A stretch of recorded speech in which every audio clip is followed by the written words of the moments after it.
You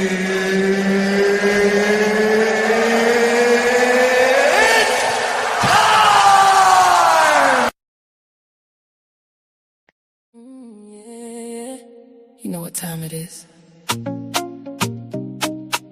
The untouchable empire. Sunday afternoon, getting ready for the truth. 5 p.m. It's time.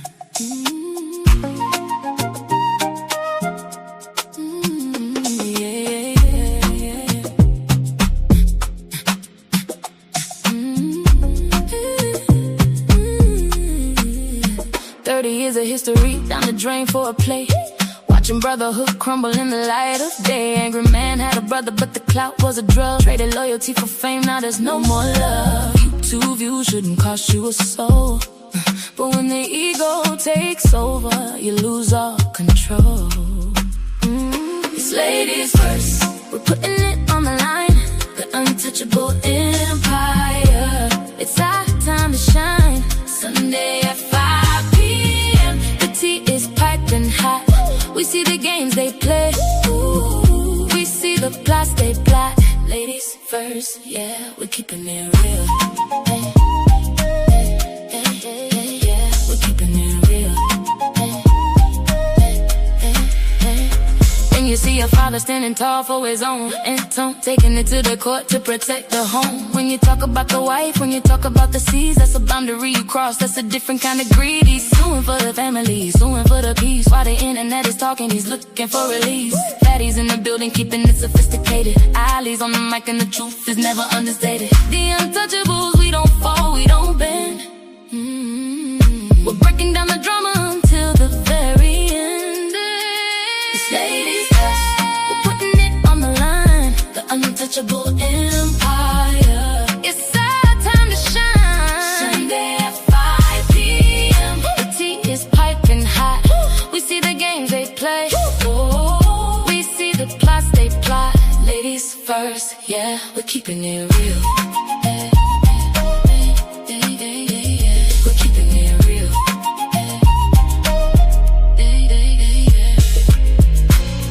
5 p.m. EST. Don't be late. The untouchable empire.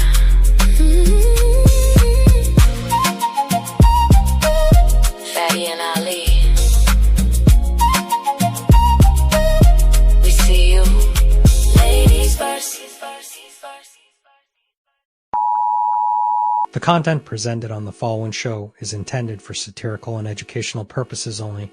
The views, opinions, and statements expressed by panelists and guests are their own and do not necessarily reflect those of the host, production team, or channel. Additionally, any third-party content featured in this program is used in compliance with fair use under United States copyright law, which allows for commentary, criticism, news report, teaching, and research. Viewer discretion is advised, and we encourage independent thought and discussion. Yo, shout out to Fatty, shout out to Ali. It's ladies first, baby. Kick back, relax, and enjoy the show. They say men lead the way, and behind every move, every war, every throne, has always been a woman. She nurtures, she shapes, she survives, since she speaks, not just to be heard, but to shift the room. Because when the world gets loud, and 'tis her silence that says the most, this is not about taking over. This is about finally being heard. This is Ladies First. Like, a man is going to do what a man is going to do. You can't, I wouldn't want a man to tell me how to be a woman. So the real problem with relationship is women have no trust in men anymore. You want me to be submissive to you. You want me to treat you as the king that you deserve to be.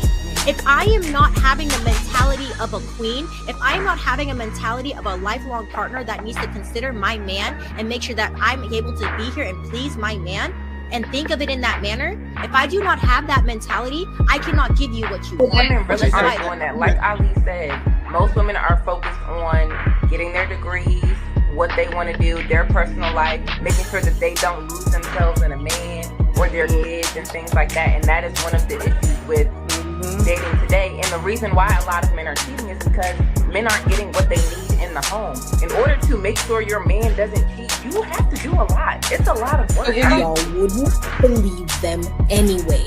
So if you are the ones with the issue of distrust, you are the problem. I'm sorry, you can't say a woman is the problem when you initially don't believe her when she enters the market anyway. If you're on Instagram and your panties and bra, and he comes into your DM, what part of respect do you think he coming in there with? And you're saying because you're a woman, you can be on Instagram in your panties and bra. As a woman who's a couple of decades older than you, and I'm going to tell you that you're going to get what you get.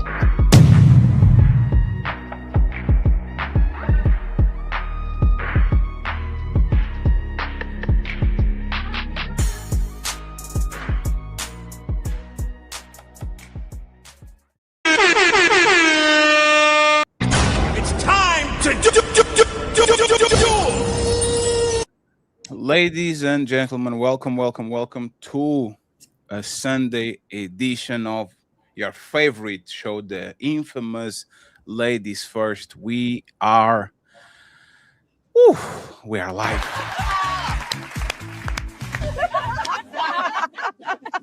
Wait a second, isn't this Ladies First? To remind you, friends, we have a couple of goals. The goals are going to be rolling in the bottom, okay? Don't forget to become a member. Don't forget to contribute for the Cash App and the PayPal goals. We need money to maintain this incredible shape that I developed on the last 4 years. Being fat is not cheap, friends. So please donate to me. Oh, Lord. Other than that, as an announcement, okay? All the content creators, as usual, are going to be in the description. Make sure you go support them. Send them a galaxy on TikTok. Send them some nudes. Whatever you feel like supporting, go ahead and do it. Just tell it was Ali that told you to do it, okay?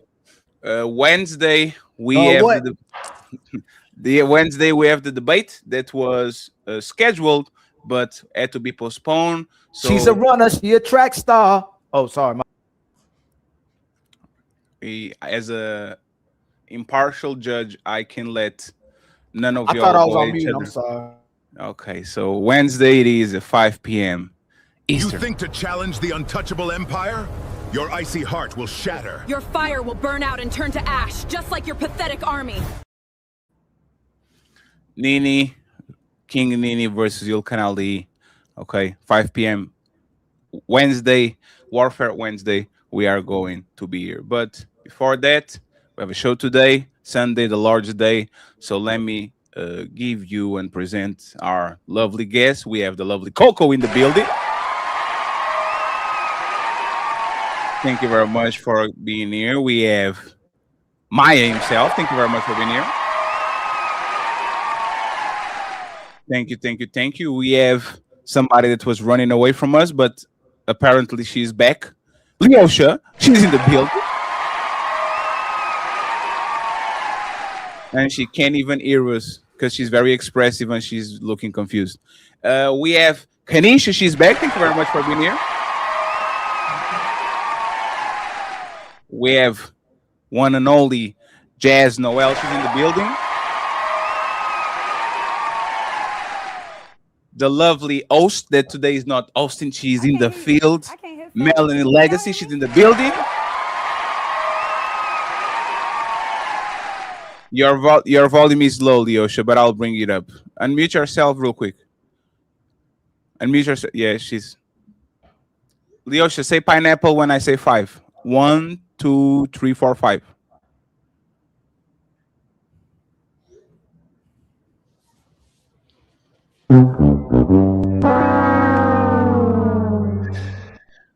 Refresh, please.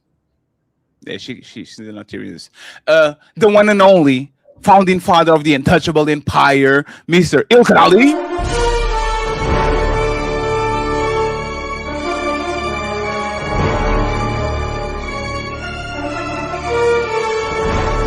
The untouchable empire, baby.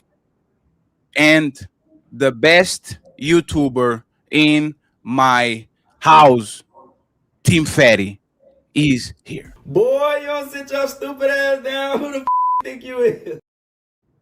Thank you. Undisputed YouTuber in my probably neighborhood. Liar. That's why Ali doesn't deserve buttons. Friends, we're going to start the show with something that we're talking on the back. People are already fugazing and shit. So we need to actually straighten this out. Is depression real? Can you choose not to be miserable? Can you choose happiness?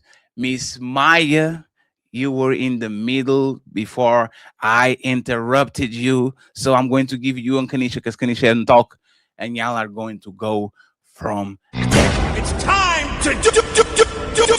Thank you. Go ahead, Miss. I do think depression. I think depression is real, and I know you can get like your brain scanned and literally see parts of your brain that are happy and depressed. So what I do think is a choice is to sit in depression and to let that take over your life for your whole life. Like to always claim you have depression, I feel like you're claiming something, and when you can different habits, you have to look into what's making you depressed, and it's most of the time it's not actually the cause, it's things that you're doing to yourself that are making you depressed over time. So a situation might happen that makes you depressed, but what you do in that depression is what either keeps you in it or you choose to overcome it. And I'll land there for now. Kanisha, do you agree that depression is a choice? No, I don't. Tell us. At the end of the day, given that I had, some personal situations that kind of put me in a state of what I guess I was in, what they say depression. I wasn't really claiming it, but I do understand that some people are chemically, set up that way where I know people that struggle with depression. I don't personally feel like I struggle with depression, but I think certain situations can make you so sad. I honestly couldn't decipher the difference. I was looking at some of the symptoms and things like that, but I don't know. I think that when it comes to depression, some people just don't have a choice. The choice that you do have is to try to find resources to make you better. Denial, is not good. So if you're denying that you actually have a problem, that those things actually exist, I think that's where the problem truly is. But yeah, I don't think depression is a choice. Mr. Ilkanali.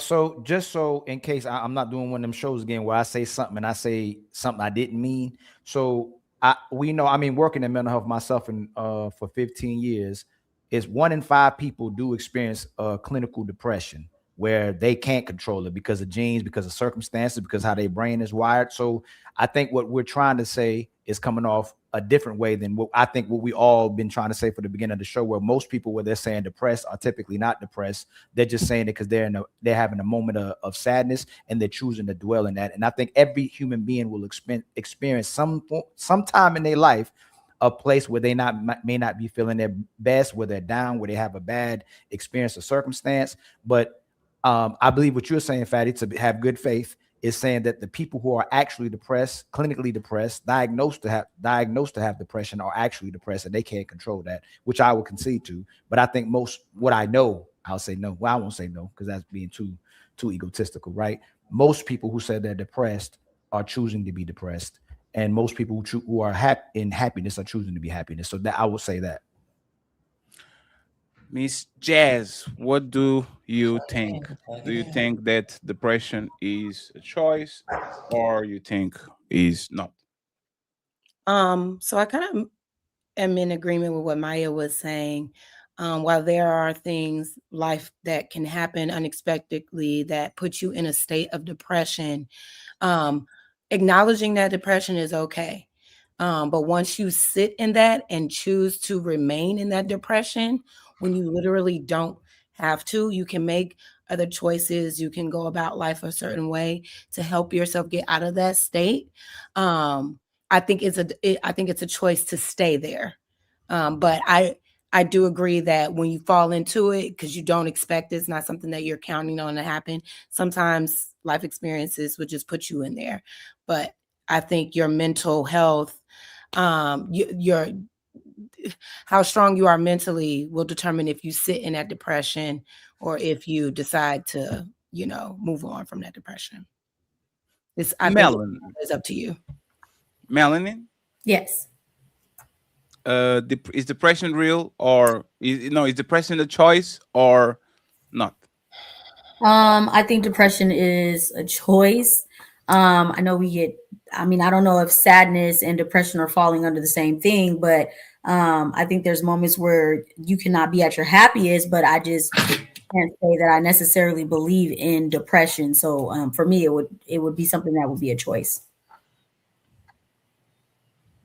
Coco? So there is a state of sadness, a period of depression, and then beyond that, there is clinical depression. Now, it could be due to an issue with neurotransmitters. There's not enough chemical messages going inside for you to feel happy. There's so many different factors when it comes to clinical depression, and a psychiatrist is able to prescribe medication for people who are clinically depressed, and psychologists may be able to do testing for that. Now, when it comes to outside of a clinical or a biological issue where people just lack certain neurotransmitter receptors that make them clinically depressed, a lot of people are in a state of depression sometimes. But with that, you can, if you choose to, seek therapeutic or pharmacological treatments to deal with that. But the issue is, just like with people who are bipolar that are diagnosed with bipolar can choose to be on medication, but a lot of times some of them do not, because they don't want to control the mania, or the medication has side effects. It's not only limited to mental health, it's not limited. It also is for a whole lot of other illnesses that people go through. People sometimes don't want to be on blood pressure medication because of how the medication makes them feel. But we have a choice in these decisions. It just determines to the individual, is it worth me putting in the work to deal with this depression or whatever issue it is? Thank you. Leosha, is depression real? Is depression a choice? Tell me. Damn. Go up there. Yes, depression. I feel like depression is a choice because you can choose to be happy or sad. You are literally only in control of yourself. So whatever is going on around you doesn't mean that that's who you are. So you can choose to get yourself out of it, or you can choose to stay in it. So I agree with everybody, the folks. I have a video to play for half of the panel and a little bit more than that. Boy, you don't sit your stupid ass down. Who the f think you is?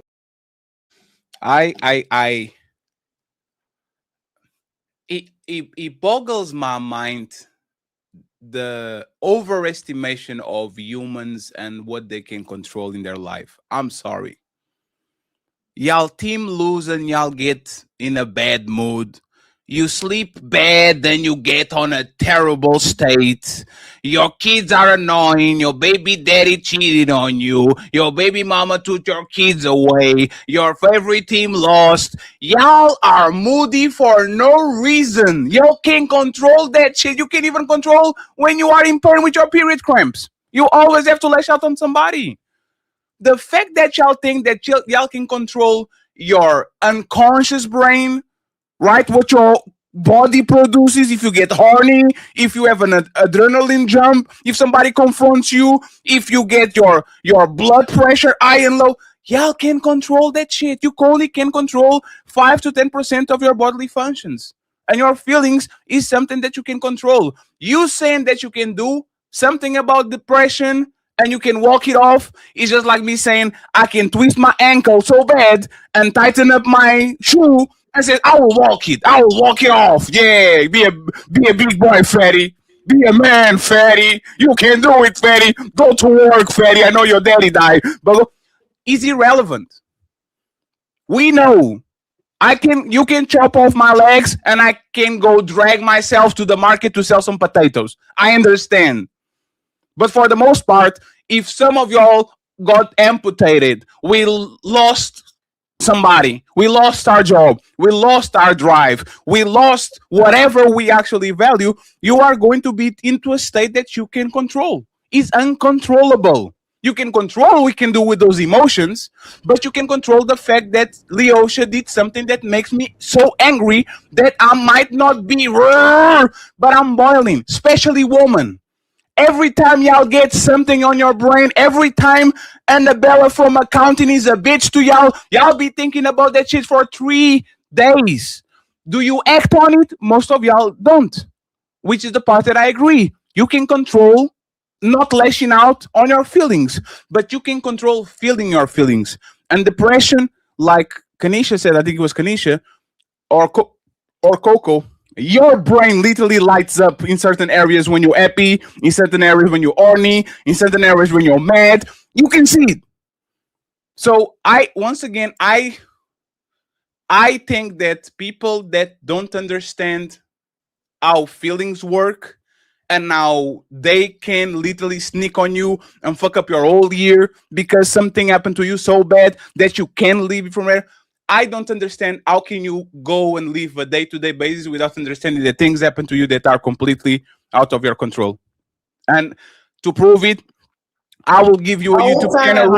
Feelings or depression, or are you just tying those things together? I'm just confused. Depression. Like some of the stuff you say be right, but some of the stuff you say don't make sense. The feelings is the appetizer. Depression is the main course. Depression is a deep state of sorrow. It's not a precursor to the depression you're saying.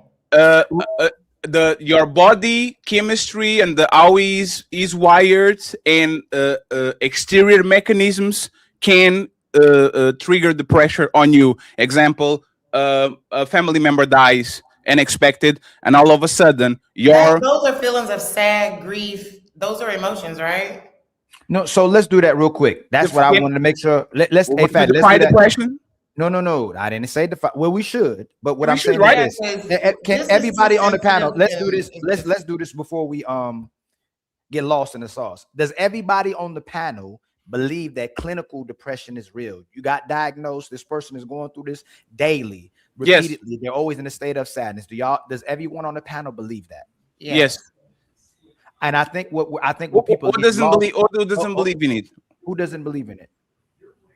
So everybody believes in it. And I think that's where the miscommunication is coming when people are saying we don't believe in depression. Right. I think it's the people who are not actually depressed that are choosing to be in that state of sadness. Just like you said, the people dealing with their kids, dealing with life circumstances, but all of a sudden when they go to the club, when they can get away from them kids, when they ain't got to do nothing for somebody, they're happy in another moment. The actual state of depression, the clinical depression, I believe everybody on the panel believes in. It's the people who are saying they're depressed and sad that are choosing to live in that state. I think that's where the so there's a second. So there's just 1 second, please, and Kanisha, you can go. So we establish that depression exists. Yes. Is depression a choice? Go ahead, Kanisha. No. Okay.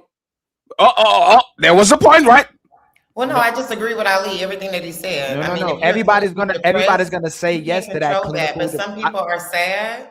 Yeah, yes. When I had my divorce, I was completely sad. I still have secular moments, but I'm making a choice. Like when my ex-husband. But Kanisha, clinical depression is something completely different than what. 1 second, Coco. Let her finish, please. Not to stay in that because I already know. Okay, this is a pattern. This is how this works. This is how this goes. So I'm recognizing and I'm choosing to not stay. So that's so depression is a choice. But Ali was speaking to there's a difference between clinical depression, because that's actually a medical diagnosis due to the chemical messages in your brain being a bit off. So you will stay in a depressed state longer than most people. Right. You are clinically depressed. That is something separate than being depressed, because all of us at certain points can be depressed. Oh, so those are two different stages of depression. You're saying clinical and depression are two different things. Yeah, well, two different stages. Yes, clinical is an extended extended period of depression, going through whatever testing or screening to determine that you're clinically depressed. Okay. Because before all that, all people get sad. All people feel sadness at one point or the other. The term and the intensity and the duration determines if sadness will fall into depression, and depression falling into clinical depression. Oh, okay. So Coco, ignorance. So Coco, is depression a choice? Can I say something? You can say something before she goes. How are you doing, Genesis? Go. How are you doing? I love to have you here. Thank you very much. Thank you. So depression is not a choice. So you can choose to not be depressed, and that should still not work. Is that fair? Wait, I got a question. You can choose to. I got you, Kanisha. You can say that again. You can say, I will not be depressed. I'm delivered. I am not depressed. I'm going to get rid of this right now. And those things still stuck on you like a bad cloud above your head. Every time you walk, they go after you. Like it is. Is that a choice to check it out, or you are subject to your bodily functions in your brain and the things that actually come with being a human being? You can be depressed, but there is treatment for depression. You just saying you're not depressed anymore doesn't mean you're no longer depressed. You can be depressed. So it's not a choice. Being depressed is not a choice. This is a very easy question. Is like, you know what's funny? What, Fatty, is eating Burger King a choice? Is being obese a choice? Absolutely. It's a personal choice. I decide to eat more calories that I put out. So yes, being fat and becoming fat is a choice, right? A state of obesity is a choice. But one second. But there's exceptions of people that have thyroid problems and all that can choose. Their body literally says every Twinkie you eat, 90% is going to stay on you, right? So my question is, what is depression a state of mind that you actually can choose not to be in, or is something that is going to happen to you even if you want to shake that shit off? Depression can happen to anyone. We shouldn't be talking about this. Can I just say something? No. As a person who suffers depression. Kanisha, why did you say that? And then we have the Genesis. I said we shouldn't be talking about this. This is just terrible. I mean, we haven't done no research. We don't even barely know the definition. Now I'm just finding out that there's stages. Now, my question was for Coco when it related to the stages. Like, if you are sad, then you go into depression, or some people just automatically jumping into the medical depression or the clinical depression. Like, I was just curious about the flow of it, because if you start with sadness, there may be a choice there that could prevent the depression. So that's why I was just curious with Coco. Yeah. When it comes to people and the onset of these things, like what stage do you have a choice in being in? Thank you. That's a great question. So I'm not a clinician. I want to put that out first. I don't want to health coach, and I assume. I'm sorry. Well, I am a health coach, but I'm not a licensed certified license. Yeah, I'm not a licensed social worker. I'm not a professional counselor. But what I will say is that I had deep sadness for something that happened in my life, and then I sought a professional, and then I was diagnosed to be depressed. Now, that was only temporary. I didn't stay in that depression, but because of the life events that happened to me, and because I was in a depressive state for an extended period of time, then I was depressed. Now, again, clinical depression, all of these are medical terms, and all of these have definition, is if that you are in a depressive mood for a sustained period of time, and they can do additional testing to determine if there's a chemical or hormonal or something imbalance. According to my clinician friends, because I used to work with, those type of professionals. That is something different. So I understand what Fatty's trying to say, but again, there has to be, sometimes there is an event that causes a depressive moment, a divorce, a loss of a child, a traumatic life experience that will move someone to be depressed.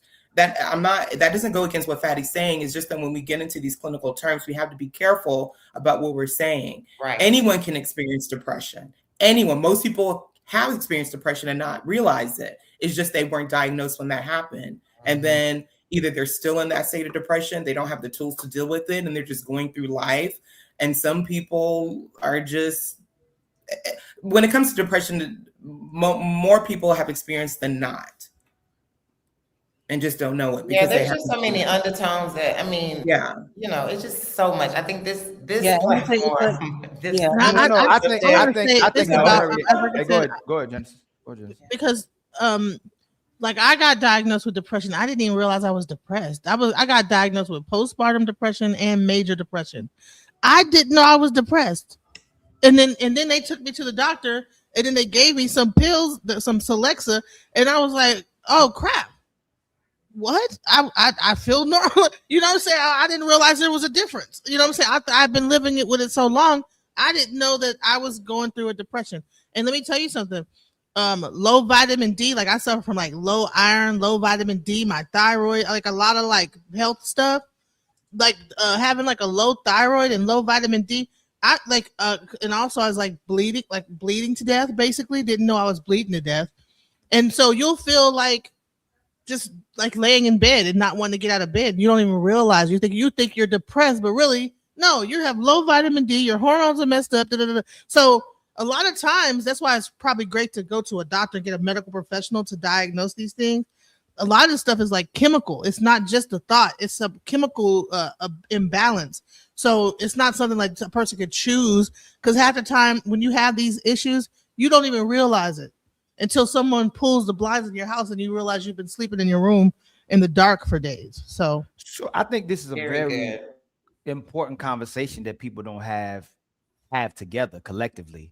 And why I think it's important, because we have to gauge, is it my responsibility to deal with what I'm feeling and my impact on you, or is it all of our responsibility to control what happens and how it impacts each other and what we're supposed to do when it happens? Because I do believe like parts of the initial response to it, or your initial emotion, you can't control, but how you react to what you do and what you do to others is your control. So I think it's important to have the conversation, because what people are doing ultimately a lot of times is justifying what they do to other people, and not just to themselves, but to other people. So I think it's a very important conversation to have, because do you control it or don't you control it? Is the initial part warranted to the fact that maybe you can't control how your brain responds to that initial experience or encounter or an initial emotion, but you control what you do after that, you know? So because a lot of people will say hurt people hurt each other, right? But then there's other sayings, it's your responsibility on earth and how you're treating other people. Muhammad Ali, like your rent on earth is how you treat other people and how you serve other people as well too. So whose responsibility is it? And is it a choice ultimately? And what part of it is it a choice? What part of it isn't a choice? Well, when it comes to depression, do you realize a person that going through postpartum depression have killed their own children? No. So it's a thing where if you're not realizing that you're mentally going through something, and you might even think it's because a lot of like, especially when you get into severe depression, right? You'll think that things are happening that are not even happening. Your take on the world is completely changed from what's actually happening in real life. So you get into arguments, and you don't even realize why you're being like, you might be snapping on people and don't even realize that you're out of line. So and you Ali, have, Ali, by the way, before you go, Ali, Kanisha, I actually think there's very important to have this conversation, even if we are not doctors or well informed, because of the 500 people watching this, I guarantee you that 100% probably are on that state. Well, like that's when Ali spoke, you're right. You know, to me, we do need to have this conversation. I just think sometimes people just are so opinionated and they slang their opinion, and it just comes off so nasty. And you got to be careful in arenas like this when you're talking about mental health. So that's where my stance was. But after I don't did Genesis Coco came up, like that was well spoken. People are really suffering. There's underlying issues. There's childhood trauma. There's so many elements that shape our mindset, and we just have to give each other grace and stop pointing the finger and saying, "Oh, you got a choice and you this." We need to be really giving people more grace. But Kanisha, I just wanted to make sure, because, for example, a lot of people think that we are here 100% for entertainment reasons. But the conversation that we have here a lot of times make people think about their personal life, make them be curious to go on Google or to ask to somebody, hey, they were saying this and this and this. I feel this way. Can I get like a lot of times this is the jailbreaker for them to open the door and to go search around if there actually is something wrong with them. So pardon us. Let me just land. Pardon us if, like, for the people watching, forgive us if we're wrong. But a lot of times somebody needs to actually open the door for y'all to search around. So if you're feeling some type of way, if you don't know if you're depressed, if you're going through something bad, don't take it as clinical advice, but make sure that you are at least curious to see what is going on with you so you actually can go get out of the state that you are, if it's possible. Let's get Coco and then vitamin D, ladies. I want to mention Coco real quick, and then Ali and Genesis because they had something to say. Go ahead. I want to mention really, really quick. So if you have an employer, you have an employee assistance program. Most people underutilize it, where you can get free counseling sessions. So, and that is per topic. So if you're depressed, or if you have family issues, if you have relationship issues, there are so many different types of EAP, and you get, depending on your employer, 4 to 8 sessions per issue.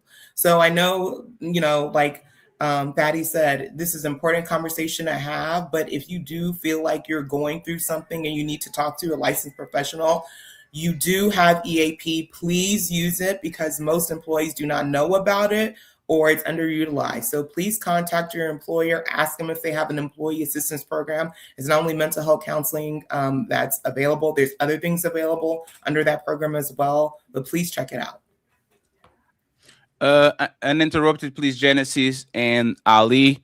What you guys had to actually add to the conversation? And friends, by the way, like the video, friends. That's crazy. That's 400 something. Everybody should have 200 likes. Come on, man. Because this is why so I don't like where Kanisha was saying, let's be careful. Can we move away the 1 out of 5, the 1 out of 5 people who are clinically have clinical depression? Like, these are the people I don't want to talk about, right? We don't want to talk. You don't want to talk about the diagnosed. I want to talk about something else, though. I want to talk about the other things that can come off and make you because here's the thing. You have the clinical depression, but there's also like low vitamins, like lack of vitamins, like she said, vitamin D, that'll affect your moods and make you have mood swings. Thyroid, people need to check these things. And let me tell you something, women on their cycle, if you are having a heavy cycle, you need to check your blood, how much that you're not losing tons of blood. Like me, I didn't realize I was bleeding because I had to have a blood transfusion.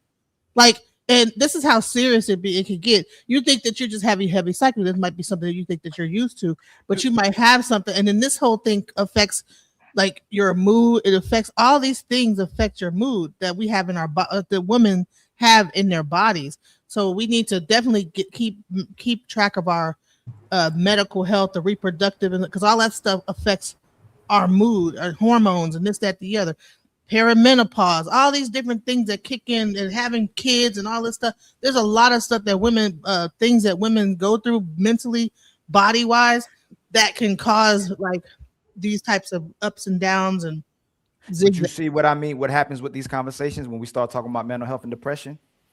We're gonna start talking about one gender.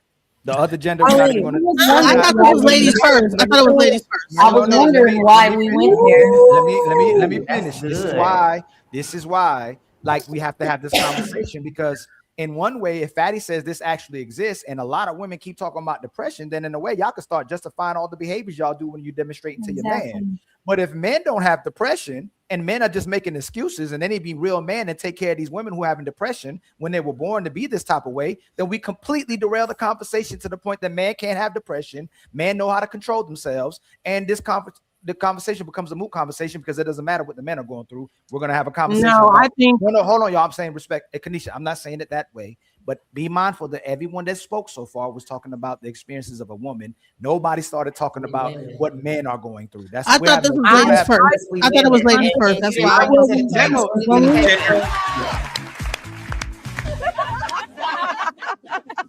Wait a second. Isn't this ladies first? When we were discussing it, I never thought we were only talking about women. I was literally thinking we were talking about depression in general, because depression is not gender specific. Men go through it as well, probably a lot more, and we don't know about it enough because society doesn't support men in their vulnerability in dealing with depression. And I think we should support men way more, because they have mental things that they're going through and they don't have outlets, at least enough outlets for them to get it out. And there's like a stigma with men going to therapy, seeking help, asking for help, because there is like a standard that society placed on men to tell them, oh, you're not depressed, you need to just go out and make more money. You're not depressed, you need to just go to the gym. It's a lot of internal shit that men aren't supported enough to handle, which causes depression. And like Miss Genesis said, a lot of times these men are depressed and don't even realize it. So you just and it's did it. coming Sure, out. most women don't care. Most women just did it. You just Yeah, and vitamin D is in men and women, by the way. Vitamin D is in both. Jazz just doubled down on it. And Jazz, you did it. So even if you didn't do what I said you didn't do, Jazz, you just did another form of it by saying society doesn't care about men when in reality it's women. If a man goes somewhere to a clinic, maybe the doctor will care, maybe the psychiatrist will care, maybe the psychologist will care, maybe his therapist will care. If he goes to his woman, she'll end up being the victim to his problems and what he's feeling typically. Jazz, Okay, so hold on, y'all talk. Most women don't care.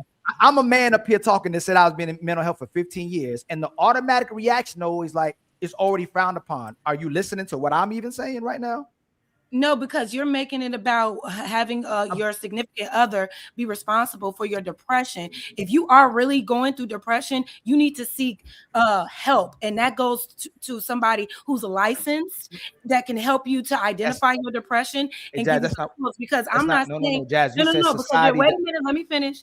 You're making it seem like society equals the women that rejected men. No. Men created that standard. Men created that standard that men don't feel things. They don't have vulnerabilities. That's woman shit. That's feminine stuff. Men aren't depressed. They need to just go. Men set that standard up. Now, I'm not saying that women should not have a safe space for their significant other or for just men in general to be able to get their shit off. But the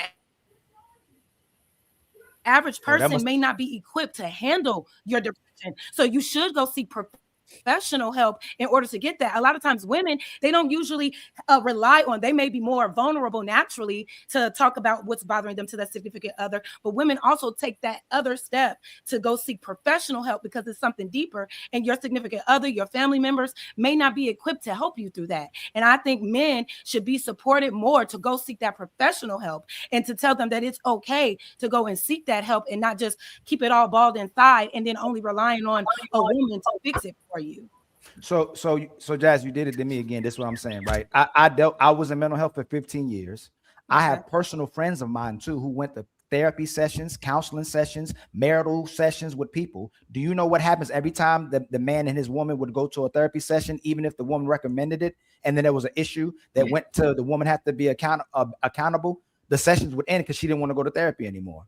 So it's not the fact the man can't go to. Anecdotal, though. It's not anecdotal. So yes, so hey, you know what? If I so again, you talk you're Jazz. You keep taking the mic, Jazz. Right now, you're every time I speak, you take the mic and go the direction you want to go with it, and it's a man talking, right? Like I'm telling you what other men are experiencing. You're human. From my own experience, you were in mental health for 15 years. No, it's fine. Let him finish. Let him finish, please. Let him finish. Go ahead. Again, most men can't go to their women. It's a rarity of women who actually concerned about their man's mental health, that actually love and support through their man's mental health or what they're going through. That isn't even clinical depression at the end of the day. It's just them going through something. They can go through to that woman and they don't even have to speak to her. She just rejuvenates them. She just rejuvenates the man. A lot of times we may not want to communicate with that to you because we guard you. We don't want you to go through what we're going through. But y'all will come to us. No, we're not like you. We're not the same. When we do have an actual issue that we're going through is when the man is expecting his woman to be there, but most women aren't. And I told you, I give you the exception of the women who are there for their men. But a lot of time women are not understanding of a broken man, and a man that's going through certain circumstances, and she see him as weak and she'll get away from him as fast as possible. Yeah. Ahead, but the thing, I have to side with Jez on this one, Because just because Janice is explaining the woman's point of view because she went through it doesn't mean that that makes her against men.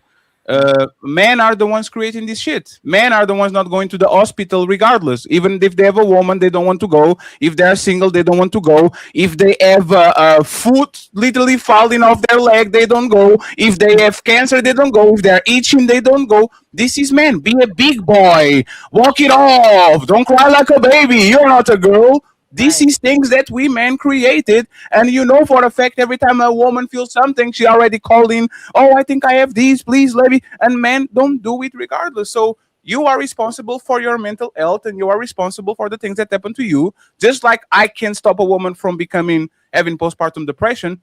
You being depressed a lot of times has nothing to do with a woman. This is not a gender thing or a gender war thing, or if I win, you lose. We definitely care way more about what women go through than what men go through, but this is a man's thing because every environment that is overly masculine, men literally push other men to do shit that is terrible for their body, terrible for their brain, terrible for their livelihood, terrible for their mental health, even though there's no woman involved. Like we see this with military, we see this with bouncers, we see this, oh, you sick?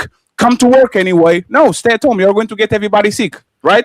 But once again, even though Ali is right on the empathy level that we have, regardless to each other mental health, I believe that men are actually the ones that determine that if you are a man, be a big boy, pull yourself by the bootstraps, you will go take care of your mental health. Most men are not telling men to actually take care of each other. I would say that your mama and your woman probably telling you to check on yourself more than men usually do to themselves. Is that unfair, Ali? No, I disagree with that. So I would agree. So I think you're conflating men telling men to be strong with the experiences of life versus the fact that someone's truly going through a mental health crisis and they're really dealing with something they're breaking in life versus the fact that most men are telling you to do what you're supposed to do because you're the foundation of the family. You're supposed to be strong for your family and endure certain experiences. So if you're saying that a person is telling them to be strong and pick yourself up from your own bootstraps, it's typically for the family. It's not if somebody's truly going through a mental crisis. The women were always supposed to be the love and nurturing of the household, and she was supposed to be the backbone and the support of the man when he came back home. There was someone there for him going through the actual encounters of life circumstances. But if the man's actually going through something and a tear was coming out of a man's eye, that the most men wouldn't turn that man away if he's going through an actual crisis. That's not something that men build other men up to go through. I disagree with that part. But if you're just crying because you had a long day at work, because your work was rigorous, because you're dealing with things that's going on in your household, then a man would say, hey man, be a man. But if you're going through some real stuff, no, most of today's society, a brother is there for a man. Your uncle is there. No, they're not. No, they're not. Yes, they are. I disagree. Ali, if that was the case, the self-deletion rate of men wouldn't be 5 times higher or 4 times higher than women. Men are men are choosing to delete themselves because they'd rather be on the afterlife than be on a shitty world. Respectfully, and now, let me just say this, Kanisha. This starts with fathers. You know how I can prove that shit? Every time your daughter does something from 1-year-old to 45, my princess, we have to take care of you. We have to do this and all that. Men go fall in the park, fuck each other up, fight. Be a grown man. Just pull yourself by the bootstraps. Be a big boy. Big boys don't cry. This starts from the get-go. We make sure that our daughters are always in a state of self-preservation to the point where from the moment they are born until the day they grow up, they're always self-conscious about how they move, how they behave, their mood, how their body works and all that shit. And we tell boys since day one, hey man, just walk it off. Hey man, you'll be okay. Hey man, just power through. Hey man, you got it. Hey man, those 16-hour shifts is fine because you're taking care of yourself. You are killing yourself. So I don't think that our women are dictating these things. I think men are doing this way before they meet the love of their life. And I know this for a fact If you do sports, you know it. If you have a strenuous job, you know it. Like the amount of men that literally go to an early grave because they were conditioned since babies to actually do what's best for society instead of putting themselves first is actually what's get them on an early grave. Is not a random woman that meets them at 33 and all of a sudden this man stopped going to the doctor because she doesn't love you like that. That man was not going to the doctor even before he met her. So Uninterrupted. Real quick, Kanisha, that first part you said that we already rebutted, Fatty, that women try to use that against men, that we're not there for each other, and we have the most suicides. Women are the most on antidepressants, Fatty, and women attempt way more suicides than men do. They're just successful at it. You already know that. It's a cry for attention. Let me land. Because most men and women. No, we got it. Most men and women don't. Most men and women don't commit suicide or attempt to commit suicide. That's a moot point to go there and go, hey, man. Women's attempts don't. I realize that. Hey, just 1 second, because he has to land, Ali. But Ali, who has a better support group, woman or man, on average? Women do. We already know that. So there's the point. So there's the point. You cannot say that. No, Ali, please. Ali, no, I know you're going to ask the question, but Ali, the point is, you are saying that men support each other. No, they don't. Most men don't have. Ali, most men don't have 3 real friends. Most men don't have, like, woman could call 20 people from man to woman to a woman can literally call a random man that she met on the chat today, and that man will stay on the phone for 2 hours with her, give her supporting words, saying you can do this, I will find a place for you. Like a man, if I had to grab my phone to talk about my state of depression, I couldn't find 5 people to talk about this, and I guarantee you too, and most people don't have 5 people that they can stay 2 hours on the phone talking about their sorrow and their pain and all that shit. You call the same person 3 times and they're like, man, I hate this dude. Stop being a crybaby, man. Why are you a bitch? Is calling me, talking about how sad you are. Kanisha, please don't do that to me. Kanisha, respectfully, right? One second, Kanisha. I'm being tolerant of you. Keep saying we shouldn't talk about this. Slow down. You're doing faces. And now one second, please. One second, please. As a grown-up, I think we should respect each other and control the way our language, our body language is here, right? It's because you. So, Kanisha, I'm talking with Ali, and you keep huffing and puffing, and slow down and stop. That's very condescending, right? What do you expect? I'm a consumer, and I'm also on the panel. I'm listening. Yes, and when I'm real quick, Fatty, real quick. You know what? You got it. Fatty said no. You going right? No, Ali, it's not Ali. It's not a big deal. No, Ali, 1 second, Ali. It's not a big deal. No, it's Ali. Please, it's not a big deal at all. It's not a big deal. Hey, Kanisha, we're having a conversation about mental health, right? I'm trying to get to the point of what we were talking about when it came to the men and mental health. It's like he's like all of these different points that he's making. It's like he's going from one thing to the next. You can make notes and address me. Not even making any sense. You can make notes and address point for point when you're done, right? Can you make notes? Do you have a hand? Do you have some paper? Do you have a pen? You're just really like. I just want you to slow down. And I will say no, take notes.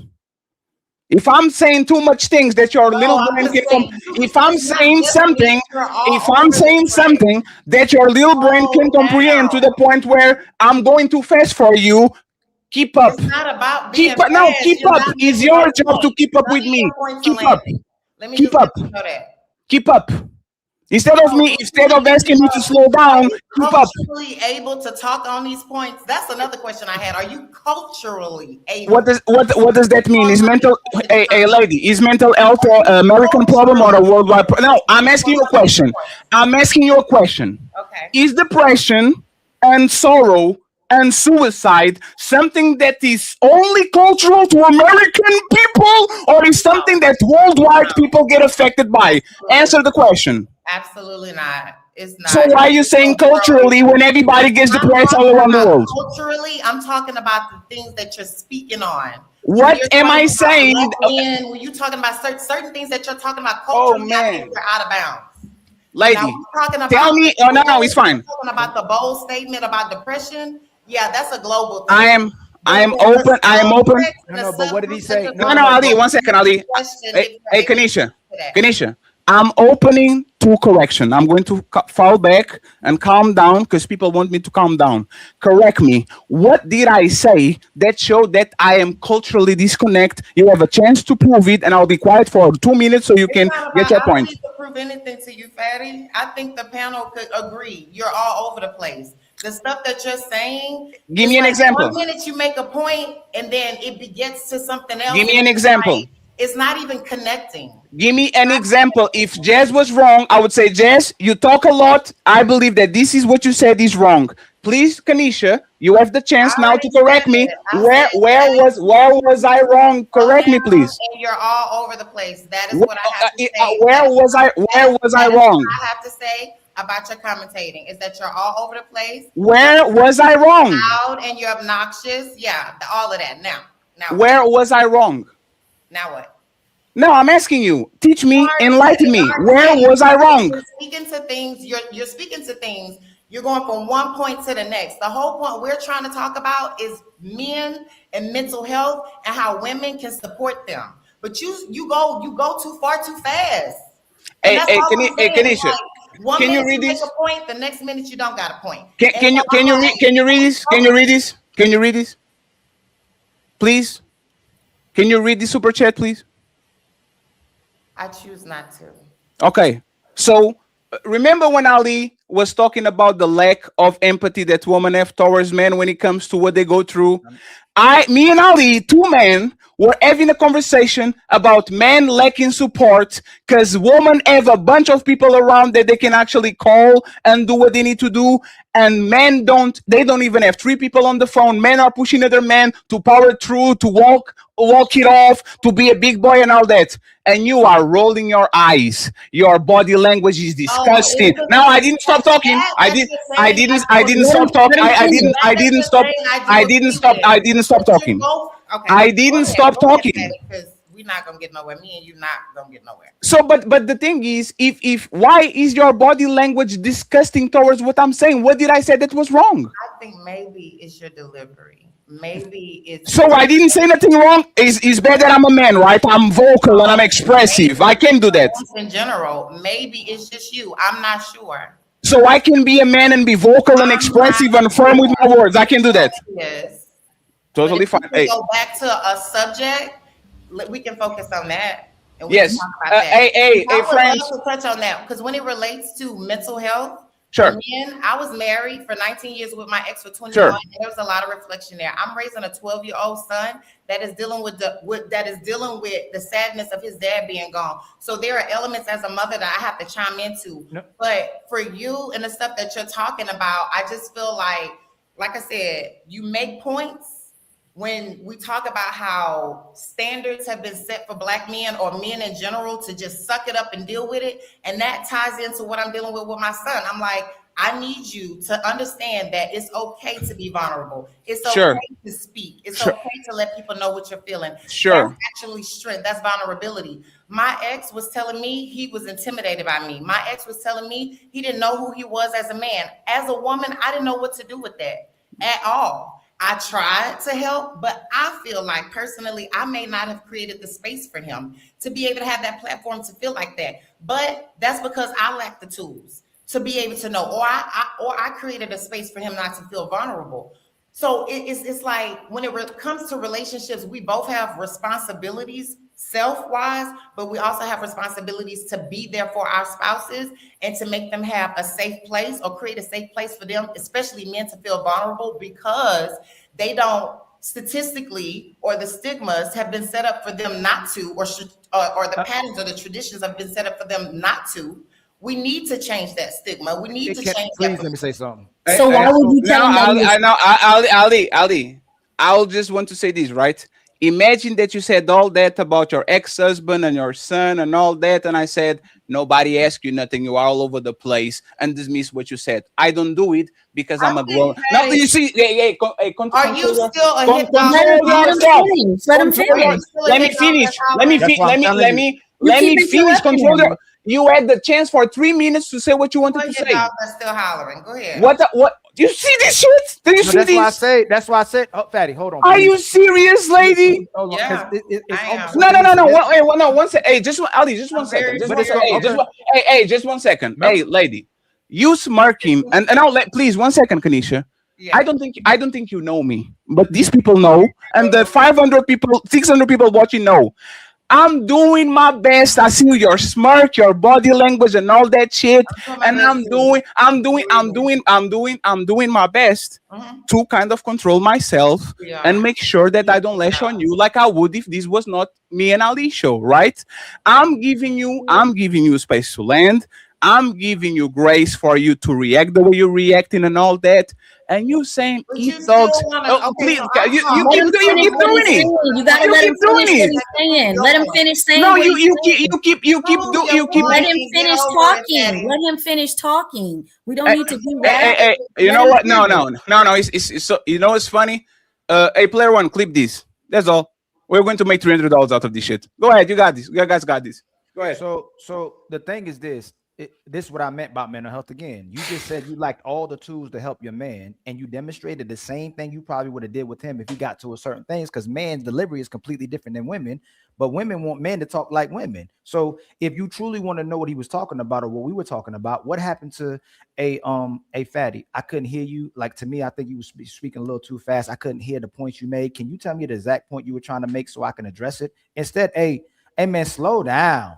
You rolling your eyes. You being dismissive of what he's saying. You say hit dogs holler, but we care about mental health. That's called gaslighting in terms of mental health. Well, at the end of the day, everybody's going to get to a point of defense. And that's why we say certain people don't mix or match. Everybody brings different things out of people. Clearly, me and Fatty is not. We do No. You missed my point. No, you missed my. Hold on. Hey, Kanisha. That may appear gaslighting. We're both at a point of you didn't even listen. You said there's no reason. If we're having a conversation, there shouldn't be something that he has to be defensive about. If we're trying to hear each other out, there's no reason for you to get defensive. He's been defensive from jump. All of his points are defensive. No. But so if we care about mental health, if someone's being defensive, we're supposed to be understanding. Do we escalate it and gaslight the person, or do we try to de-escalate it? If you feel like if I felt Maya was getting defensive, right? Hold on, you were getting defensive. Hold on, real quick, y'all. Hold on, please.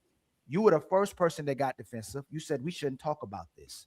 And then we changed, we took the tone down a little bit and said, hey, man, this is an important conversation to have. And we understand why you may feel like that. But a lot of people mistreat each other because of the things they're going through and not knowing how to handle it. You were the first person that got defensive, and we took the tone down a little bit and became more understanding. And Ali, no, it's just to the point. No, 1 second. It's not just that. Somebody gave their opinion. She was okay. I gave my opinion. She said we shouldn't talk about this. And then Coco and Genesis talked, and she said, you know what? I'm happy we're talking about this. So she clearly didn't like what I said. It was just me, right? She went from let's not talk about it to let's talk about it to let's not talk about it. It's just that. When I told you, hold on. There's a video I saw when we talked about the roles of men and women, right? Maya, that is your role of being the de-escalators, the nurturers, the lovers. We're supposed to come for you with the grace. If Kanisha talk like this is real, let's talk real life, right? Right. Charleston White, I saw a video before I came up here. He was talking about men don't talk, right? And men don't argue with women. They're not supposed to, right? Because in real life, when a man and man argue, we're supposed to fight. Women aren't supposed to get in positions like that with men. They're supposed to work on de-escalating and nurturing and being able to communicate. Y'all are supposed to be the actual communicators. Y'all supposed to bring our mind to our heart. We're supposed to bring your heart to your mind, right?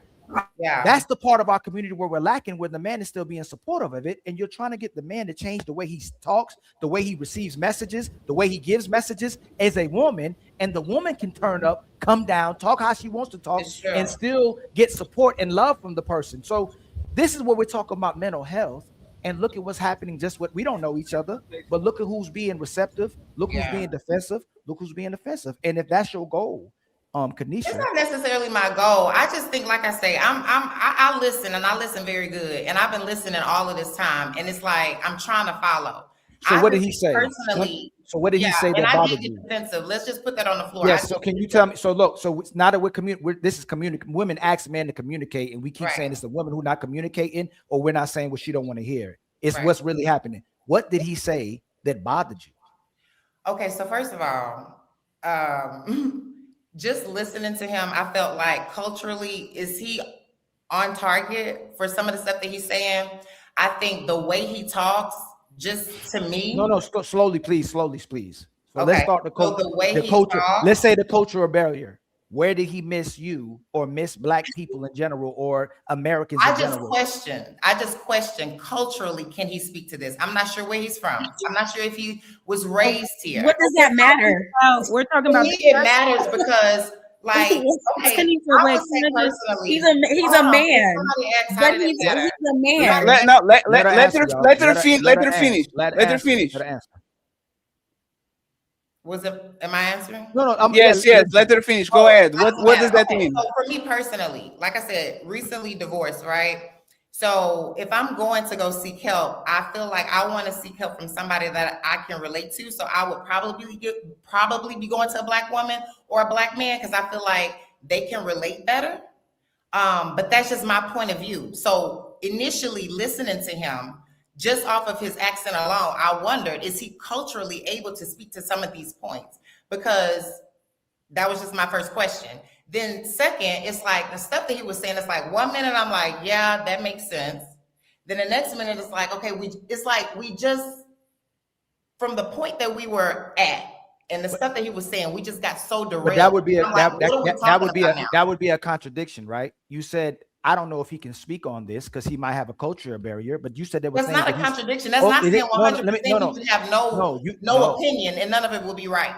No, that's what you were implying, that he might not understand this, but you said you understood some of the things that he. Different topics. No, Kanisha. Can you respond? Are we really entertaining this? Yes, aren't most doctors from India? What about their culture? Are they still able to be doctors? You cut him off to make the same point he was making, and nobody's talking about it. You brought up your son and how in men's spaces it's hard for men to be vulnerable. He brought that up. That was a point he was making. Well, so I don't see why you say that there were some things that were right and there were some things that I didn't understand and that were wrong. But you didn't even let him finish. No. So what? That's the point, right? Two men. It's two men talking. No. Hey, 1 second, friends. 1 second. So again, like this happens a lot, right, Kanisha? I've been doing this for 3 years. Ali, just 1 second, Ali. And people say, why is Fetty talking about family and divorce? And I tell them, divorce rate in Portugal, Europe is 70%, way higher than American divorce rate. I can talk about relationships because we're going through the same thing over here. Mental health is something that you need a brain, a body, and be human and a society to feel. Either be in Brazil, in India, in Russia, in whatever case it is. So, Kanisha, please, we are going to give you the floor. Explain to me what did I say that was wrong so we can move along. Like we can correct each other, right? I'm not being funny. I'm not being messy. I'm not being angry. What did I say that was factually wrong so we can move along? What did I say? So, like I said, and I'm going to repeat it for you one more time. Everything that you were saying, one point of it made sense. Then there were some points that was like, where is he going? You went from one thing to the next. That's all I'm saying. It did not line up. It did not add up. What are those? What part didn't add up? It seemed like what we were trying to do was highlight. Please don't, hey, Kanisha, respect me. Kanisha, you can hear me. You can hear me, right? Talk. What point did you not understand? And you talking around everything but saying what you didn't understand that he said. You said you understood what he said on one part. You said another part. So what didn't you understand? The part. No, hold on. When you say you're gonna say Ali, this is the part I didn't understand. She can't state what it was that he was saying. She can't state what he said that she didn't agree with. I'm saying that there were points that the man said that made sense, and there were points that he said that did not. What are those points? When I say the man didn't make sense, I'm saying to the points that he was making. He's going from one point to the next. So what are the points? What are the points that I missed? Hold on, y'all. That's crazy. This is ridiculous. I think he was talking too fast. We're derailing and we're getting off the point. That's the point. That's what she said. Oh man, too fast. You gotta slow down. That's what we were talking about. She didn't want to hear him. Hold on, she didn't want to hear him. Hey, Jazz, hold on, Jazz. What's 2 + 2? 4. Hey, Maya, what's 5 times 10? 50. That's a difficult one. Hey, Kanisha, what's 2 + 1? Now, what I'm not gonna have you No, do no, is try to Kanisha, tell my Kanisha, I'm not trying to. because I said that this man wasn't making any sense. What? He's So what was I He's saying? It doesn't going make to sense. a specific point. I think what she was saying, it was being too fast, Kanisha, making stuff too fast. Hey, and by the way, hey, Let me ask you this. hey, and friends, by the way, hey, friends, by the way, friends, this is what men feel when they are inside of the house with a woman and they are trying to understand. They says, "Please, baby, tell me what I did wrong," and it's just like, I feel like. Like this is y'all say that y'all don't learn nothing over here. This is exactly what we're saying. We are asking for her to be a good communicator, and all we're getting is feelings because she has no idea what I said wrong. Feelings. It's not feelings. So what did I say? I never said I felt. Oh my God. Okay, so the bottom line is the stuff that you're saying to me, I don't feel like you're equipped to speak to it. What did I say that was wrong? That's that. That's But he wasn't. But he wasn't. Jesus. He wasn't talking. Maybe it's everything that you said at the He wasn't talking to her. He was talking to Ali. I don't even understand how we ended up getting involved in this, and he was talking to Ali. I don't understand how we got included when two men were talking to each other about men's mental health. How did we get involved? And what he was saying didn't make no sense. And he was never even talking to her. He was talking to Ali. So why couldn't two men have the conversation? So me chiming in like everybody else is doing is what That's not it. No, that's not it. Hey, we're going to move along. And the friends, I know what it is because this didn't start today, right? This is what is happening. Kanisha has a little bit of respect for Ali. She has no respect for me. This happened before. It's like I see the room mood, and then I start talking, and people start to become dismissive, or they kind of like, you see, like it's just about a level of respect. If Ali said the same thing I said, she would be like, you know what? I can relate to that because this is happening to my ex-husband and to my kid and all that. Because Fatty said it, and I'm have a funny accent, the New York accent, of course, a Brooklyn accent. All of a sudden, she's very confused when she could clearly make notes and tell me, Fatty, this is why I don't think you are a good doctor, because you are telling me to treat a cough with baby oil. Now I understand what I said wrong. I said use baby oil to cure a cough. You can tell me what did I say that was wrong, because all of that is your feelings, has nothing to do with what I said. Let's move along. You're right. It does all boil down to my feelings. Like I said, when it relates to like relationships, you know, some people can either friendships, you can be dealing with the wrong people and it can create and bring out the wrong things. You made a great point.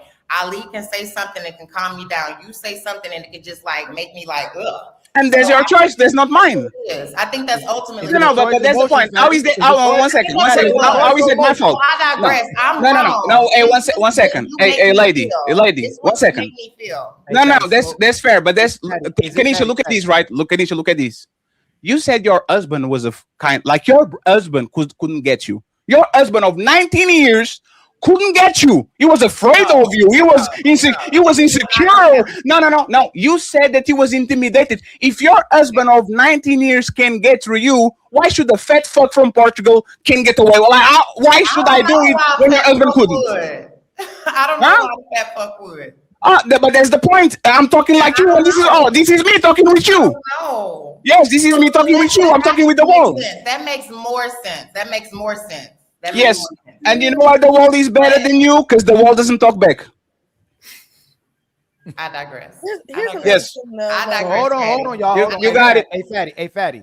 Is that ultimately, is that a choice, or is that an emotion reacting to something that's ingrained, that's subconscious? What do you believe it is? Is that a choice? I think he's a mixture of. I think he's a mixture of both. Her feelings then make her have some conscious choice about if she's going to hear me or not. Just like everybody else, if you have some level of respect or you look up to somebody, you sit your ass down and listen. And if you don't, you're going to get through an ear and go into the other. It happens a lot with mamas and daddies. Mama says one thing and you don't listen, and then mama says wait until daddy gets home, and all of a sudden the kid knows exactly what to do when it's literally the same thing. This is Kanisha. She doesn't want to hear, and it's totally fine. I'm not her man. I don't have to deal with it. Kanisha, final thoughts on this conversation so we can go to the super chats and to the icebreaker. Okay. I thought that was icebreaker. This wasn't the icebreaker? Oh Lord. That was the icebreaker. The icebreaker. Oh God. And Ali, please read the super chats. I'm not going to Of course. Hey, Fatty, hey, depression's a choice, man. Just mess with you. I just wanted to say that it doesn't matter what cultural background you come from. Anybody can speak to depression and who deals with it and how, because depression is not based on what culture you come from, because it's universal. Anybody can experience it. So I think what was throwing it off, we were literally talking about depression, and then you made it personal and said, well, where are you from? Like, culturally, can you even speak to this? And I just wanted to say it doesn't matter where he's from. You know what I mean? Because we all need to be talking about depression. Well, so that's not what I'm saying, is that he can't speak to depression. It's a global issue. I did agree with that earlier. I said with some of the points that he was making, it was just like, culturally, can you speak to that? It was just all over the place, and I was trying to follow, like, what he was saying. Is like one moment the point was made, the next moment it was like, okay, so that doesn't make sense. Like, how does that connect? So that's why I was just like, okay. So Tanisha, you can't speak to the no. You're gonna speak to the specific point that Patty made that didn't make sense. And I love women, but you didn't speak to the specific point that Fatty made that you disagree. And I kept saying I wasn't. I kept saying I wasn't. Finish what she's saying. You keep interrupting every time somebody wants to talk. Let her finish what she's saying, and then you can respond to it. Hey, now y'all know what it feel like. What's that, Melanie? Now y'all know what it feel like every day living next to a woman. That's what a man goes through every day. Yes, it is. I don't deal with you. I'm sorry. It's the cultural barrier. It's the gender. And I think we were also confused because you said the depression wasn't the thing; it was the other points. But then when we actually, what were the other points? You never stated. Oh, I was. But that's what I said. That I'm not going to state it. It's really nothing to state. It's like I said. I'm gonna say it again. The whole conversation. This has to be my last time. This has to truly be my last time. If I'm listening to an overall collection of what this man is saying, and I'm like, okay, so that makes sense. Okay, so then how do we talk? Why are we talking about that? Well, what are we talking about? I don't have to give specifics. You're not saying anything right now. You're literally not saying anything. This is why a lot of y'all. Hold on. Hey, Kanisha. Kanisha, it becomes a stacking of gaslighting, because first they started out trying to be understanding with you, and you still not being understanding, and them trying to be understanding with you, and they in the United States of America. They don't live in Portugal. If I want to understand, let me give you an example. I know that Coco, you from Nigeria, right? Or Nigeria? Are you from? I was born in the States, but yes, I could say something or do something that may disrespect her, that be culturally insensitive, and if I do it, she'll go, "Hey, Ali, this is what you did." Hey, Coco, I didn't understand it. Can you show me how I can be more understanding of how I should have spoke to you, or I should have been more understanding your culture? You dismiss it by going, I don't know what he talking about. He moving too fast. Like, you know what it is? Kanisha, I'm still talking. Kanisha, you interrupting me again. Look, you interrupting me again. I'll let you land every single time, Kanisha. Respectfully, okay? So it ain't just me. It's me too, Fatty. Light skin power don't work all the time. If you want to be understanding of somebody, you want to be understanding of somebody. You're not demonstrating the type of behaviors that want to have understanding. You're not even giving specifics or details to what you didn't understand, so we can be understanding of you. What you're doing is, and you did it again. No, you did it again. Right. So, Kanisha, can you stop? Can you stop cutting me off? Can you stop cutting me off? Kanisha, can you stop? Kanisha, can you stop cutting me off? Hey, Ali, somebody super chatted something hilarious. Hey, is that the African pendant on your chest? Oh, man. Are you on Ghana or Angola or something like that? Why you have it? So let me demonstrate one thing too. Why you have it? We're gonna Kanisha, this is the thing that women struggle with sometimes too, accountability, right? If you don't understand him, you don't understand them. Then when I try to understand you and ask you for you to be understanding, you say you don't have to. It means you're not really looking to be understanding or connecting with somebody. I'm not looking to be understood in this. No, I'm not. And we're moving on. So we moving on. And I had said that already. Right. All right, let's just move on. Okay. It's T.O. has become a member. Much love to you, my brother T.O. The Untouchable Empire, baby. Untouchables. And then T.O. put up his black fist. Much love to you, my brother. The Untouchable Empire, baby. And then T.O. gifted us with 10 memberships. The Untouchable Empire, baby. And then Misty gifted us with another membership. The Untouchable Empire, baby. And then my sister Petty with the $2 super chat. Define depression. I don't know where that button at. But if you're not trying to understand, it don't even matter. Red Lipstick. Red Lipstick vibes with the $2 super chat. There are 8 types of depression? I thought it was 12, just like sexual orientations and gender. Like the videos, friend. The likes are for free, friends. Like the video, please. Realistic vibes with the $2 super chat. There are 8 types and 5 stages of depression. Then 3156 for life with the $2 super chat. Ask the women, what did they eat today? I don't know. Somebody might need a Snickers. Red lipstick vibes with the $2 super chat. Men have postpartum depression as well. And then my sister Maisha, I hope I'm pronouncing it right. Maisha, I think I am, with the $20 super sticker. Much love to you, my sister. And then Maisha again with the $70. Not everyone realized that they are depressed. I didn't realize I had PTSD until some of my battle buddies, army friends, pointed out how my behavior had changed after coming back from Iraq the second time. Much love to you, my sister, with the $70. And hopefully you're getting through that as well too. And there's people around you who are understanding and trying to understand. Cha-ching! My brother Dark Lake with the $10 super chat. Fatty, wasn't your point made in real time? You were trying to explain the issue to Ali about the lack of support men have from men, but it was from women, Dark Lake. And you were told by Kanisha to slow down, negating the issues you brought up. And that's my point. Most brothers ain't gonna tell somebody to slow down. He get knocked outside his head. Most sisters may tell you to slow down though, because they don't fear repercussions from their actions and what they say to brothers, which is crazy in today's day and time. Marvel J Bishop with the $10 super chat. Kanisha is the perfect and prime example as to why men do not open up in front of women. Lord have mercy. Ali voice. Cha-ching! And then my brother Anton. With the $20 super chat, I'm going through something now and nearly lost my life. I am blissful. Fatty does speak some facts about men. I just am fortunate to have a few strong men in support of women in my life. Women can get support from most. Absolutely, my brother. And then tells you with the $2 super chat, Coco, what you benching? 250? I saw them shoulders, girl. I put the girl and then put some more emphasis on that. My brother Tim Panics with the $10. She's on Angela Bassett. My brother Tim Panics with the $10 super chat. Kanisha is a hyena. Everything her husband divorced her for, all feelings that why she can say one thing, but how she felt about his voice, even the vibes. Mr. Walker with the been a member for 2 months. Salute to you, my brother.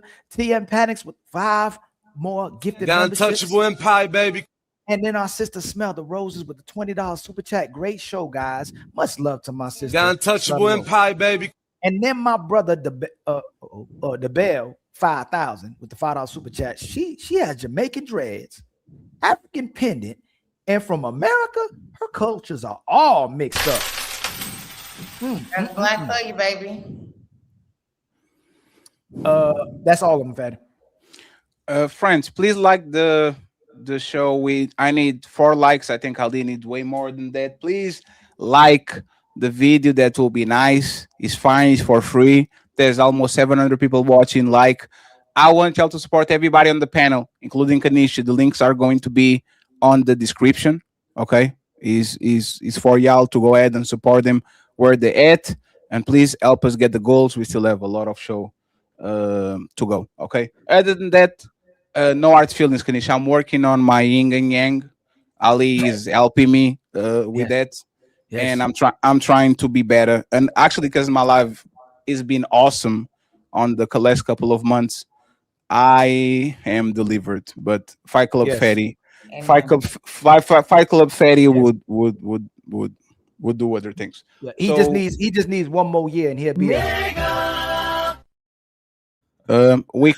Americans told me. You want to be? What'd you say? What'd she say? I said, go ahead if that's what you want to be, a nigga. Oh, so you. So I tried to de-escalate thing. Oh man, I didn't even click that button. Oh my God! Hey, Lord Jesus, I'm going to get something to drink. Ali, the topics are on the notes. Okay, I'll be right back. Okay. Maisha, thank you very much for the 10 memberships. I can't believe I'm doing this shit. Hey, hold on. Okay, so the friendship expiration date. What is the? So we'll start with. Hold on, real quick. Let me take this off the screen, man. I'm tripping myself, y'all. Okay. We're gonna bring Maya up here. Jazz. I don't think I heard Jazz talk too much today. Jazz, we're gonna start with you. Okay. What is the one specific thing a friend of 10 years could do that would make you delete their number and block them instantly? No conversation, no closure, just total digital ghosting. It would have to be some high level form of betrayal. Whatever that looks like, betrayal for sure. You said it would have to be some type of form of betrayal? Yeah, like if you know, I don't know, slept with my man, or talk crazy about me to somebody that I am not cool with anymore, just being weird. Betrayal will be my boundary. Okay. Because How once about you betray me, it's like I can never trust you again. Have you ever talked to somebody again that betrayed you? Like made peace with them? I've made peace. We can be cordial because that's more so a me thing. Because I want to let it go. I want to get it off. But after that, it's just like, okay, I know where It's you not the are same. now. It'll never be the same. How about you, DJ Genesis? I'm gonna say lying and stealing. Lying and stealing. So if somebody lying, steal from you, it's over. You broken every relationship up with somebody, like friend, male or female, that lied to you. Pretty much, yeah. Yeah. I don't have too many people around me at this moment because when people start get the lying and backbiting and talking, lying on me, lying about this, lying about that, I get away with bye. Okay. How about you, Maya? Okay, so first would be messing with my man. Two, because we have to really think. We have to talk about like cut off. No, you're saying like ghost. If you steal from me, I'm gonna need my stuff back. So there's gonna have to be a conversation before the cutoff. But yeah, you mess with my family, it's over with. So don't mess with my man. That one. Okay. My sister MelaninLegacy. What would you cut off a friend of 10 years? What could they do to you that would make you instantly delete their number and block them instantly? No conversations, no closure, just ghost. You'd have to put my life in danger. Okay. That's it? Yeah. Okay. How about you, my sister Kanisha? I would say betrayal for sure would be it. But what type of betrayal? Like how can somebody, what's a specific thing someone can do to betray you? I'm big on integrity. So if it's just like, just the way you moving, I'll be specific. Betrayal. Yeah. Sleeping with my husband, sleeping with my ex, doing something to my children. Yeah. Just big shit. Okay. Coco, you there? Fatty, y'all living? What would I do? I'm here. I'll go next. I'll go after you. I guess when y'all say betrayal, specific betrayals, things that happened to me before where I'll tell y'all some specifics. I ain't gonna say no names. One thing I can go back to sue for, especially that it became kind of very successful, and I may go back and do that. Somebody took my name off of a business and plagiarized my name and put their name as if I got out of the business. That's one thing. Obviously, having any connection with my lady, saying something crazy, flirting, whatever, anything come to that, you got to get up out of here. Stealing from me, doing something. You know what, y'all may not believe me, but if I have a friend and he has a good individuals in his life and he does them grimy or dirty, even a woman, if he's doing a woman grimy that's respectful and good to him, I'll cut them out of my life as well too. A 10-year relationship, it don't matter. It's all permanently. Trying to think what else would I delete somebody permanently out of my life for. That's the only ones I can think of. But right. Oh, if I see him disrespect their mother and father, like directly right in front of me, I think that'd be some kind of position where I respect my elders a lot. So if I see them disrespect their elders, that's something I could cut you out of my life permanently from as well too. I'm one of the rare people, I guess, that still has respect for my elders. How about you, Coco? What would Fatty, you was gonna go right after me, right? She can go. It's fine. Okay.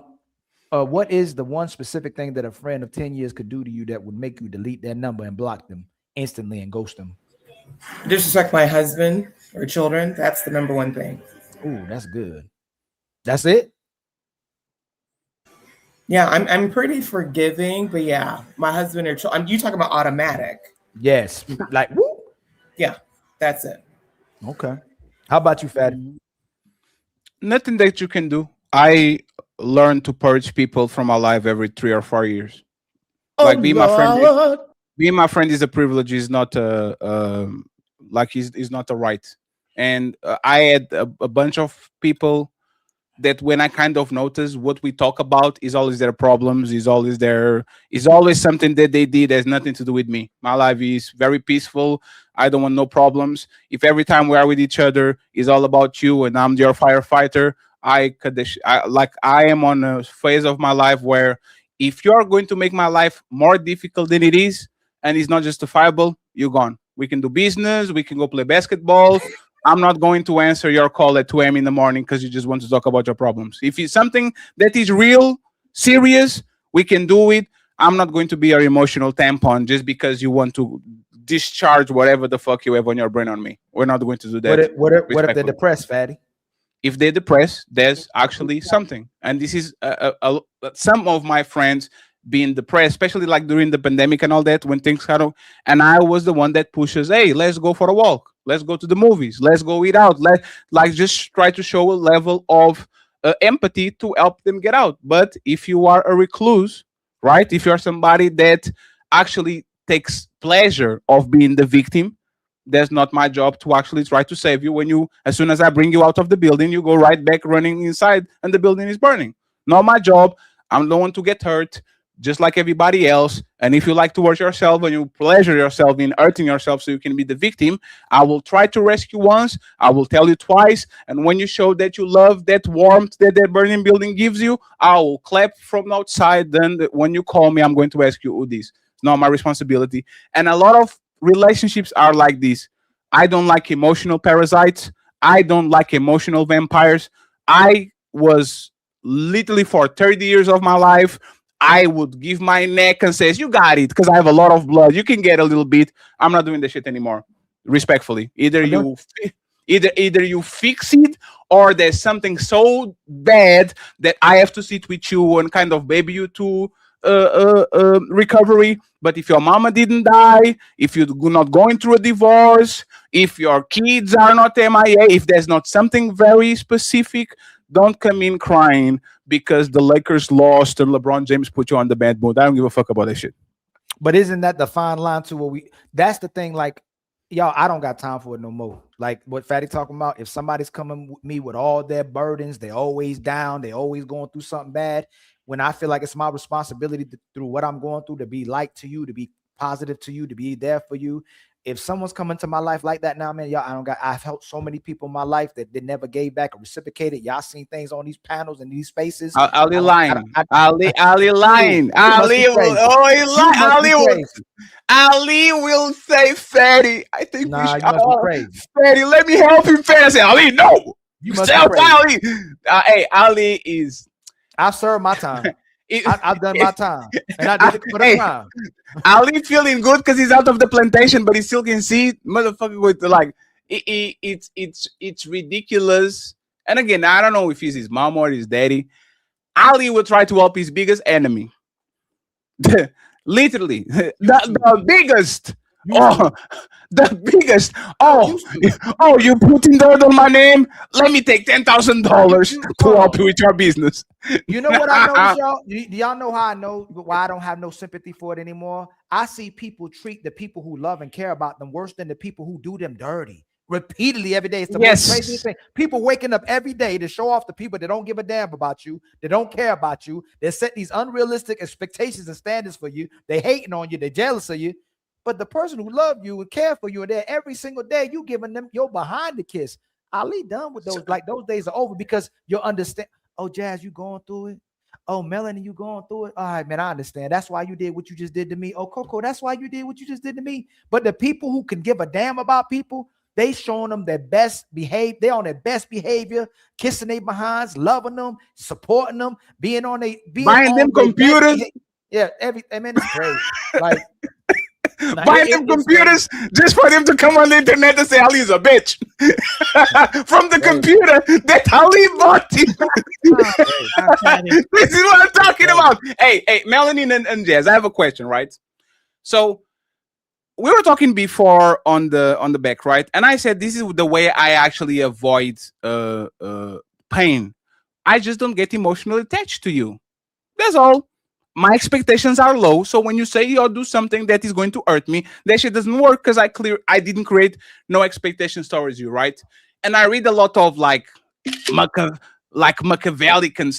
Machiavellian stuff. I like a lot of things that might sound egregious when it comes to morals, but actually work, so I can at least think about it. I might not do it, but I think about it.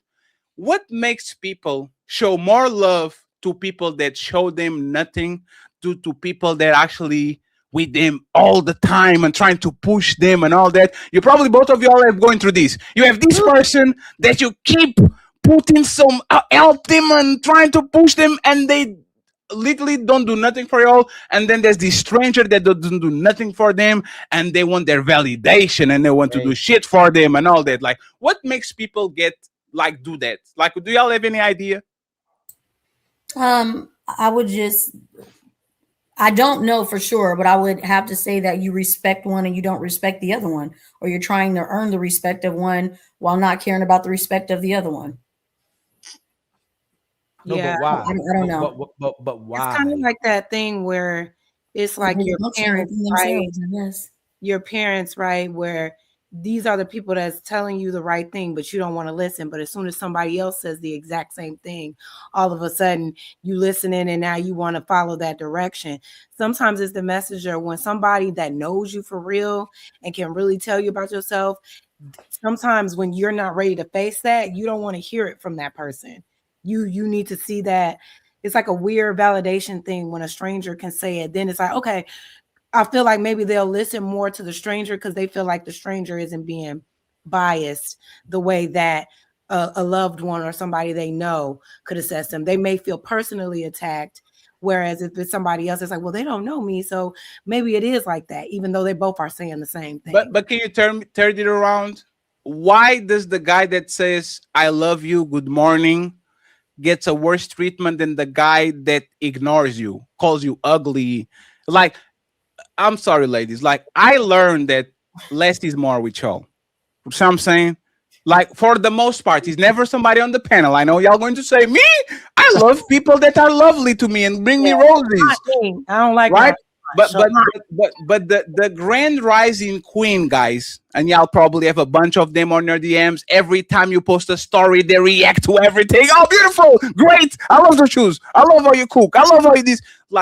I know that those guys, for the most part, will never get the treatment of the guy that is semi-available, the guy that is nice, nasty to y'all, the guy that kind of, see what I'm saying? How does that happen? How, and respectfully, I go through that shit too sometimes, especially with women, because I like to chase. If a woman is hyper available, sometimes I'm like, damn, God damn, you have nothing to cook. Just leave me alone for 3 days. It's fine. Right? So I get that feeling. How do we get to that? How do we get to repulse people that are extra kind and extra nice to me for whatever reason? How do we get to their state? I think there's a certain level of manipulation with those type of guys. There's a feedback loop going on where they're probably love bombing in 1 minute, and you end up being addictive to that fleeting emotion, and then it gets taken away, and you're chasing it just like a drug.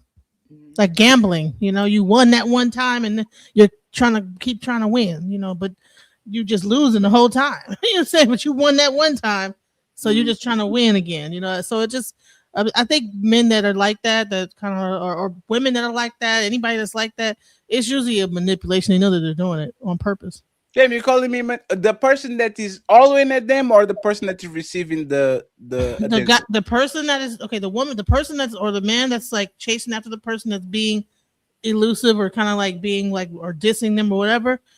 At one point, they probably at one point paid attention in a certain way and did it to a certain degree that set up an addiction in that person to chase after the feeling. But then they withdraw that feeling, and then that person is chasing after them That makes sense. It's like you break the person and then you build them up, and they thank you because you build them up. But you are kind of the person that kind of broke them, kind of. As like drugs, like you take what they say on crack, like they hit the crack and then they have a crash, so they got to keep hitting the crack just to get the crash, the high again. That's what's happening in that moment. What about you, Kanisha? Why do you think that happened? You muted. What was the question again? I wasn't paying attention. I was talking too fast. It's fine. Yeah. Damn. Why do people give better, or they give themselves and are more available and they are nicer to people that usually are not as available, that might be busy, that don't give them nothing in return, than the people that are with them every day, trying to push them, like them, support them, and all that? Like, why do you think that happens? I think it's to the point that, like what Jazz says, sometimes we can just be, so used to a presence or a person where we really can't see, we really can't hear what they're saying, but a stranger can say the very same thing. It happens all the time, especially in relationships. They can say it and it's like, oh my God. So I think we just turn sometimes a deaf ear. Sometimes we don't want to like take certain information from a person. And that's what that is. Is it ever happened to y'all that there was a person that was very kind to y'all and y'all took it for granted instead of actually promote them, make them feel bad? That ever happened to y'all? They're like, damn, I shouldn't have treated a person like that. I wouldn't say that I treated the person like that, but I think that I was so busy chasing after that avoidant person that I was ignoring the people that were actually like probably a little nicer, and I probably would have did a better job with them. But that one person, because like I said, it's like you're trying to prove yourself to, like, I don't know. So It's a weird thing. I definitely not intentionally, but just like the person that, like you said, the person that's always there and available should be the person you should be, being reciprocating that energy to. But there's somebody that's avoidant, that's a little more mysterious. You want to try to maybe, conquer that. You want to be the one he changes for. Mm-hmm. Definitely have done it now. As you mature and you grow and you evolve, you don't play those kind of games. But I think we've done that, as we have been going through our journey of maturity. Like we've all done some stupid shit like that before.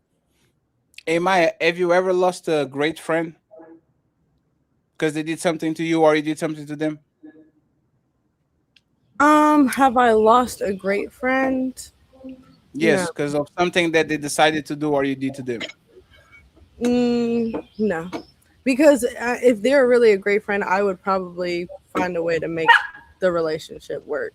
So I've never really lost a great friend, because if I lost them, they probably weren't great. I was just about to say, if I lost you, you weren't a great friend. No. Sometimes it's been great. Y'all never did something to somebody that was a form of betrayal. Mm-hmm. And then y'all never talked to a friend, man, or a dude that she used to talk to, and you shouldn't have done that, and you like, oh dang, and might not hold yourself accountable or hold yourself accountable. Y'all ain't never did that. I have, yeah. Jack. And that's okay. That's okay. I'm 40 years old. I definitely have done some shit I ain't supposed to. Like, man, it was worth it. I wouldn't say that. No, I wouldn't say that. I be snapping on people, but they know I'm crazy, so they eventually forgive me anyway and be like, I know you crazy.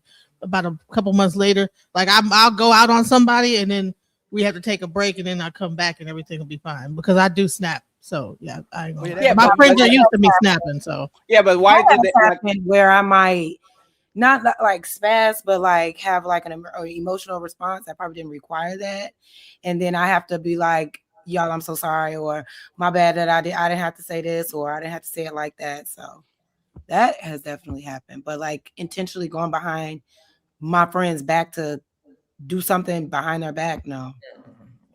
Would y'all leave your friends for doing something deceitful to somebody else?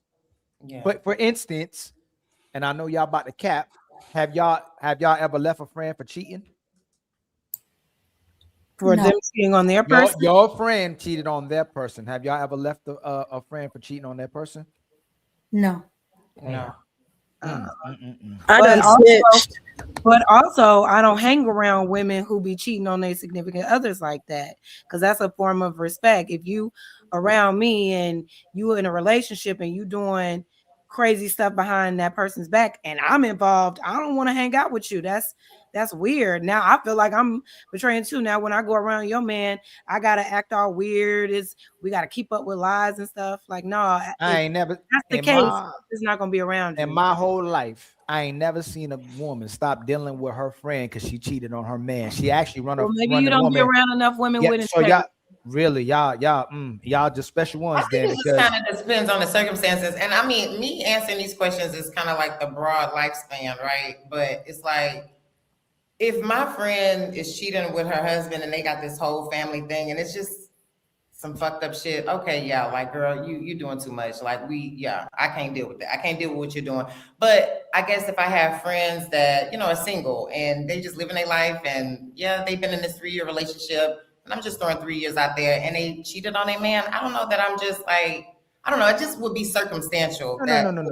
Make me But what I'm saying, we literally will talk about how often women will keep their friends single. Like single women will keep their women single, and they'll give them the worst advice. Where if there's an option where the woman, you can give the woman advice to stay with her man and work through it, or hey, let's go out tonight. You typically gonna tell her, hey man, let's go have fun tonight. F that igga.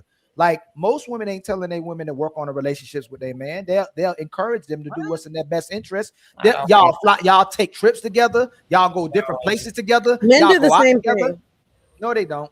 Yes, y'all do. Yes, they do. Now, men. So first, Jazz said nah. Then Maya said they do the same thing. Hold on, Ali, because men don't ever just stop being their homeboys' friends when they know their homeboy is cheating. Y'all will help the man cheat. Let me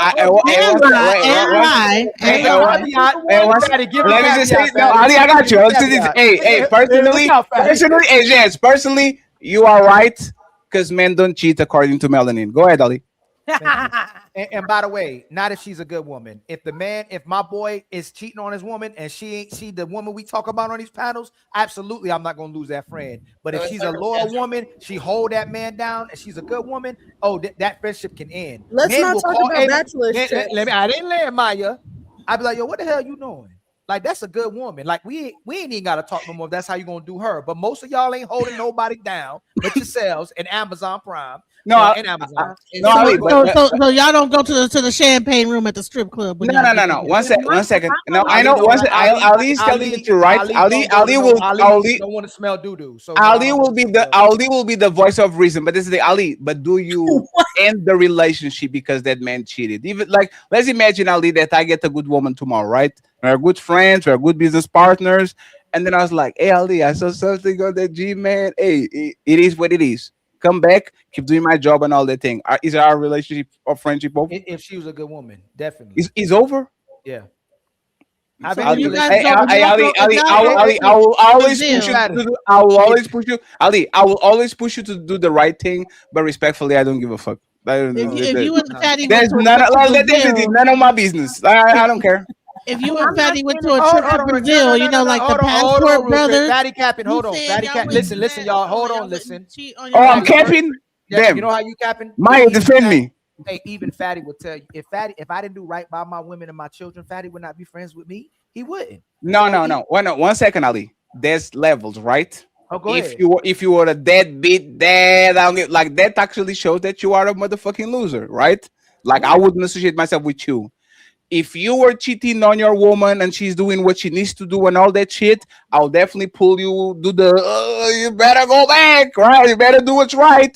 But I will never say, Ali, fuck you. This is the Fatty and Melanin show. I'm not doing business with you anymore. Because you went to Brazil and you fell on some pussy. Like that makes I don't think that makes sense. So it's principle to me. If a man is cheating on a good woman and he's not, and it says to me about his integrity and his principles. I can't deal with somebody. I don't think so. But how do you know she's a good woman? How do you know she's a good woman because she's not your woman though? How do Melanin, you? No. Hey, Melanin, you could be right about that, right? I could have I'm talking about my perspective. She might be a terrible woman, and I think she's a good woman, so I'm not friends with her no more. If I find out later that actually this woman was crazy and he was a good dude, I can be friends with him again. But if usually when we do the CIA, FBI, and I meet people, women, a lot of us have a good gauge of good women because a lot of women act a certain type of way, Melanin, on these panels and off these panels. They typically the same way. So when we meet women, a lot of men will, hey man, yo, you got a good one. Like you got a good, phenomenal woman. Like she holding you down. Versus that woman right there, yo, you need to get away from her as fast as possible. She's not good for you. She's not a good woman. Guys have a very good gauge of who a woman is, even if they still deal with the woman as well too. That's all I'm saying.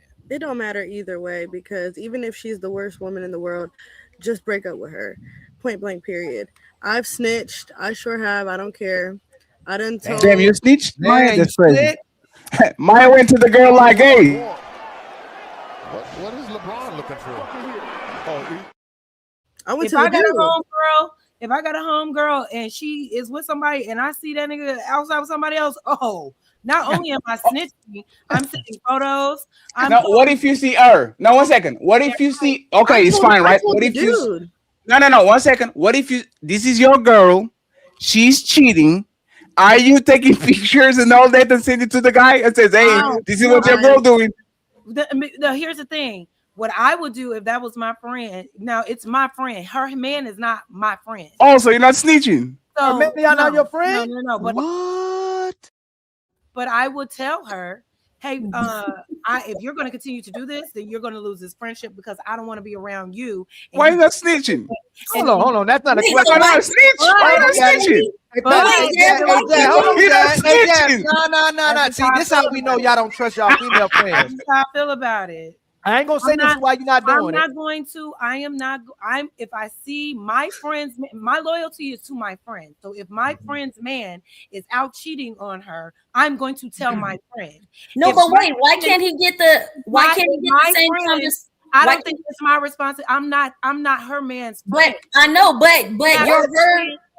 But you're her friend though, I'm right? her friend. Why So would you? what I would do is with my friend, and y'all can say whatever. This is just me. If that's my friend and she's cheating on a good man that I know is doing right by her, I'm going to hold her accountable. I'm not going to encourage it, and I'm going to let her know, hey friend, if you're going to continue to do this, I'm not going to be around you. I got to move around because it's not my responsibility. Now, if his homeboy saw him cheating or whatever the case may be, or if it was like the other way around, like it will be his friend. If his friend wanted to go and say something because that's his friend, then that's cool. But I'm not going to go and tell her man like, hey, your girl is cheating. No, I'm just going to remove myself from my friend and allow her to be responsible. But So if it's the other way around, I'm going to But she might not get snitched on, but you're going to send her pictures and photos. Why can't he have the same conversation you willing to give her and just hold him accountable and tell him to stop? Because she's not his friend. No, she said she's gonna. I just feel she like said she would tell on him, but have a conversation with her homegirl. And I'm saying, why can't he have the conversation? Because yet and still, if that's your best friend, what you're telling her is gonna hurt her. First of all, second of all, does she really even believe you? You could lose out on your friend thinking that you finna snitch on her about her man, and like there's so many ways that can No, go. I won't say anything unless I have the irrefutable proof. If I see her man hugged up with a woman that's not her anywhere, I am taking a photo. I am sending it to my friend. If my friend is cheating on that man, how I would move is say, if you don't stop cheating on this man, I got to move around. Now it could be circumstances where I know you're cheating and y'all about to get married. It may be like a situation where if he asked me, right? Like if he had a inkling or something and he asked like, is so-and-so, is your homegirl cheating on me? I may say, if you feel that way, then it may be some legitimacy to it.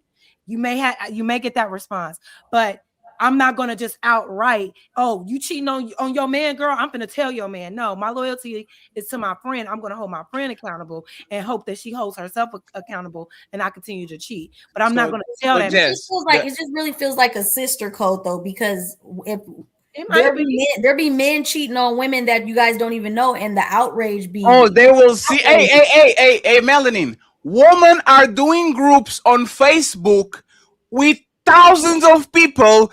If you saw this man, have you met this man? And they literally put in the pictures of the man, and there's hundreds of women commenting, even women that never had nothing with that man, saying, "Oh, I saw him on such and such, and he does this, and he has herpes, and all these shit." So it's kind of one again. I don't think what Jess said is different than what usually happens.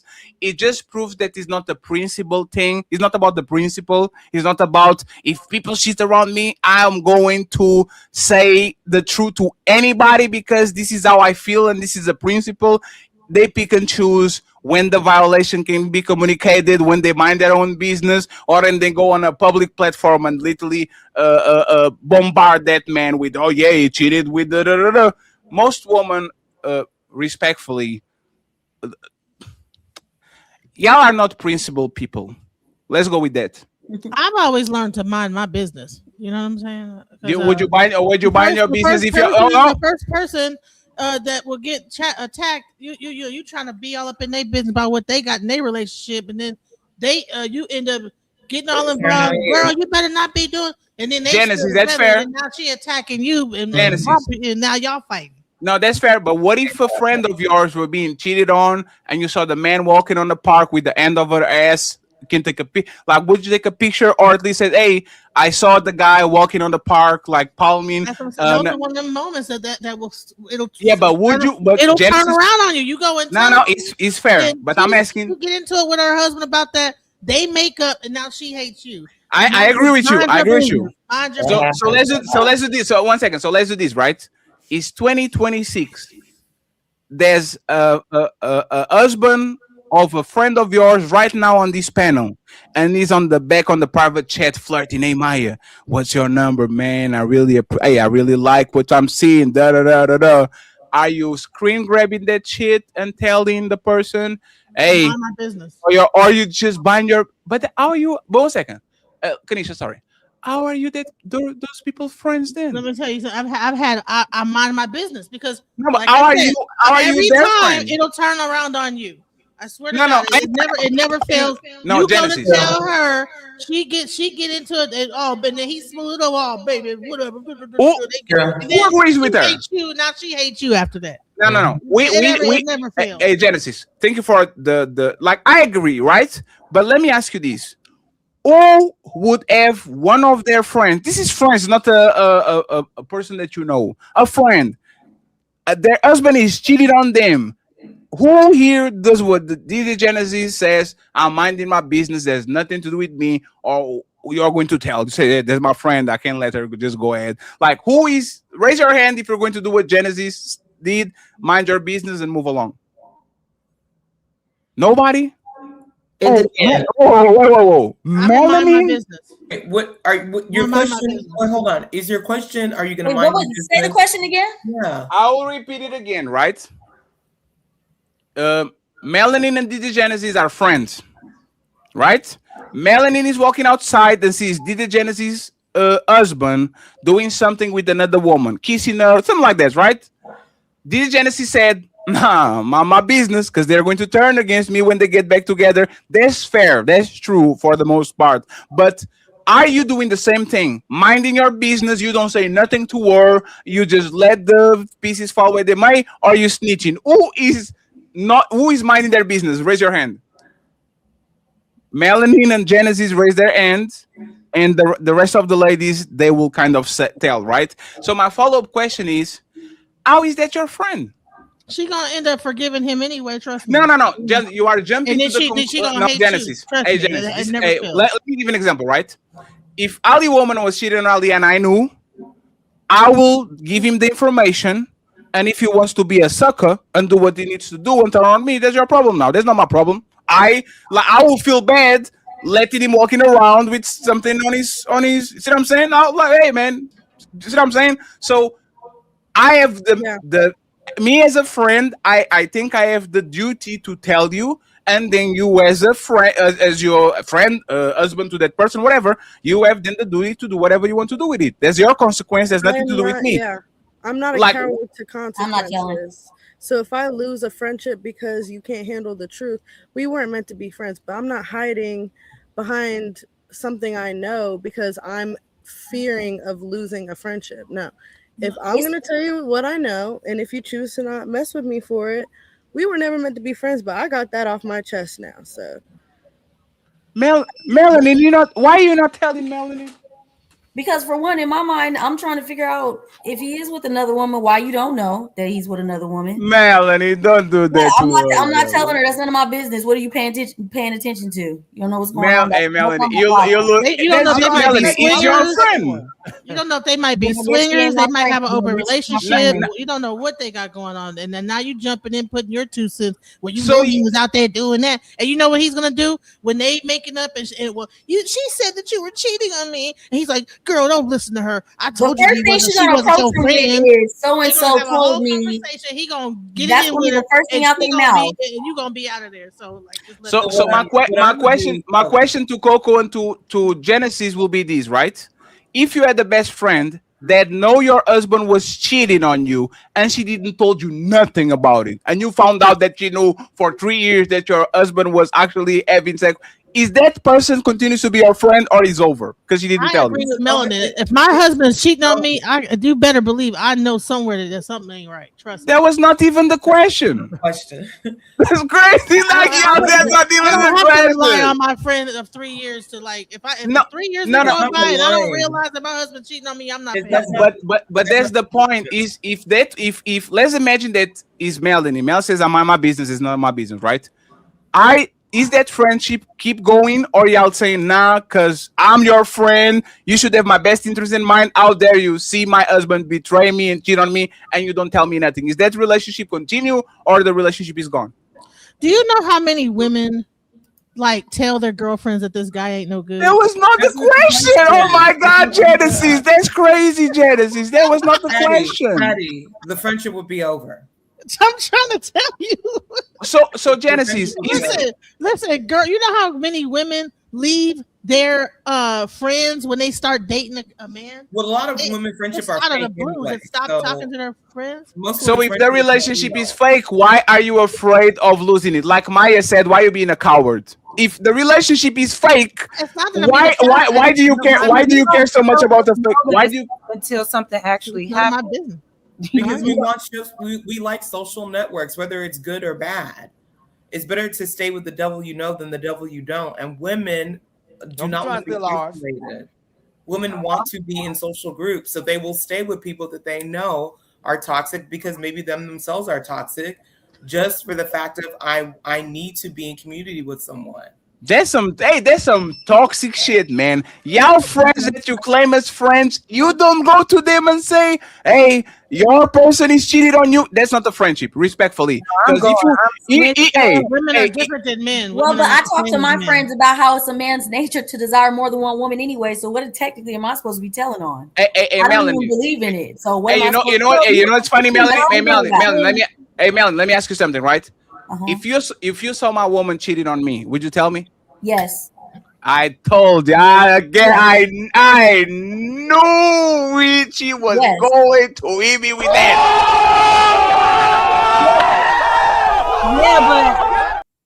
I will give 1 second. Backs up what I said. I will give 1 second, please. So her loyalty is to you. So if she sees you getting cheated on, she's going to tell you immediately. Okay. So let's do this. Right? She said she will not tell her friend. Jazz. It was not the other person. Her and Genesis. But how you take it is different than how a woman would take it.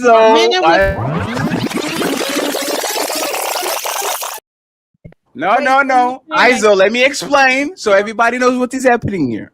So the baseline was, would you tell your friend if she's being cheated by a man? And this is your friend. And Genesis and Melanin said, not my problem, I mind be my business. This is their friend. And then when I flip it and says, hey, Melanie, if I'm being cheated on, which I'm a man, and a woman cheats on me, are you telling me? And she said, absolutely. What is LeBron looking for? So you will be quicker to tell a man that he's being cheated on, but you wouldn't even tell your friend that she's being cheated on? Yes. Why? I've already explained it. I don't even feel like a man technically is cheating. Like, that's not my belief system. So why would I be telling her if I see him out with another woman? Damn. But you know what her belief believes in. is. If you Yeah, believe so in that's monogamy and you feel like it's cheating and all of that, pay more attention. Like, I just, sometimes I'm just not with it. I don't either. We need one person to tell us. But the thing is, it's betrayal. Your friend is being betrayed. But she can't be being betrayed because I'm the friend that tells you that I feel it's in a man's natural nature. I'm not, Okay, but Melanin, I'm not but betraying Melanin, look, shit. that's you. 'Cause That's you know my belief Okay, but system, so listen. therefore I'm not But betraying listen, you. Listen, but that's you though. She's in a Oh monogamous yeah, relationship. me. So don't expect me to tell you I Listen, saw him with right. another woman. You're not that kind of friend. It's not about that type of friend. That's not my belief system. So why would you expect for me to tell you something like that? I don't think you should be holding him, but I don't think you should be holding him to a monogamy standpoint anyway. So why would I tell you if I saw him with another woman? The thing is, they are though. They went into a relationship, both agreeing to be in a monogamous. That's not something I feel you should make a man agree to. So something like that. You don't make a man agree to it. He agrees to it on his own merit. Okay, we're not going to do round two of our debate. I don't want to do round two of our prior debate. Wait a second. Isn't this ladies first? Listen. 1 second, friends. 1 second, friends. I like where this is going. There's 700 people watching. Ladies, one mic at a time. Go ahead, Jess. When she's done, Melanin, and we go from there. Ladies on the bottom, if you want to intervene, go ahead and do it. Go ahead, Jess. And interrupt. So my point is this. I understand Melanin's mindset about relationships and about men, but not everybody in relationships has that same standard. So if you know your friend prioritizes and values monogamous relationship, and she's in a relationship with a man that has agreed to be in a monogamous relationship, and you see that man going outside of that agreement and betraying your friend, I just feel, as my friend, if I see my friend being betrayed like that, I'm going to tell my friend.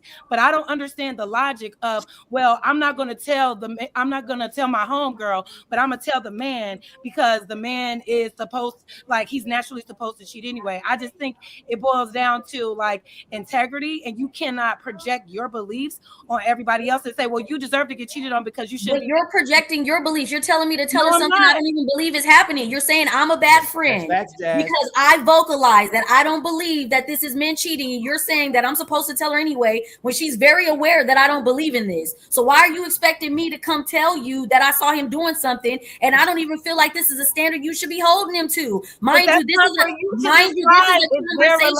this is a conversation I'm having with you as you being my friend, and we can agree to disagree, but you understand what I believe in. So if I see him, what was I supposed to tell you? I've already been talking to you that you shouldn't even be holding him to this standard. So Melon, does your friends know that if their men do step outside, that yes. Here's the question. I don't believe in my it. thing is that what relationship? Okay, what if I can almost guarantee you that the moment that you drop the dime on this guy or this whatever, that this friend of yours is not gonna be great at the end. They're not gonna be great. Thank you. You're gonna get blamed anyway. The first thing it's gonna go back on you, and you're gonna like that. That's true. Melanin said, we admit I saw that you with another woman. That's gonna be the first thing out of her mouth is Melanin said, I saw you with another woman. So it's not even gonna be the point. It's gonna be, why is your friend in my business? Oh, do your friend want to fuck? I'm not do your friend want to F me? Yes, I'm willing to take that risk. You need to stop hanging out with her. I'm willing to take that risk. But you're gonna be the blame of it. No. Let me just say this. I'm willing to take that risk. If my friend is being betrayed and I see it and I have proof, I'm going to tell her. If my friend then chooses to not talk to me anymore and to not deal with me, then fine, fuck it. At least you know. At least I made you aware, and then sooner or later you'll start to believe it too. But I'm willing to take the risk just because of my loyalty. That's your choice, though. But I'm not being unloyal. You're right. I'm just saying. Yeah, I'm not being unloyal. There are different type of friends. You're just not the friend that will tell your homegirl. You'll tell the man before you'll tell the homegirl. But this is something that's established. This is established, though. You know what I believe in, so therefore you can't tell me I'm being a bad friend. Rely on you if she's being betrayed. I got it. No, it's not a betrayal because I don't believe in it. So you can't word it like that. but she believes in it. If she is in a monogamous relationship and the person she's in a relationship is not being monogamous, and you know that he's not being monogamous, and you can tell her, hey friend, I know I don't believe in this, but I know you do, and you're with a man that is making it seem like that y'all are in a monogamous relationship, I'm going to tell you right now that he's not. But if you were my friend and we're talking about this friendship though, if you were my friend and we're talking about this, I'm telling you, I don't even understand why you're trying to hold a man to a monogamy standard. Like these are stuff we're talking about as homegirls on a regular basis. Like you're not friends with me because I'm pretending, girl, team monogamy, fuck these things. And then the next minute a dude face, no, dog, I never snitch on you. No, you knew the whole time I was your friend that I don't believe in this. So that I'm not doing nothing wrong. Right. But why would you be willing to risk your friendship over telling your friend something that she's not going to leave him over anyway? Because that's her friend. Because that's her friend. I'm with Jazz on this one. It's not going to change anything. They're going to still be together. No. Hey, Genesis. Wasting your time. Hey, Genesis. Genesis. Think about it, Genesis. If me and you are on a diet and we being trained by Coco, right? Okay. And we go to the gym every day and we put our effort on and all that shit and we're eating well and losing weight. And I see you on the Burger King line when I know you told you I'm snitching on you. I'm calling you. Hey, no. Hey, Coco, Genesis. No, that's not the point. No, that's not the point. 1 second. Let me land. That's not the point. The point is this, right? You might think I'm a snitch now and you can trust me with nothing and never tell me a secret again because I snitch on you when you said you were on Burger King in episodes all the time. You go to a person, you say, hey, I'm telling you this is a very small thing, but you don't say it to nobody else. And then they kind of spill the beans and all of a sudden, you know, for a fact, I can't talk with you like that anymore because I know you are kind of a flight risk. If I'm your friend, and this is something that I vehemently disagree with Melanin. If I'm your friend, your standards is what makes you be your friend. Me and Ali don't have the same worldview, but I understand what makes him tick. So I know there's certain things I will never say to Ali, even though for me, if Ali said to me, it's kind of fine. See what I'm saying? Like I don't have a problem with that. So if his worldview and his standards is, I believe that men should be monogamous. And if my friend sees you cheating, you don't say nothing to me, you are not my friend. I don't care if you, because a friend has to tell you the hard shit that you never would hear from nobody. If my friend can correct me and tell me, hey, this is what you're doing or this person is doing to you, like, what is the friendship about? You see what I'm saying? Like, why are we friends anyway? If this is something that is dangerous to me, can cause me trauma, can cause me a bunch of bullshit. If you are a woman, and every man I think on this panel agrees, if the bestie, other than Melanin and Genesis, for whatever reason, if I know the best friend of my girl see me in Miami doing some nasty shit, I know when I get home, she has the full report, the GPS data, the pictures, while I was dressing. The fact that y'all saying y'all won't do it, it kind of make me question, like, how is that a friendship? But most women are friends. It's a friendship because you knew who I was the whole time. I'm not pretending. You know what I do. But you'll tell the man though. If it's about just snitching, then you shouldn't tell the man. You know what I believe. I don't feel like women should be sleeping with multiple men though. I don't believe that women should be doing that. You as a woman, I don't think you should carry yourself like that. I don't feel like women can do what men do. So I'm on code with how I feel. I'm not saying shit wrong. And mind you, you know this, or don't be my friend. Don't ever be my friend. Don't give a fuck. Don't be my friend. Yeah, but 1 second. Please, 1 second. Hey, 1 second, friends. No. Hey, Melanie, 1 second. Melanie, I'm not your Melanie. I like you. You treat me very well, and I try to reciprocate. But I'm not your friend. So why would you tell me? Like, why would you literally go out of your way and say, "Hey, well, you said friend. You labeled it as friend. If I don't know you at all, then how? What is the space for me to be telling you something like that if I don't know you whatsoever? No. There's not it, right? When people are friends, there's a level of loyalty, camaraderie, like it's a symbiotic relationship. I do things for you, you do things for me, and this is like a united unit, right? There's 10 people that disagree, but if we're at war, we are together. I can fight you every day, but if somebody from outside comes in, we fucking them up, because that's the laws of the land, right? Yes. If you are not going to do that to your friend, right? Your friend is, you know, she's monogamous. You know she has problems in being cheated on. You know her, and you are not telling her that is your friend, but you are telling me, and I'm not your friend. It's a fatty, your woman cheated on you. How does that? Why would you say that? Because it's my belief system. I don't feel like women should be laying down with multiple men. You can't even please that one man. You'll complain about him cheating or whatever, but most women don't even tend to that one man the way that you should, let alone you switching them out. I feel that it's in a man's nature to have more than one woman. Mind you, this is the conversations that I'm having with my friend. So if she has a problem with my belief system, we should stop being friends. Do you disclose that off the rip? I'm not hitting you upside the head with information you don't know. These are literally conversations that I have with you. So if you don't like it, don't be my friend. Your homegirls out the rip, like, hey girl, if I see your man, is that a disclaimer? I ain't telling you nothing. I'm gonna just let him cheat because men should be able to cheat anyway. Yes, this will be a conversation. But see, you're saying let him cheat. I don't use that word. You know what I'm saying? I don't use that word. But if she approached me and if she said, would you tell me if you saw him with another woman? No, I wouldn't tell you. But Melanin, how about if the man was in agreement that he was going to be in a monogamous relationship with your friend? Fuck up. God damn. What if that I'd be irritated. I would be irritated with him and talking to him. Why are you even doing that? Like, what pushed you to be telling her that you're going to be monogamous? Like, is this how you feel? Is this something that was she pressured you to say, or is this really your belief system? Nobody I just think they choose it. Nobody's putting a gun to a man's head and say, you gotta only be with me. If that man know that he got this insatiable appetite for multiple women, then he needs to be honest about that up front and allow the women. I say that as well. I say that as well. So what? And by the way, friends, women.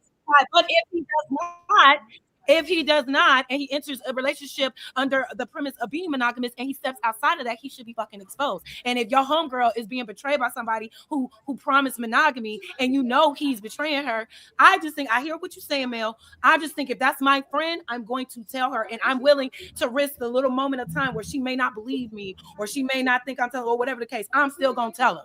I've already been telling my friend to have common sense enough to know that men like more than one woman. These are conversations I've already been having with you. Why you want to go all upside his head if you saw him with somebody else anyway is irrelevant to me.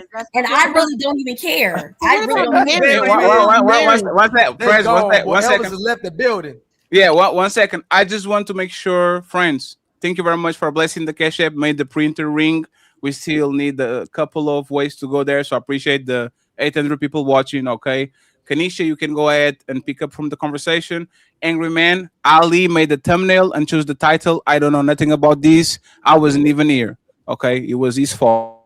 I don't know why he decided to put you on the thumbnail. And we're talking about friendships. It was Ali's fault. Go ahead, Kanisha, you got it. Well, I mean, Melanin or Mel, I definitely understand what you're saying. In a sense, it just seems like your point of view is just. It just seems like from an experience, and you just jaded and you're tainted. And I'm not jaded or tainted. I mean, y'all mad that I'm not being a girl's girl. Oh, shit. I don't care. I don't need to be no fucking girl's girl. Oh, you understand if you're gonna be around me, you understand that I don't think that you should be sharing your body with more than one man. This ain't even about your nigga. You as a woman, I don't think you should be fucking him and him too. Your body's not designed for that. I don't care. It's not something I believe in. I feel like men should be able to have more than one woman. You know this, or don't be my friend. Oh, wait, I have a question. I have a question. Wait. Quick I'm not damaged. I'm not tainted in none of that. I don't believe in it. Quick question. So your point of view is shaped off of what? Wait. Born with it. So where was your point of view? How do you know? Hold on. Wait. Let me ask this one question. You were born with that? Wait a minute. Kanisha, hold that thought, baby. Okay. You said that our bodies as women are not supposed to be taking multiple men all the time. Are our bodies made to take a man that's going around with multiple women behind our back and then coming back to us without knowing it? No. If you create it, no, to answer directly, no. So that is why we should know that we are being betrayed. But you should know that a man is going to be with more than one woman. I don't know that.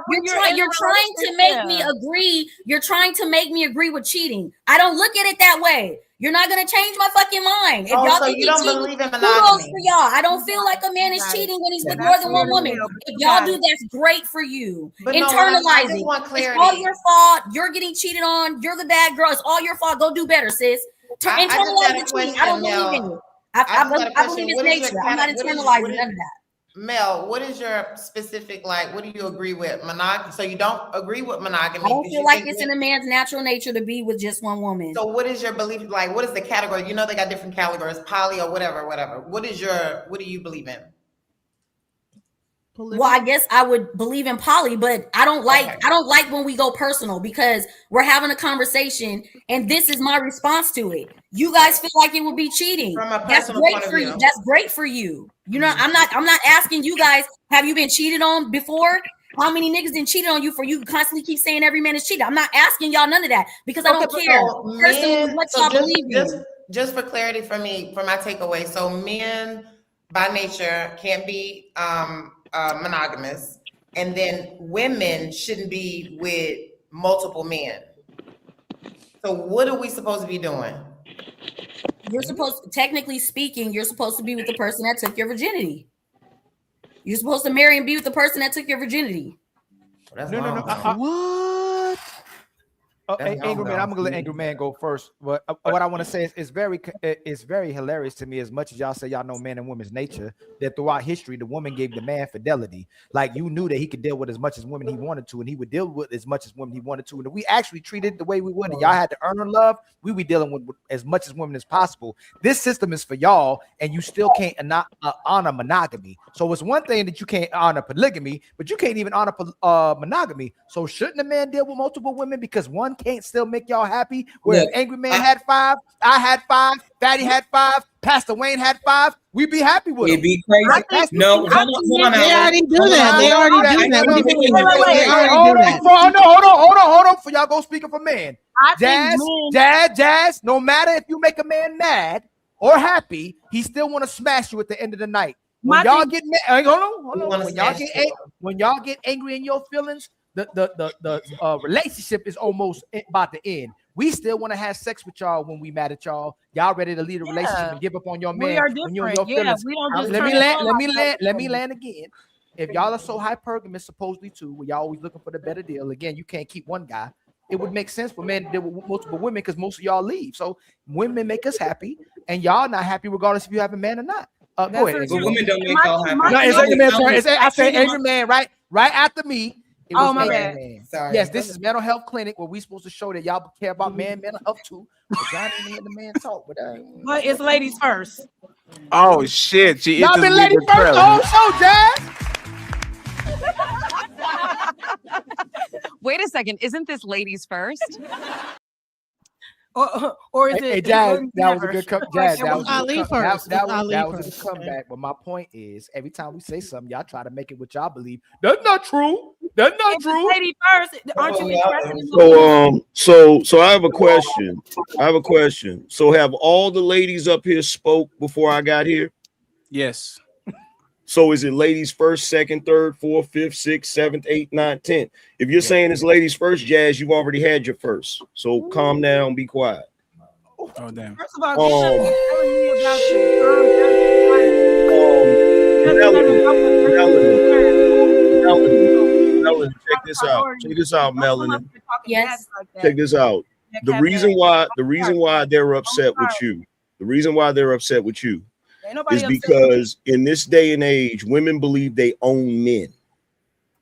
So you being a man owner by their estimation, if you see another woman's property stepping off the plantation, you're obligated to tell it. That's why they're frustrated with you right now, because they believe they own men. They believe as much as they talk about, I'm pretty sure. Hey, one second. No, I'll make 1 second, please. Jazz. I'll make sure you can reply uninterrupted. We made clocks for y'all, so let him finish and then you got it. Why you need to talk to me? Go fast. So I'm pretty sure it's my turn. So as much as they talk about bodily autonomy, my body, my choice, they believe they own a man. The moment that a woman gives a man some sex, they believe they own that man. right? And it's never been like that in the history of the world, right? But the funny thing is how they're acting like they don't understand what a double standard is. If you're saying that you're not going to tell a woman that's your friend that her man was stepping out because that's your belief system, but you would tell a man, that's a double standard. And they're acting like they don't understand that double standard. If I'm standing there and I'm watching a woman slap her man, I'm not going to intervene.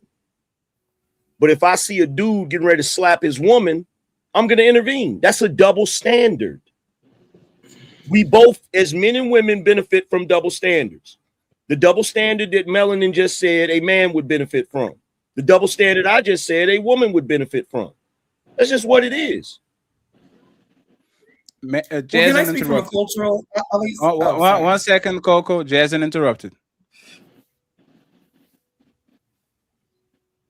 Honestly, I'm not about to go back and forth because when I was saying that it was ladies first, I wasn't even addressing this no neck. You know better. The fact that he even came up. The fact that he even came up here addressing me at all is weird as fuck, but y'all got it. Yeah, that was disrespectful. Okay, first of all, I didn't address you. When they was getting ready to give me my turn, you said something. That was in reference to me. And I was talking so to when them. Ali said it's angry man's turn, you said ladies first. That was addressing me. Okay, and I why did that responded. get you so pressed? I was talking And to I them. responded. You seem to be the one that's upset. You seem to be the one that's upset, Pumpkin. You're the one that run around and You seem to be the one that's upset, Pumpkin. Uh-oh. Don't worry about it, Jazz. Don't even go. Okay. Jazz, no more. No. It's gonna be okay. It's gonna be okay. Don't, Jazz. It's gonna be. Hey, take another sip. Take another sip. No. Take another sip. You'll be okay. Take another sip. Don't do it, Jazz. You don't have to. Get the bottle. You don't have to address that. Get the bottle. You'll be okay. Don't. Don't say nothing else, Jazz. That's not important. I do want to say, from a cultural perspective, my mother's father had 3 wives and more, and it became a problem. Baby, I'm gonna get you chocolate, baby. So from a cultural perspective, for cultures that had multiple wives, baby, it becomes an issue. But I'll speak more to it once I get her some stuff. No, it's fine. She's handling her baby. Pastor Wayne, how are you doing, sir? Thank you very much for being on the show. I'm doing well. Thank you very much. Let me ask you something, Pastor. Do you think do you think, like, we're talking about what we would say to our friends if their spouse is cheating? Do you think we telling them that they are being cheated on depend on gender, or is a principle thing? Meaning, is more probable that you tell a man that he's being cheated on than a woman, or you think it's a principle thing? We should tell them regardless, be man, woman, or indifferent, that they'll be cheated on if they are a part of our community. Like, what do you think about that? I think, be honestly, regardless of the male or female, I think that that's something that anybody would want to know. You know what I mean? And it comes down to a point of, if I got a friend and the friend doesn't let me know that he sees my woman out cheating, then I'm going to question the friendship between me and the friend. I do know, though, there are some times where you have friendships and a person is obsessed or overly emotional about a person, and regardless of what you tell them, you might have shared red flags with them, and for a fact, if you do discuss or tell the friend that of what's going on, the friend ain't gonna do nothing anyway.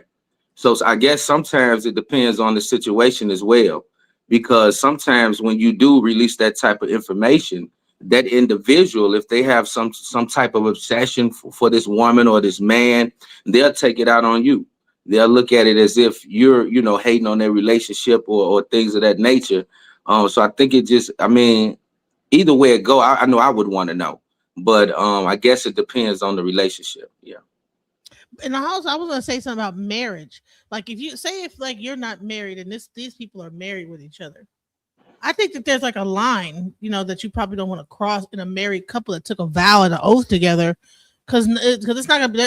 I don't think what you tell them is gonna make their whole. You want to be the reason why their entire marriage falls apart. Like, I don't want to be that. I don't want that responsibility. It's none of my business. I'm sorry. I just don't want to be the catalyst to I don't want to be. I don't want to do that. Well, in some cases, you don't really know what the arrangement is between the two people in the relationship. Some people don't trip about that. You know what I'm saying? So, like the brother was just talking about, when it's male friends and you see a chick out that's your homeboy's girl doing something she ain't got no business, that's shaky ground. You got to be careful, because sometimes the dude won't believe you. He be ready to fight you. You know what I'm saying? It'll end up ruining your friendship just because you told it. You feel what I'm saying? Sometimes you got to let him find out on his own. That's what I said. You know, sometimes friendships, you know, I think that there's a fine line when it starts getting into people's relationships, because that's their own like relationship. That's what their own bond is. And then you jump in the middle of that. I believe that it's just going to cause problems. Stay in your lane as a friend and stay out of people's relationships. So let me ask a question to Pastor and to Angryman, because he didn't answer. If your friend, if their woman is cheating on them, are you telling them? If my friend, if his woman was too, you have a friend, you find his wife cheating on them, are you saying, hey bro, I was in the park, your wife is cheating on you with are you telling? Yeah, I'm probably gonna tell. Yeah. What about you, Angry Man? I ain't saying shit. Oh shit. What? I ain't saying nothing. And the reason why I'm not saying nothing is because I've seen dudes fall out over shit like this. Like I've seen dudes try to tell a dude, man, and they don't want to believe it, and they get into a damn scuffle about it. And nah, I'm just because he's gonna find out. But and they still stay with the person. They'll be like, they'll get into you, and then be still with the person. Yeah, and that's when it be worse when you do try to tell your mans and he stay with the chick, and now you over there playing the video game with him, and every time she walk by, she hissing at you and shit. Y'all are right? But that's the thing. And I talk with Ali with this all the time on the back. Why are you afraid of losing that relationship? If that person is that bad, that is so paranoid that they are literally giving you the holy grail of information, and you pick that shit and you throw it into the ocean and you fight me for that, why are we afraid of losing a shitty relationship with a shitty man that I'm giving you the info, and instead of you turning around and giving me, thank you, Fatty, for putting your reputation on the line to come with me. Like, why are we afraid of losing a shitty friend like that will turn on you? Sometimes we not saying nothing is because we was just at the strip club with homeboy last week, and he had ass and titties in his face. Sure, so we see that chick and we're like, sure, but so you believe in you believe in divine retribution, like you believe like if a man is doing dirt. I believe in staying out of people's relationships. That's what I believe. That's crazy. That's what I believe. Hold on. Cause how uncomfortable it is that you done told, all right, so now, all right, you friends with them and they're a couple. You done snitched on him cheating or whatever, and now y'all going to go out and have dinner together, and he knows that's life. Hey, that's life. Hey, Genesis. Do you know, from the moment I was 15 until I was 33, because I would like to listen to people crying, how many women came to me and said, Freddie, my man is putting his hands on me and he's cheating and all that. And we would have a conversation, and then 2 weeks later they will be with each other, and I'm looking at her, you motherfucking dumb bitch. Like, it's fine. I'm okay with Genesis. Did you punch the guy out? Let me land the parachute. Genesis. She showed me who she is. She's a dumb bitch. I don't want to be around dumb bitches. You are dumb. You are a person that is not worthy of my time, because I spent 3 hours of my day with you crying on the phone just for you to get back to the man that is abusing you. So now is a choice. My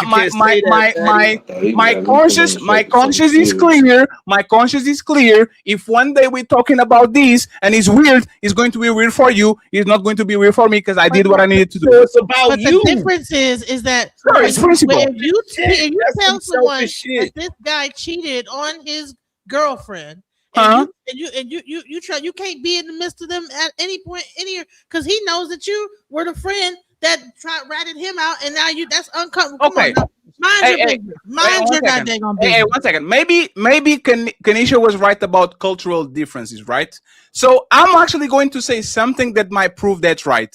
Y'all Americans have these no snitch clause, right? Oh, if I didn't see nothing, I didn't see nothing. If you're on the street and somebody runs over on purpose, you saw the plate, you have everything. They ran over somebody or they committed a crime and it's affecting somebody of your community. It's not a stranger, it's your community. Are you going on the next day and at least putting the photos on the post office so they can open that shit and says, oh, this is the person that killed my son. This is the person that robbed my establishment. If it's your community, doesn't matter it's your barber shop. You've been on the barber shop for 20 years. You know everybody inside of it and all that shit. And something happens. Are you telling? And when I say telling, you don't have to go ahead or are you saying I'm minding my business? It's nothing to do with me. Here we go. Like, what are y'all doing?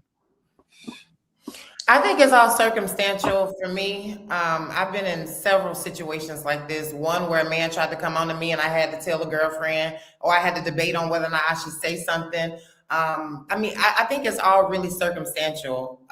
If I see if I see my friend's man cheating, it's subjective. If it's a married man, I would more likely say, but if this is her boyfriend and I know they've been back and forth in and out, some stuff I probably like, okay, she's not ready to stop being stupid. So let me just let her finish being stupid. And once she done, she done. Because it does happen like that. With women, sometimes they just not ready to see the truth. And if you interceding on some of that, trying to be her friend, she would and can turn on you. Because this happened to me multiple times. That's why I'm really indifferent. And I say it just would have to be circumstantial for me to say. But I will say love makes you do. I'm definitely speaking from experience. Trust me. Love, that's why when Fatty says she being stupid, you can't necessarily say that because love make people blind. They make them not certain. Make them drunk. Absolutely, that's fair. Well, that's right. Dick blind. But that's the thing. You don't let love makes you drunk, but I don't let the drunk driver drive the car. You go on the back. You can put you on the back. It's my job to tell you. Just love eggplant too. Eggplant is my drunk too. Is my job to tell you? Is my job to tell you? Is my job to tell you you are drunk? Don't go ahead and get the keys. You know what to be. You know what to be responsible, in my opinion.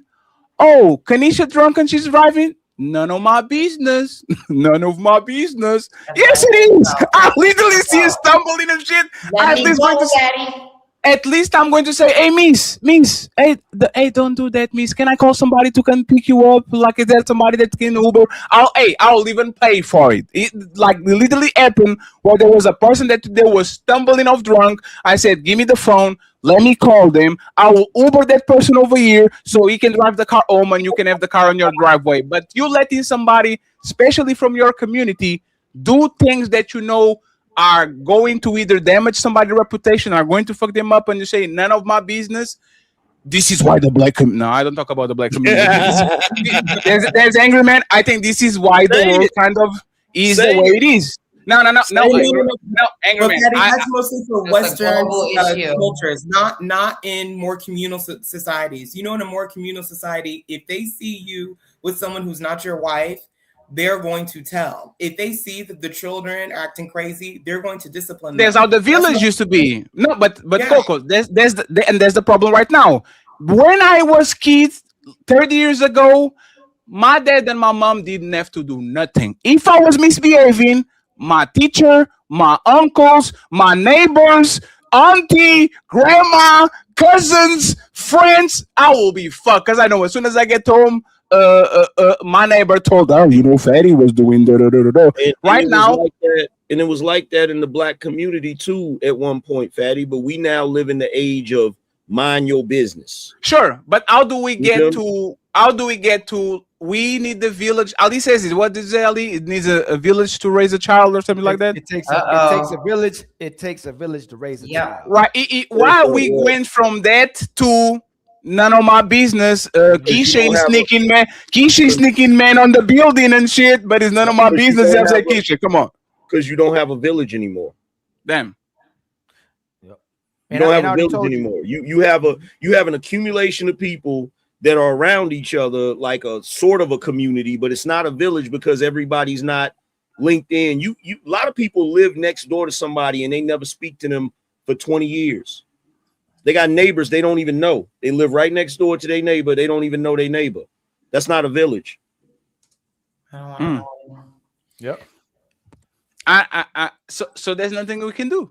But there's something that we can do. We can do it internally and stuff at home. That not my business stuff is coming from the ladies. Like when we talking about should a man take care of his kids? Yes. Should a woman take care? Man take care of his woman? Yes. Should he be a family man? Yes. Should he practice discipline? Yes. Hey man, should she watch what she does with her body? That's none of my business. Should she cheat on a man? That's none of my business. Should she go on a girl's trip instead of being home with her family? That's none of my business. It's none of y'all business when it comes to the sisters because y'all live vicariously through them and you don't want to be judged because you probably doing the same thing still. Until the sisters become most sisters become the righteous woman they're asking men to be, then it's not going to be none of your business. But soon as it's time for a man to pick up his kids, it's everybody's business. That's what's happening. And y'all know that's the truth as well, too. When we come up here, y'all can assess and break down every situation with what makes a man a good leader and what makes a man righteous. Soon as we ask about what a good woman, a bad woman is, it's subjective. It's not, and it's none of my business. No, that's not about being a woman and a man. This is about relationship, but not nobody's business to be jumping in and telling and snitching and getting all up in the middle of it. Now, this ain't got nothing to do with an individual. Oh, you know what? Hey, should a woman be loyal to her man? Yes. Should women have children? It's their choice. Should women get married? Should women get married? If she wants to. Yep. Should men get married or should they have sex with women? And this is what I'm talking about. Y'all tell men. Y'all no. Here we go again. Nope. And every time we switch it, y'all tell men to practice the discipline. I said if a man chooses to get married, that's his choice. He shouldn't. That's what I said. Choice. He's not obligated to. And there are plenty of men out here that are. Hold on, before y'all take the mic. No, y'all jumping. Hold on. You didn't even let me land. So you're okay with men piping down women nonstop? Y'all okay with that? That's his choice. If he's being honest and I hurt nobody, what's the problem? Yeah, for this part of the show, y'all saying that when y'all talk about how men are maneuvering with you want us Jazz, please stop. No, Jazz, I didn't do that. Hey, Jazz, come on, Jazz. No, it's not what I want to believe. Y'all are coaching men on their manhood every single day and where they should put their penis. I'm not coaching no man. Hey, Jazz, you see what you're doing? You see what you're doing, right, Jazz? You see what you're doing. And Ali, and this is why you don't ask questions. You make statements. I don't coach you. I do even to make statements. It happens as well too. But again, we communicate to y'all exactly what's happening, and y'all refute logic and run away from it fast as possible. There's never any accountability. Communication doesn't always have to be. We're trying to demean you, Ali.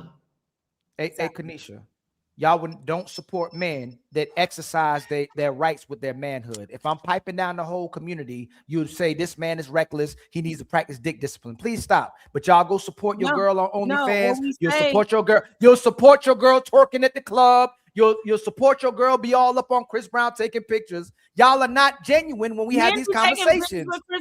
And y'all always say men. Y'all don't need, and again, y'all don't need men. Y'all don't need men. Y'all don't need men. Hold on. Y'all don't need Jazz. Let me fit Jazz. Why not let me land and respond to it? Let's let me finish first. Y'all don't need men till y'all need them.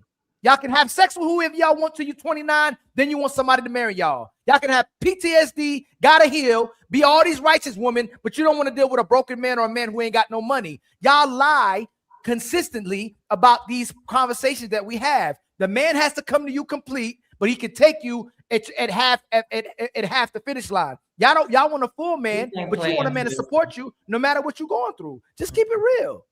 Okay, so I'm gonna keep it real right now. If a man chooses that he doesn't want to be married and he doesn't want kids and he wants to live his life to single and have sex with whoever he wants, he should have that right to do that. Nobody is mad at men for choosing that life. What we may have pushback on is when a man acts like he wants just one woman, gets in a relationship with one woman, and then behaves like He just didn't act like he wanted to be in a relationship with that one woman. What we're saying is just be honest about what you want. If you're a man that's out here that's saying, I need a bunch of sex from random women until the day I die, then just say that. Don't approach the woman that you know wants monogamy and then get into that relationship and then go and cheat when you could have just been single. I'm here for men having their way. Have your way. But if you got a lie to kick it, if you got a lie to kick it, then you're a coward, because nobody is forcing a man to do anything. Nobody is forcing y'all to be in marriages. There are plenty of men out here that say, I don't want kids and I don't want marriage, and nobody ever has pushback for them.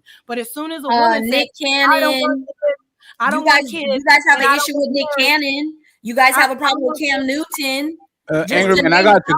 Don't forget what you want to say, Angry Man. I got you. Let me land. Calm down. Thank you. So what I'm saying is, have your way. Just be honest. Nobody is mad at y'all. Like if a man wants to just fuck everything for the rest of his life, do that. But if you gotta lie and cheat and creep around, then you're not moving with integrity. You're not even being honest with yourself. Have your way, but just be honest about it. Don't go into situations with a woman that you know values monogamy and you don't. That's selfish and that's dangerous to both of y'all, because now you live in a double life when you could literally just be honest about it. And when you're honest, there are a lot of women out here that will appreciate that and be like, you know what, fuck it, I'm with it. I'll be in one of your rotation. Woo. Now maybe the woman that you actually want, because usually the guy that be out here slinging all that dick around like a nice little wholesome woman at home base that he could just rely on when he done throwing that dick around in the street. So he not willing to be upfront and honest with that woman. So he has to lie. And that is the issue that I take in. It's not about you having your way. It's about how you're doing it. Let's get Angry Man and then Melanin interrupted. Okay, so that is, let me preface this because she's gonna think I'm attacking her. That's your opinion, Jazz. The truth of the matter is men have gotten attacked for not doing the typical thing that they're expected to do, which is to get married and have the two, get over it. And get married and have the 2.5 children and the white picket fence. You literally had a few years ago a movement called MGTOW. Those dudes were shamed relentlessly. They had news articles, they did freaking news clips about it, all types of shit. They said that if men don't do what they're supposed to do, they acted like the whole society was going to collapse. You even see that with the passport bros. They're getting shamed constantly for what they do. And just like they said a second ago about Cam Newton and Nick Cannon, they get shamed relentlessly. Every time their name comes up, they talk about how irresponsible they are and how they creating broken homes and all that type of shit. You can rebuttal and then Melanin. All I'm saying is I don't know why it's so hard to understand. I don't know why that's hard either. If you are a grown-ass man, you are in control of everything. You are the leader, right? No woman should be able to conform you or contort you to live the life that you want. If you are a man out here that want to have a bunch of kids out of wedlock and you want to do all of the things, if you're not harming anybody and being upfront and honest about your lifestyle, I have no problem with it. The only issue is when you lie to get to where you are, when you betraying people to get to where you are, because there's no reason to do that when you could just be honest. My whole preface is just be honest, and I don't know how anybody can have pushback on that. Go ahead, Mel, and then Ali. So I agree with what the Angry Man said. I would just like to pinpoint that if he's not being monogamous, everything that she's choosing to describe the non-monogamous man is negative talking points. You know, he's sleeping with anybody, he got kids everywhere, and things of that nature. So that's all I would like to say. But Angry Man, I agree with Angry Man. Can I say? Yeah, with the thing with all the kids thing, we may have the way Cam, like for instance, Cam Newton, right? The fact that he has said things like, oh, women are devalued every time they have baby, but have a slew of baby mamas, contributing to that problem, right?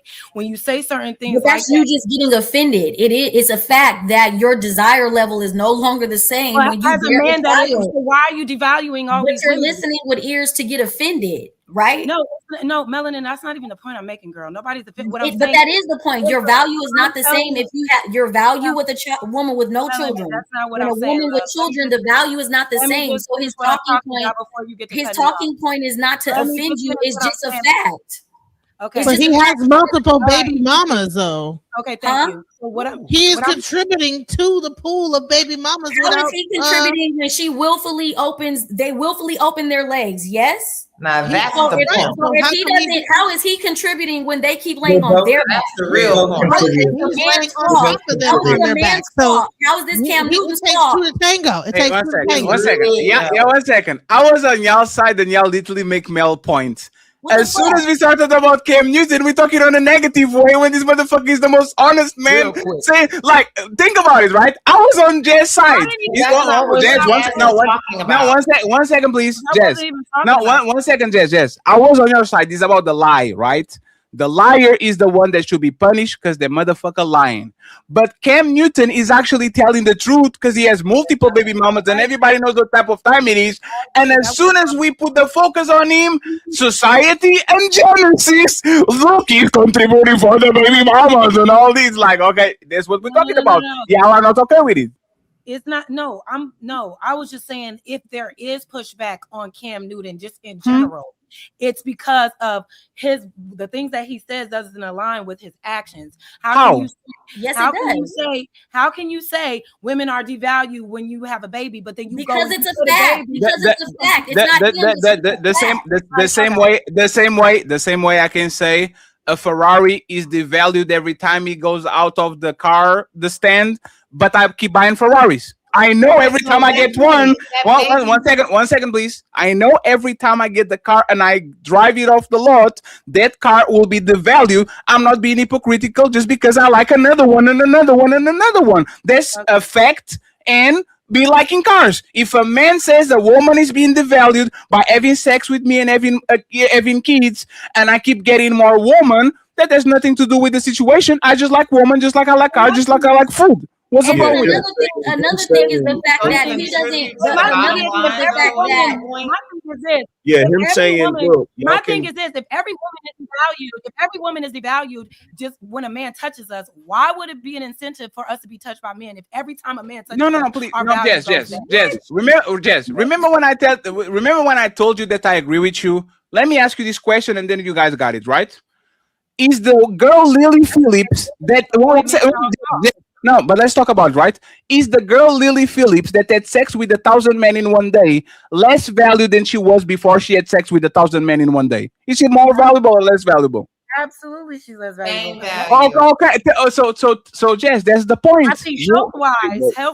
Here's the thing. But you don't have a problem with. She can do whatever you want because she's a body. I believe that Jess will say that woman can do whatever she wants, but you still can have an opinion that if a woman lets 1,000 men run a train on her on the same day, she has less value than she had before. You're not contradicting yourself. It's just a fact. Here's the thing.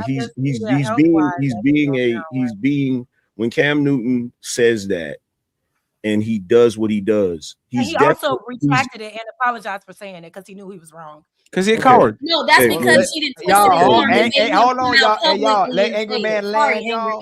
No, he just knew what he said was wrong. No, it's her. Yeah. Y'all see the lady. Y'all see the lady right now. The men aren't cutting y'all off. Y'all realize this, right? It's ladies first, right? For once in our lives. Just saying, no, that's okay, Jazz. That's cool. No, we don't be. This is what happens and why you start getting cut off. This is what y'all do. Y'all invite if we cut you off, Ali, there's no need for it, Jazz. Today you're being unfair, Jess, because we kind of, Jess, you saw the show Friday, me and Ali talked the whole show. Today we chilling. No, Jess, today we chilling. You know what's funny, Jess? Everybody comes to the end of the show says, Ali and Ferry talking a lot, and my question is like, who didn't not talk? Who didn't got their thought off completely on the show? And the answer is nobody. You are saying what you need to say. Melanin, what did you say? So if y'all feel y'all didn't say something, then raise your hand and you got it. Angry Man, finish your point. Kanisha, and then we have to introduce Peaky and the rest of the panel there on the bottom. Go ahead, Angry Man, finish your point. Okay, so when Cam Newton says that, and then he goes and does what he does, he's definitely being a hypocrite. You can call him out for that. However, it does not negate the fact that what he said was a fact. The way our society is structured, women who go out and mess with multiple men, it does devalue them. That's a fact. Even if he's guilty of doing that, even if he's guilty of having multiple baby mamas, that does not negate the fact that he stated. Does it make him a hypocrite? Absolutely. But it's still a fact. Yeah. No, and was that's it why I that think she's women dating should multiple stay men, away or from once it. she has a baby, she loses her value? Yeah. Which He one is said, it? he Once said, she has he a said a baby, baby. has a child. He she said a loses baby. her He value. said a baby. So once a woman has a baby, she loses her value. Yep. No, I think it. She Well, loses but value. the value She is not the loses. same. She doesn't lose her that. He's Hold on, not y'all. married. Yes. And we have a genuine conversation. If a man loses his money, y'all know he loses value. Okay.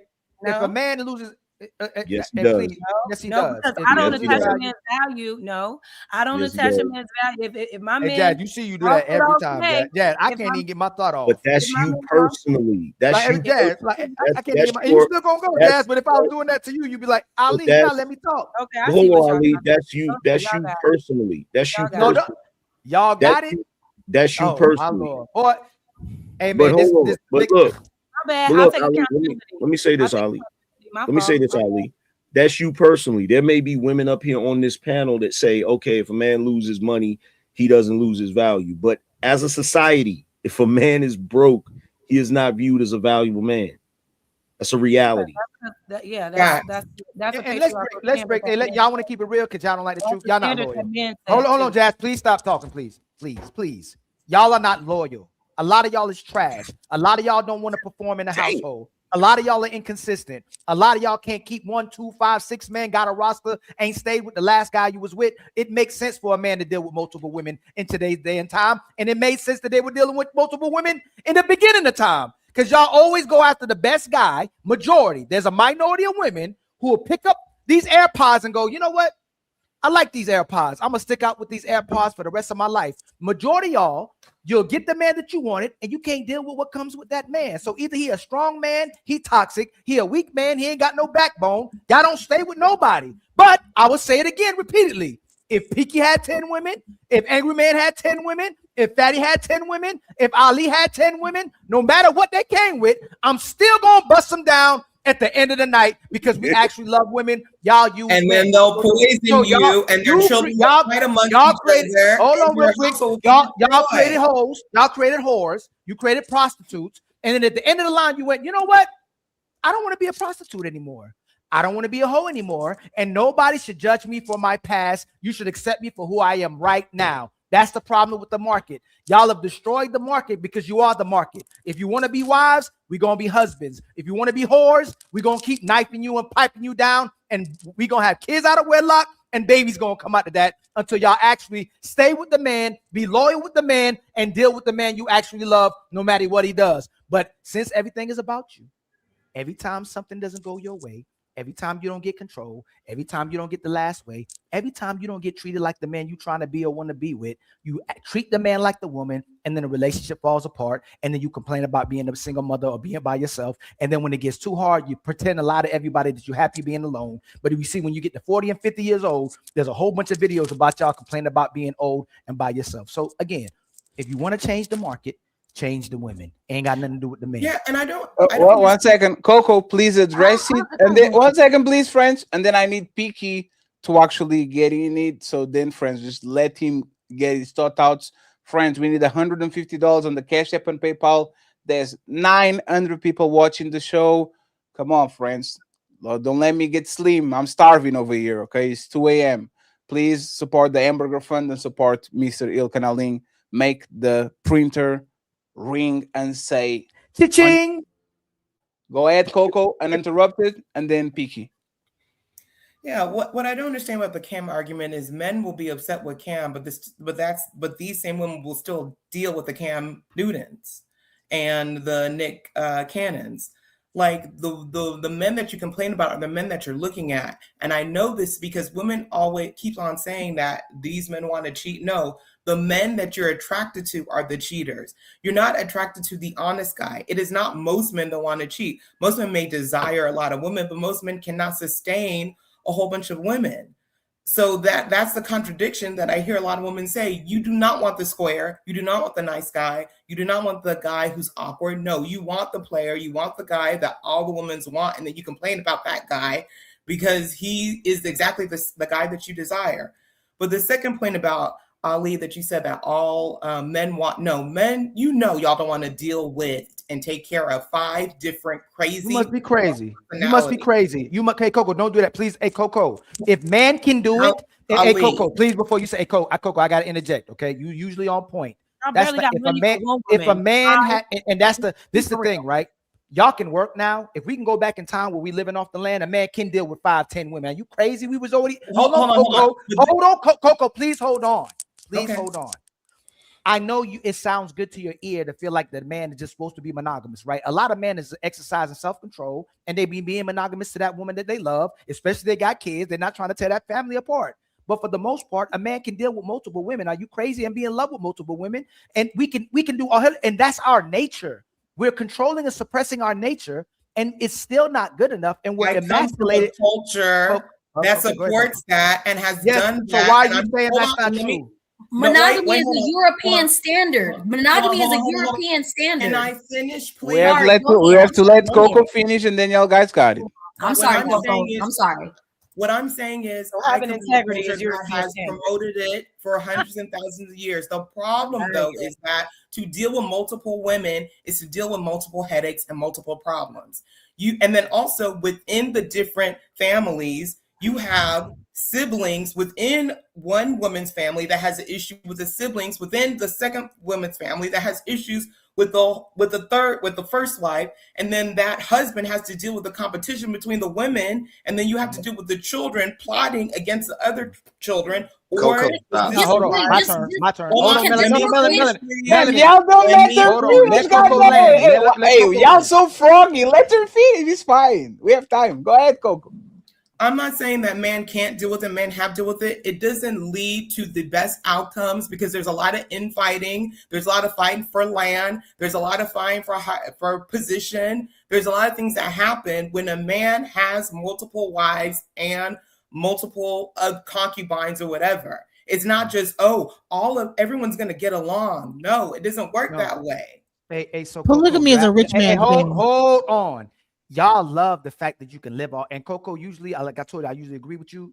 A man who don't give a damn ain't got no problems. If he don't give a damn about you, if he don't give a damn about them kids, if he don't care about give a damn about supporting you, he don't got no problems. The man that the women are fighting for and trying to be with to make them care for the kids, make them care about them, those are the actual relationships and how relationships supposed to be. The reason why y'all can keep running all these men through the mud and go, man, I don't want to deal with that. Men can't deal with 10 women because they care about all those 10 women. But if majority of the men who winning, like the Cam Newtons, the Nick Cannons, the dudes that's rich is going through women, they don't give a damn about your feelings. They don't give a damn about their kids' feelings. They got to invest in their father. They got to care about their father to share dividends with them. But so Ali, the way Western society, and I'm landing. You can't say they don't care about their kids, though. That's crazy. No. I'm not. You're taking. But Ali, you missed one part. Angry man, let me just land it real quick. It's a misunderstanding, Melanin, of what I'm saying because what I said. So let me switch what I say. The man does love his women and children, right? But he is not. If they're not investing in him and caring about what he's talking about, you can go to hell. That's what it used to be in the past. Today, men are trying to keep their families together and still operate with women and their children that don't really respect the father because the mother taught the kids to disrespect their father. All I'm saying is that through the course of time, the women earned her keep and she kept her keep. She made sure the kids honor their father. She made sure she took care of the household. She made sure she supported him. Now, y'all think y'all can get away with y'all want to get away with, and y'all know majority of y'all are headaches because a guy cares about you. But most like Fatty can do his thing all he wants to. He ain't got no problems because he don't give a damn about what these women are talking about, and they still want to be with him. He's living in the safest, best position that most men can be in, but most men don't want to do that because they still thinking about what women talking about. But Ali, you're missing. We're missing the biggest part of this. Let me get in there, man. We're missing the. You know what I'm saying? I agree with Ali. A lot of what's being said from women on the panel right now is disingenuous. You know what I'm saying? Coco, you can't go on a tangent and draw up this whole narrative about how much of a headache it would be for a man to be in the situation. The only reason that it's a headache is because one woman got to be over here, and one woman got to be over here, and one woman got to be over here. No, they're all in the same compound. I'm saying women are headaches. Y'all are missing my point. Hey, Coco, it's fine. Let him finish. It's fine, Coco. You won't you won't ever agree based off what you're saying, your own logic, your own rhetoric. There are not a lot of good men available, but of the good men, those men are mostly taken. Therefore, if you want a good man, it is, I'm not saying this is what you said, I'm saying this is rhetoric across social media platforms. The percentage of good men is low. You understand what I'm saying? So it is in your best interest to attach yourself to a good man if he has a family or not. And if he does have a family, then it's in your best interest for you and her to get on the same page.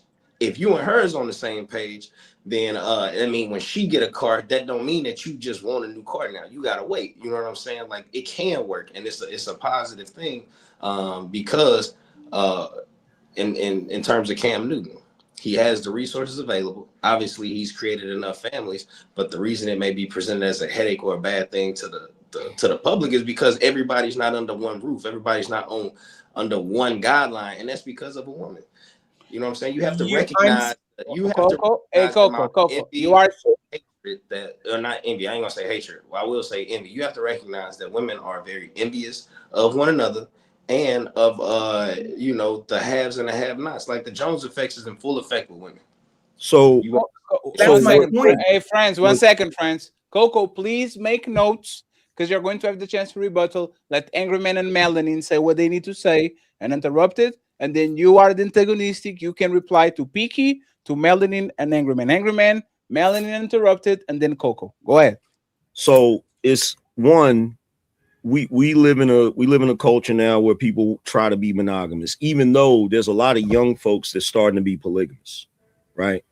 So number one, you said something that was incorrect, Coco. It is a man's nature. If a man has multiple women, that is his natural state, whether we like it or not. That's his natural state. And you said that women are a headache. No, women have become a headache. Back in the day, when men had multiple women, those multiple women did not bicker with that man. They didn't go back and forth with that man. That man, whoever his first wife was, whoever his first wife that's was, right. That's right. Whoever his first wife was, Ali. Let it. I got that. Let him finish. Whoever his first wife was, she was the one that was over the rest of the women. So whatever issues the women had, they would bring it to the first wife. The first wife would bring it to the man. He wasn't dealing with no argument with a whole bunch of women. And to say that men can't handle multiple women is kind of ridiculous, because y'all are doing that today anyway. Most of these guys out here have multiple women in their lives, multiple women that they take care of, even when they're monogamous. So even when you have somebody like me, I have a wife. Okay, I have one wife, but I have multiple women I'm responsible for.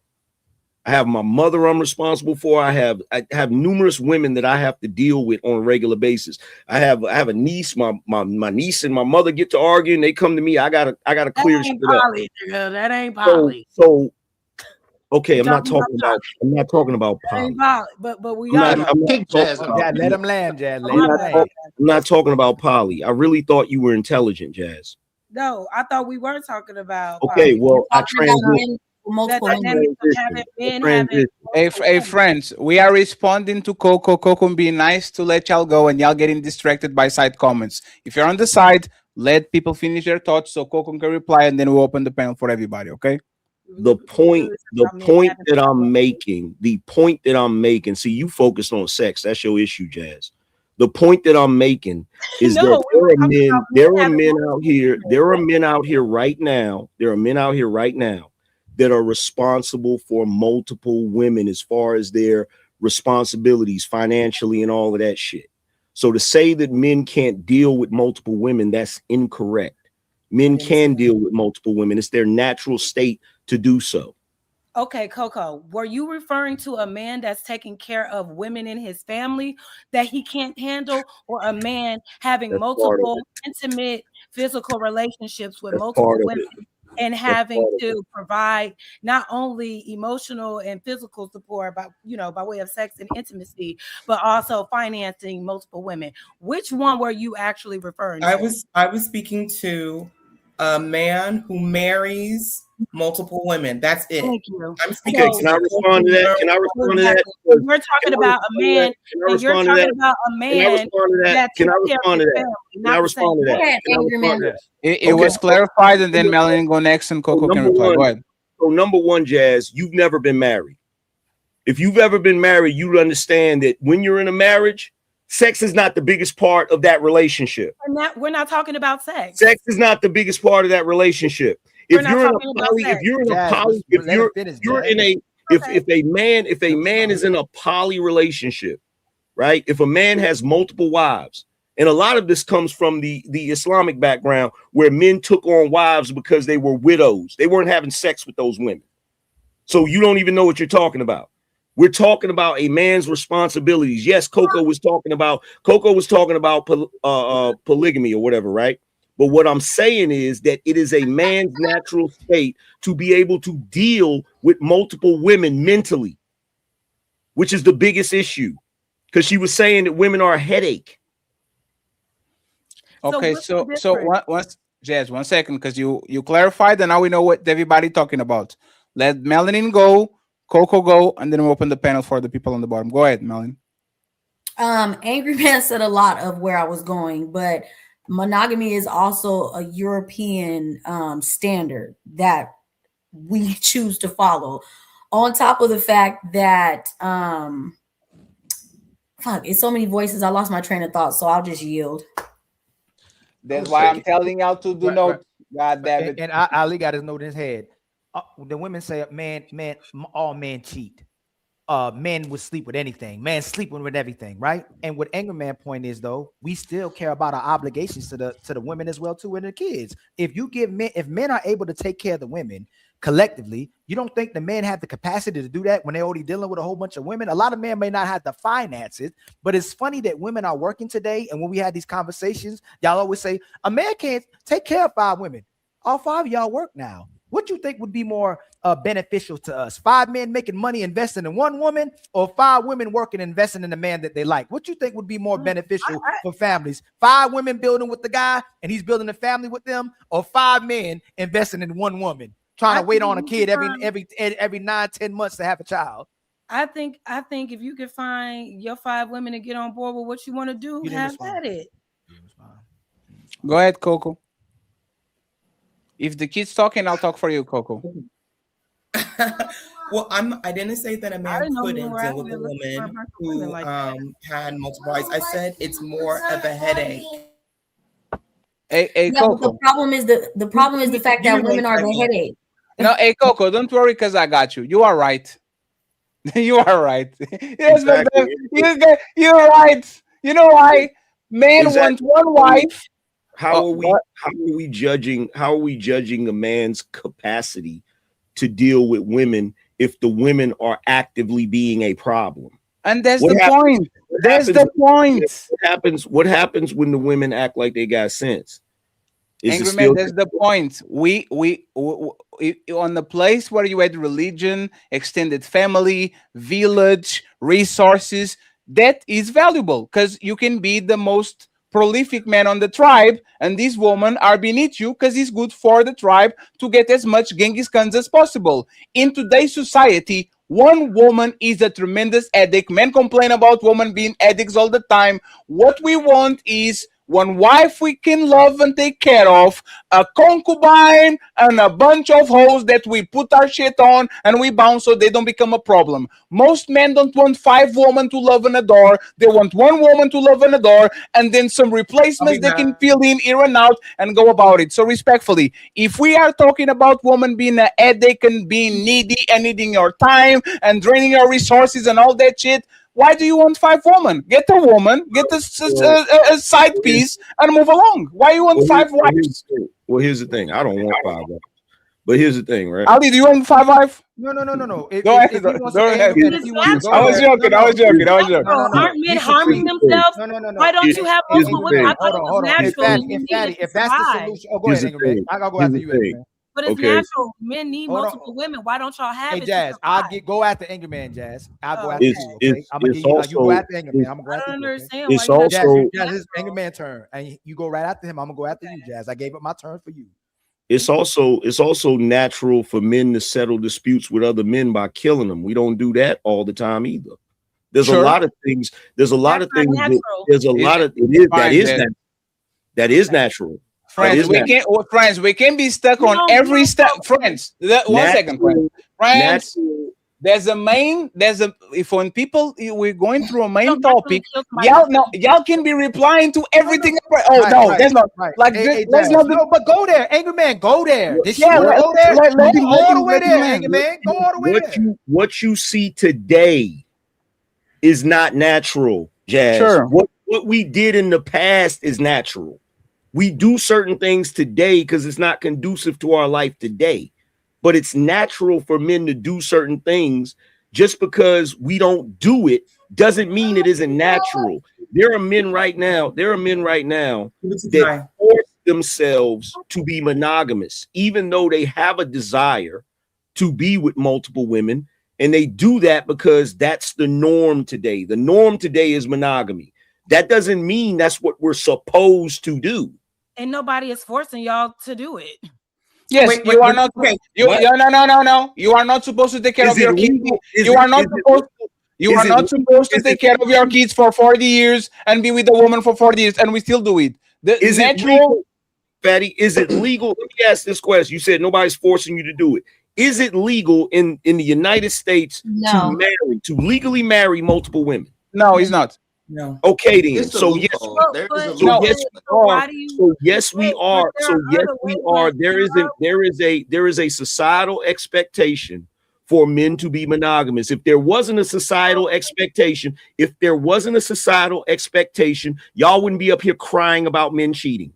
Sure. One second, please, friends.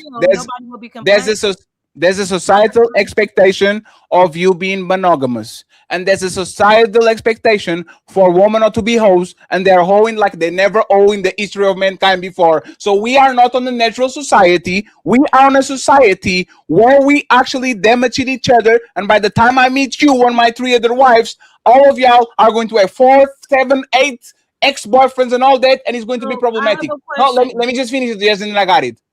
None of y'all believe that Cam Newton wives, baby mamas, and Nick Cannon baby mamas only fucking him. These women are fucking everybody. But here's the thing. Here's the thing about Cam Newton. Even on the best case possible, Cam Newton woman definitely have other men. Nick Cannon woman have other men. So who is this man in the West that is actually living what y'all saying and he's successful? He's not. Patty, here's the thing that they don't realize about. Here's the thing they don't realize about Cam Newton and Nick Cannon. The thing they don't realize about Cam Newton and Nick Cannon is if we didn't have laws that gave women the ability to take these men's wealth and they were capable of marrying multiple women by law, they would have married all of those women.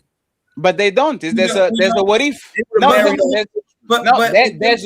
There's a what if. The thing is, this is why Coco is right.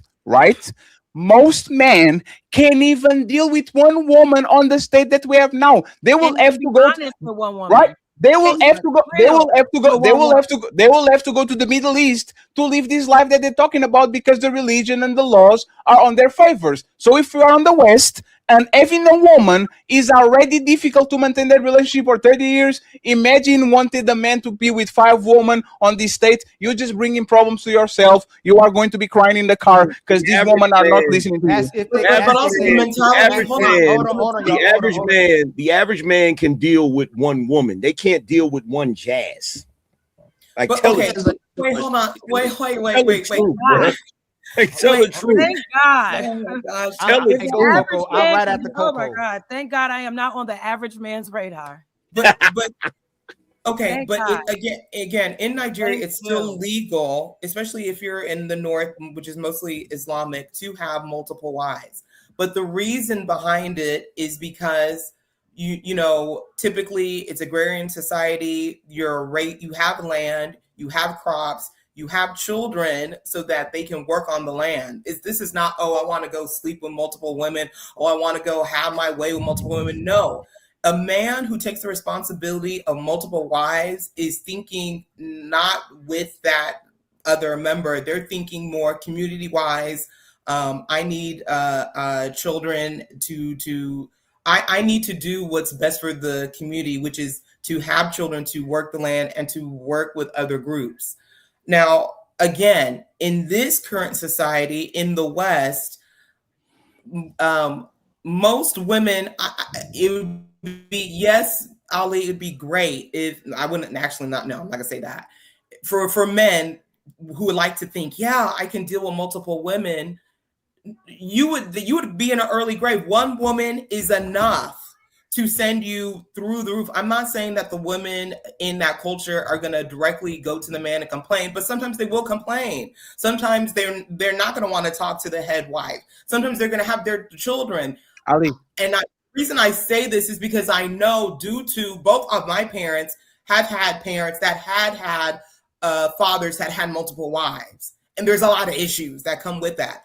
I'm not saying that it doesn't happen, that it's not a society that clearly it's still going on in the country that my parents immigrated from. But I'm just saying that when men say these things like it's going to be the most ideal situation, it's not. And actually, most men, hold on, and most men cannot have multiple wives. It's going on here. Can barely they don't have the capability to deal with multiple women. It's going on here. It's going on right now. It's going on right now in this country. It's a structured thing. Like, we've trying to paint the picture as in one man is breaking his neck. He working 1,000 hours a week, paying for this, paying for that. No, it's a structured environment. The family is like a corporation. The wife, her title is chief operating officer. The mistress is director of not even a sales. mistress. I'm just saying mistress, so you understand her role. You know what I'm saying? The next one, and everybody is in alignment. These women they have objectives. They are doing things. They're not just sitting around harassing the man. Like, this is going on right now today, but you just don't see it because I think for majority of our vision, like, we got cataracts. You know what I'm saying? It's a little cloudy in our eyes. We think that it's an emotional thing. It's all about smacks. No, this is a capitalistic economy where you can bring a family together. This is the village that Fatty was speaking of earlier, because I heard him say, like, well, what's the solution? This is the solution. Well, there is no village. No, Stop. It's my turn. I said I was at the Coco, and this is what he just spoke on it again. Like, Coco, I can't even believe my ears, like what you're saying, right? But I get where you coming from. I get where you Fatty coming from. Look at as generations keep going. You can't check a woman. She don't want to do nothing for you. She don't want to pay for nothing. She don't want to cook. She don't want to clean. She don't want to have sex. She complain about any man, the good one, the bad one, anybody. She's never happy. She's always miserable, but she supports the hell out of gay. Let me finish, please. Let me finish, please. Who are these women that you're talking about? Supports the hell, including Genesis and Jazz, support the hell out of a gay man who has multiple men, but what? Let me finish. What gay man? Let me land, please. Hey, friends, Ali deserves to talk too. Let me land. Y'all men play with each other's booty holes, but you don't fight for the movement for men to have multiple women. What are you talking about? Let me finish. Talking about? They can play with booty holes, but they can't have a lot of holes. Like y'all talking about booty holes. They can play with booty holes, but they can't have multiple holes. Hey, Jazz, please stop. If Jazz, I told y'all again, when men lie, y'all don't interrupt. You know, women are God. I'm just confused. Women are queens. Women are so amazing. Like, there's nothing a woman can do wrong. Like, she's so precious. Like, just give her all the power and she's going to lead us all to the promised land. I don't know why a woman isn't leading all relationships, because we're nothing without women. You see how, Jazz, you don't interrupt when I'm lying about anything about women. But if I say things that are truthful, women interrupt it, because as soon as men get right back to the positions they're supposed to be in, you're going to have to get checked and you're going to have to come correct. If men don't give a damn and don't love anybody except for who love them, we're going to correct all the problems in society. We ain't going to have no more problems. I promise it's done. And just like Angry Man was saying earlier, these things where women just open their mouth, Jazz, I don't want men to put their hands on women, just like I don't want women to weaponize their words against men, Jazz. If we go back in time and a woman thinks she can talk to a man like a man talk to a man, she would get checked. She would know better. She would have to have a healthy version of having a fear of that man, of knowing how she can't disrespect them or talk crazy to that man or play with his children. Now Y'all can do whatever the hell y'all want to do. Never assume any consequences, and you still deserve a second, a third, a fourth, and a fifth husband, and another roster as well too. There's no consequences for y'all actions or ramifications. So, like Angry Man said, and I know Fatty don't like the if game, but if this society didn't control men the way they controlled, y'all would have to earn your position next to a man, even if he had 10 women. What kind of ramifications would you like to see women have these days? And there it comes. What's the punishment that you think? Like, like I really want to know, because I hear you say this all the time. Like, we can't do anything to women. We can't check them. There's no punishment. What punishment would you like to see? Backhand you across. I know you want to. I know the dryer and the laundry. I know. Let him answer. Let him answer. I know y'all both want to gaslight me into taking your head and putting through the refrigerator, right? Let me finish. I didn't say that. I'm genuinely asking when you say that. What I'm gonna do? Because Jazz, you know, hey Jazz, you are sister. I know you really well. When you ask certain questions, I know what the response you're trying to get. But what should happen with y'all? What you trying to do, Jazz? What you trying to do, Jazz? Hey, Jazz, you can't ask a question. We need there's a place they call Women Island or Women City or something like that. All the women who can't listen and think they above reproach or above accountability, we send y'all behinds there and we outcast you from that society if you can't get it together. That's what we need to do. The other things, Jazz, I ain't even gonna talk about the other things that should happen, Jazz, because I know what you're trying to do. But the main thing that needs to, Jazz, you know I know you be like Handmaiden's Tale. Handmaiden's Tale. Hey, you know what Jazz? Hey, you know what Jazz is right. You know what Jazz is trying to do? Tell us, Ali. Hey, Ali. She Ali, she be mean to you, right? Sometimes you feel like you need to slap her, right, Ali? Yeah. No, Ali want the Handmaiden's Tale. He want us in beekeeper outfits and handmaiden outfits. Hey, for some reason y'all don't like when Ali talk, but y'all love Ali, right? Y'all love Ali until he talk. Hold on, Jazz. Women been telling me that my whole life. I was gonna get to you talk, but let me finish. And they still gave it to me though. But y'all are Jazz, y'all tell men to leave y'all alone. And y'all tell me, and you tell men to leave the women alone who don't comply with them and cooperate and submit, right, Jazz? But instead of you going to another man to do them like that too, we just kick your behind out this nation or out where you are and let you go deal with the other women that just like that. That's what needs to happen. Okay, and I think that should be on both sides for sure. Let's outcast all people of society who are not compliant with the betterment of the community, who are out here cheating and lying and scheming. Yeah, we already do that for the men. It's called prison. Yeah, we already do that for the men. Hey, Jazz, they say you want me to say whoop that trick. You want me to say whoop that trick? You want to say bad trick, Jazz? Bad trick, huh?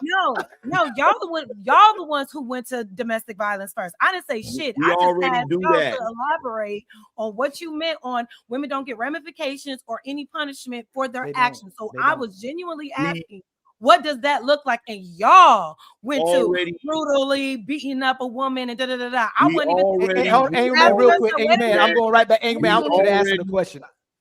We already do that. We already do that. You said Jazz, it's Angerman's turn. It's Angerman. Jazz, you said what you had to say, Jazz. You said we should outcast the people that's the liars and cheaters and messing up society. And we already do that for men. It's called prison. Women are in prison too. Y'all's prison is a country club. So hold on, wait. Hold on. No. Women do not get half the punishment in a court of law that men get for the same. Can I please finish? Can I please finish? Jazz, can you finish? Jazz, can I please finish? Jazz, remember, Jazz, look, see, Jazz, just let him finish. Can I finish? So that's not true. There are women out here that have taken their children's lives and they only get a couple of years. That same crime.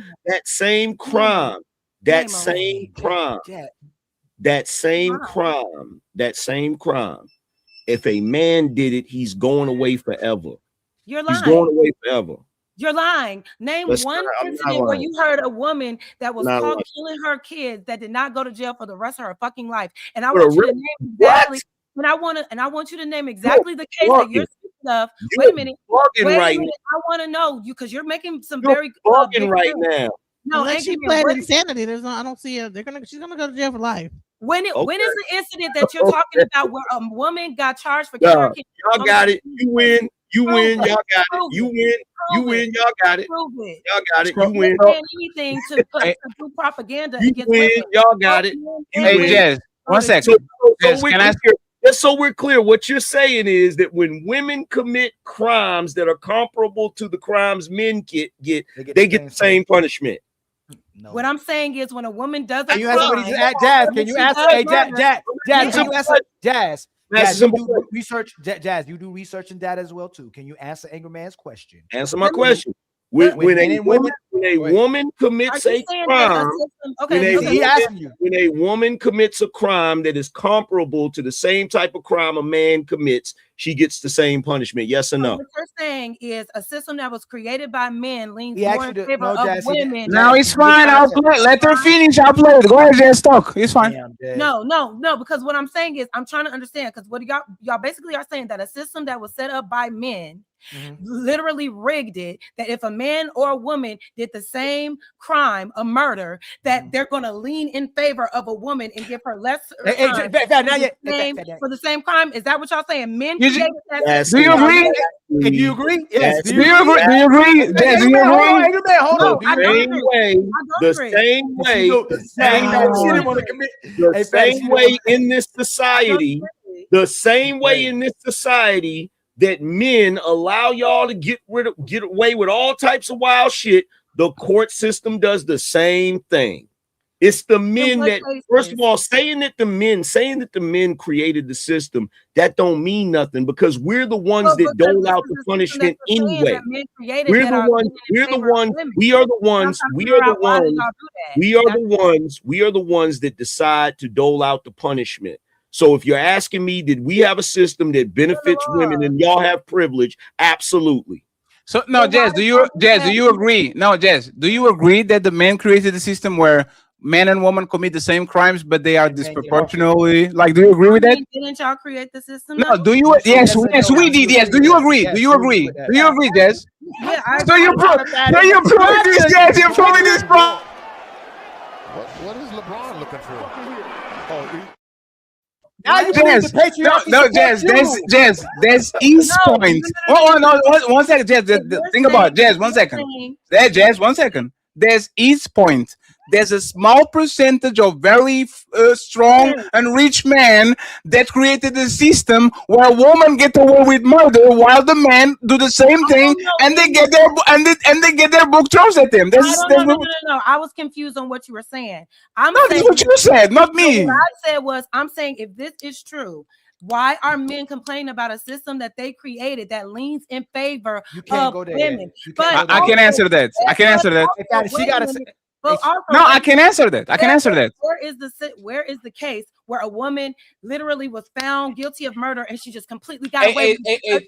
1 second. For 1 second. She was a woman. She got away with it. No, Jazz. You know what's funny about you, Jazz?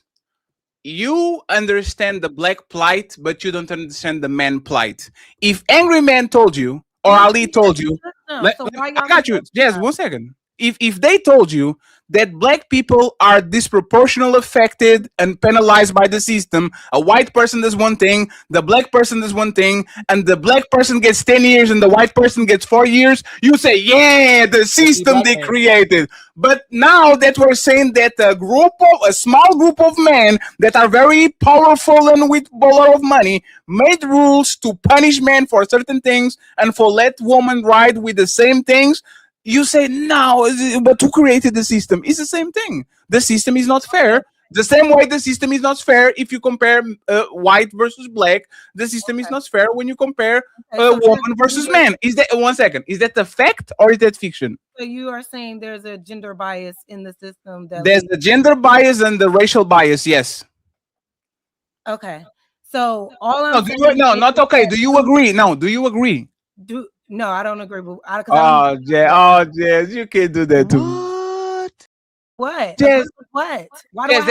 Jazz, there's so many studies that say that if a man and a woman commit the same crime, the man I think gets more 7 years than the woman. And no, that's the black and the white. Hold on, The 1 second, one second, Jazz, you're overexcited. The man and the woman disparity on the American judicial system is even bigger than the black and the white. So if you acknowledge the black and the white, why don't you acknowledge the man and the woman, which is actually even bigger than the one that we're talking about race? Because I didn't know that if a man and a woman committed the exact same crime, that just because she's a woman, she's going to get a less harsher sentence. I didn't know. I believe you. If you didn't know, the same crime, the same exact crime. Like we both when we were stabbed. Yes. At the same time, and just because I'm a woman, I'm going to get less of a crime. I really did not know there was a bias. Obviously, there's a racial bias, completely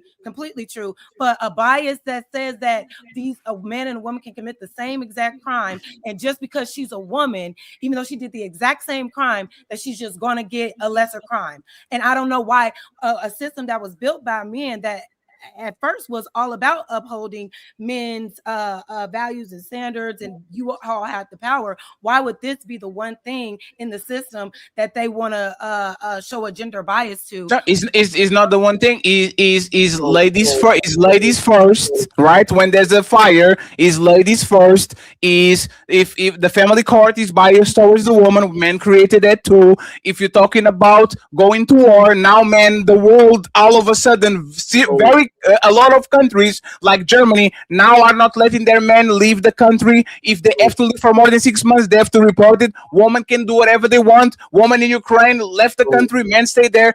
But the patriarchal societies are literally built to protect the woman and to punish the man. And if that is something that you acknowledge, you have to acknowledge that is not all men, is a very small percentage of men, because when white people say black people are criminals, y'all say is a very small percentage. Why are you telling that 40 million black people are criminals when it's less than 1% that is doing the crime? You can do the same thing. You can do the same thing with the men. It's not all men. It's a very specific minority of men that can control everything. It's not men overall. Men are not okay with that shit. Go ahead. So she asked me for something. Kelly Michelle Drexler, New Jersey, 1997, known as one of the prom mom cases. She deleted her newborn in a bathtub. She pleaded guilty to aggravated manslaughter. She was sentenced to 15 years, but only served 3. April Charette, she was guilty of her deleting her 17-month-old son.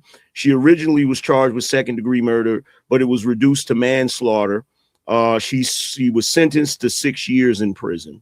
Bonnie Lilitz, she deleted her. Let's see. She deleted her daughter. She was charged with involuntary manslaughter. She served 4 years. Andre, I mean, I can keep going. No, what I'm asking, I would need context, because why were they giving those lesser sentences? If it can't be, she got this lesser sentence because she's a woman. No. They're women. Oh, is that what it says though? Is that what it says? No, because she's a woman, she's going to get this less of a sentence. That's not what the court case. So why is the reason why? That's not what the court case is going to say. What I'm trying to say to you. No, I'm just trying to walk it down. Angry man, give me a second. Go ahead. Give me a second. I'm trying to walk it down with you. You're saying, even though there's I want to know the why behind, if this woman killed her newborn and she was sentenced to 15 years, why did she only serve 3? There's usually some context in that court document to tell us. And you're trying to say it doesn't matter what that court context is. The overall reason is because she's a woman. That's not what I'm saying. What I'm saying is this is what I'm saying. Even if you don't want to believe this, whenever a woman goes to court for crimes like that, there are a lot of things they can say. They can say postpartum. They could say she had a psychotic break. And those women usually get more leniency because they're women. This is what I'm telling you. Whenever women go to court for doing heinous crimes, they get more sympathy, either from the judge or from the jury or whoever. Men do not get that same sympathy. I know you know this. Well, no, but men could plead insanity just like women can. Like, I don't know what we're saying. They do. They don't. But they do. But they don't turn around and get a sentence, and then the sentence get reduced, or they get out on appeal and shit like that. Typically the way women do. That's all based on having the right lawyer. That I mean, the judicial system is cut and dry. Like, you have to have the right lawyer, the right amount of money, and then you're able to fight your case appropriately. Okay, so we're just talking about taking somebody's life. We can look at these cases when it comes to other crimes. We can look at these cases when it comes to theft. We can look at these cases when it comes to domestic violence. We can look at touching kids is the worst. They never get the same shit that the men get. You will see so many stories of female teachers touching kids and getting 10 years and they're crying. If the man does the same shit, motherfucker never see the light of 2 years. Men get not 2 years. Oh, come on, Genesis, come on. Child, no. Genesis, come on. They be getting 1 and 2 years for that. There was a chick that got her high school student. There's a woman that had sex with her high school student. Not only was she not convicted of anything with him, but she was able to take him out for child support too. That's a real case. You can go look that up. Yes. The woman gets pregnant by the kid gets older, the woman puts the kid in child support, and the kid has to fight that shit because he's dead. Yes. Didn't they end up getting married too? I think they actually got married. Genesis, come on, Genesis. Isn't that the teacher where they got married and everything? Nah, Genesis, you can't be doing that, Genesis. Come on, Genesis. I'm not. There was one lady that got married to the student. You're probably thinking about a different case, because there's a lot of cases like that. There's a lot of cases where female teachers have had sex with their students and they get caught and they get a slap on the wrist. Yeah, it happens the same way with like the coaches and stuff too. They be doing that all that while. Genesis, why are you doing the tick for tech, Genesis? Is Genesis? Okay, so wait. Are y'all I don't think it's a different. No, Genesis. 1 second, Genesis. We all know these, right? If Ali, I got you, Jess. Just 1 second. We all know if Ali kid, the angry man kid, fight each other or somebody's bullying them. If he's a male, there's a situation. If there's a woman, it's a completely different situation. If there's a girl, everybody going to the school and it's going to be a problem. Remember what happened with the Boko Haram in Nigeria? Kids were literally being kidnapped and set on fire. 200 of them, and nobody did nothing. As soon as they kidnapped woman, Michelle Obama, save our girls, bring our girls back, and they sent $1 billion to get the girls back. We know that. Jess, please, Jess, I love you, Jess. Jess, this is why we don't need women at war. If you see a video of Russian military men doing terrible things to a male Ukrainian soldier, nobody bats an eye.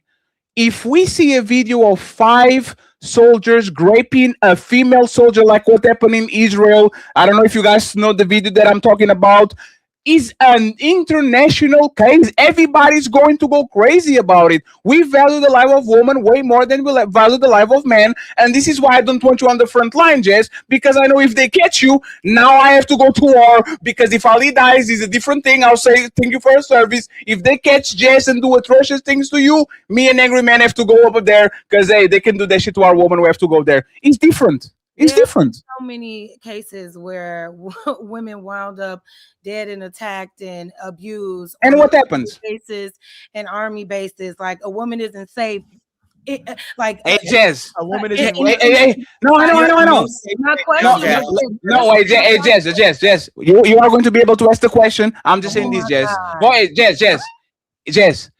Even the worst of us, people that are in prison for life, if they know you are a rapist and you go to prison, they will fuck you up, and they are the worst. Jess, tell me the woman. No, Jess, please tell me the woman that touches kids go to jail and she's in dire risk for her life because the woman are going to put her back where she came from. No, it doesn't happen. Men do. Woman is like, she's a woman. We're going to leave it alone. Now you can answer the question. You got it. Sorry. So you guys are saying that the system is rigged against y'all and in favor of women. Are men mad at women because of that? Because men are mad at two things. Men are mad that the people. Let me answer. Hold on, because wait, let me just also say, in addition to, because we are not the ones that are creating the system that you all are saying is rigged against you and against you. Yeah, men commit 90%. Let her finish, please. Let her finish, please. But it seems like the anger comes out against women because of this system that we did not create. That's fair. Let me explain why. That's fair. Let me explain why.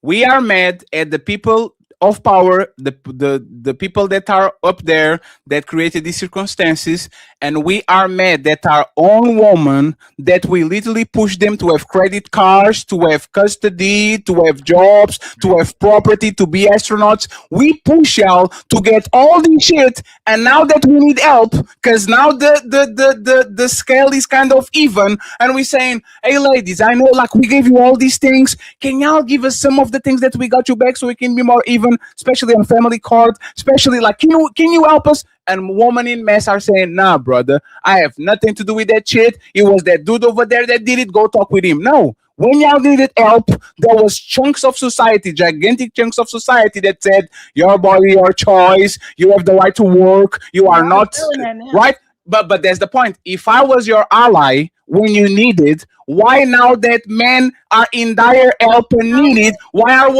women turning that back and saying, hey bro, y'all oppressors for how many years, you guys can have it? Why is that happening? How can women literally look at men as allies when y'all didn't even consider us citizens that didn't deserve actual rights, and women had to actually Jess, come on, had to create whole movements, suffrage movements, and we had to all create this stuff to be able to even vote. Let me finish because you're not answering. No, I am answering the question. Where have men as a whole showed allyship towards women when they didn't even consider us citizens that deserved rights? Yes, we had to fight for it, and now y'all want us to thank you, but it should have been something that should have never been off the table in the first place, because we're both human beings. Women just got the right to vote. We just were able to own our own bank accounts and do all of the things. You're saying that you're this ally, but you wanted us at a strong disadvantage for a long period of time. Now, I will. If men today, what is it that men need women's help with, to create, to assist with? Okay. Are men saying, hold on, angry man? Are men saying out loud, we have a problem, and the only way we can fix it if it's women that help us? Because you're saying that we're not being your allies. What is it that men are going through that women need to be assisting y'all with? You can't help 90% of the violent crimes being attacked by men. So can't help that. So first of all, one thing that y'all got to stop doing, specifically black women, you got to stop blaming us for what white men did. Because a lot of the stuff. Hold on. No. Assimilated right on with it. No. Come on. Jazz, what did you say to me a second ago? What did you just say to me a second ago? Chill out. Here's the thing. You talking about feminism. That is a white woman's complaint about her white man. Oh my God. That ain't got nothing to do with us. A lot of the shit y'all just got, we just got. Oh my God. So cut it out, bro. No, it doesn't matter. Y'all still are under a system that. It doesn't. Jazz. 1 second. Jazz. All right. Jazz. Black man. 1 second. Jazz. Black man went from slavery. Thank you very much for being here, Genesis. Black man went from slavery, where they literally nothing, to Jim Crow, where they were less of a man, to being freed, and literally their family literally ran away, right? Like when was this point where black men actually supported this patriarchal system? They never was empowered to actually push out to do whatever you wanted to do. You didn't have to be empowered, but you assimilated to it. How? Because what do you mean? Explain. 1 second. The patriarchal standard says that a woman needs to be at home in the kitchen, not working, giving her life to a man. Is that not what black men on these panels always say? No, Jess. Women to be very traditional. That's a white European standard. No, right? Jazz. A woman. I agree. No, I agree. Wait, let me finish. I'm just saying, There was never, y'all assimilated right with it. I'm not saying that you had the power, but what I'm saying is there was no pushback as a whole to who the fuck is Martin Luther King and Malcolm X and all the motherfucking on the Black Panthers and all, no, Jazz, you are wrong. No, Jazz, you are wrong. There was never in the history of the United States a movement of men to say fuck black woman, we're going to get rid of them. Jazz, the only time that you see black men unite and kind of talking about their issues is with Angry Man and the Black Manosphere in the 2000s and something, when black men finally got together and says, you know what, I'm having these problems, are y'all having these problems too? When Malcolm X was not pushing to abandon y'all, Martin Luther King wasn't pushing to abandon y'all, Shahrazad Ali wasn't pushing to abandon y'all. Like, when was this time where black men in mass said, fuck this woman, we're going out? Like, when was this? What I'm saying is there were movements, yes, before us that had happened, and they took it and tore down and killed those leaders. What I'm saying, after all of that trauma, there was a strong assimilation to just deal with what we could deal with and survive. And so now we're under this system that actually works against us, and not enough of us today in modern times care enough to disassociate ourselves with a system that was always designed to oppress specifically black people. So I understand that there was a they do it all the time. I understand there was a concern, not when there's so much disconnect between black men and women right now. No, Jess, if the black man had to choose between the white man and the black woman, which one do you think they would side with? Wait, say it again. Black men are in the middle of the road and they say, you have to choose one side, black woman or white man. Which one do you think they would choose? Honestly, I would think they would choose what's most convenient for them. Which is the most convenient for them? If they are living under this society standard, meaning like, you know, whatever, they probably would choose the other side, because I don't think a lot of black people, it ain't even just black men, a lot of black people are just comfortable with what this is, and they're not willing to sacrifice for actual change. So I do believe if they were presented the option, because of that like individualistic kind of mindset that some of us have, they're going to choose what's most convenient, where they can keep their money, where they can keep, you know, whatever their lifestyle is. So the follow-up question is, since women are under the same patriarchal white society, if you put black woman in the middle of the road and you put black men in one side and white woman and white men on the other side, where are black women going? I think black women are going to go where the black women are. Because no, there was nothing good. Jazz, you can't do that, Jazz. Jazz, you can't do it. A lot of them will go to the other side, but I think black women have a different experience in America.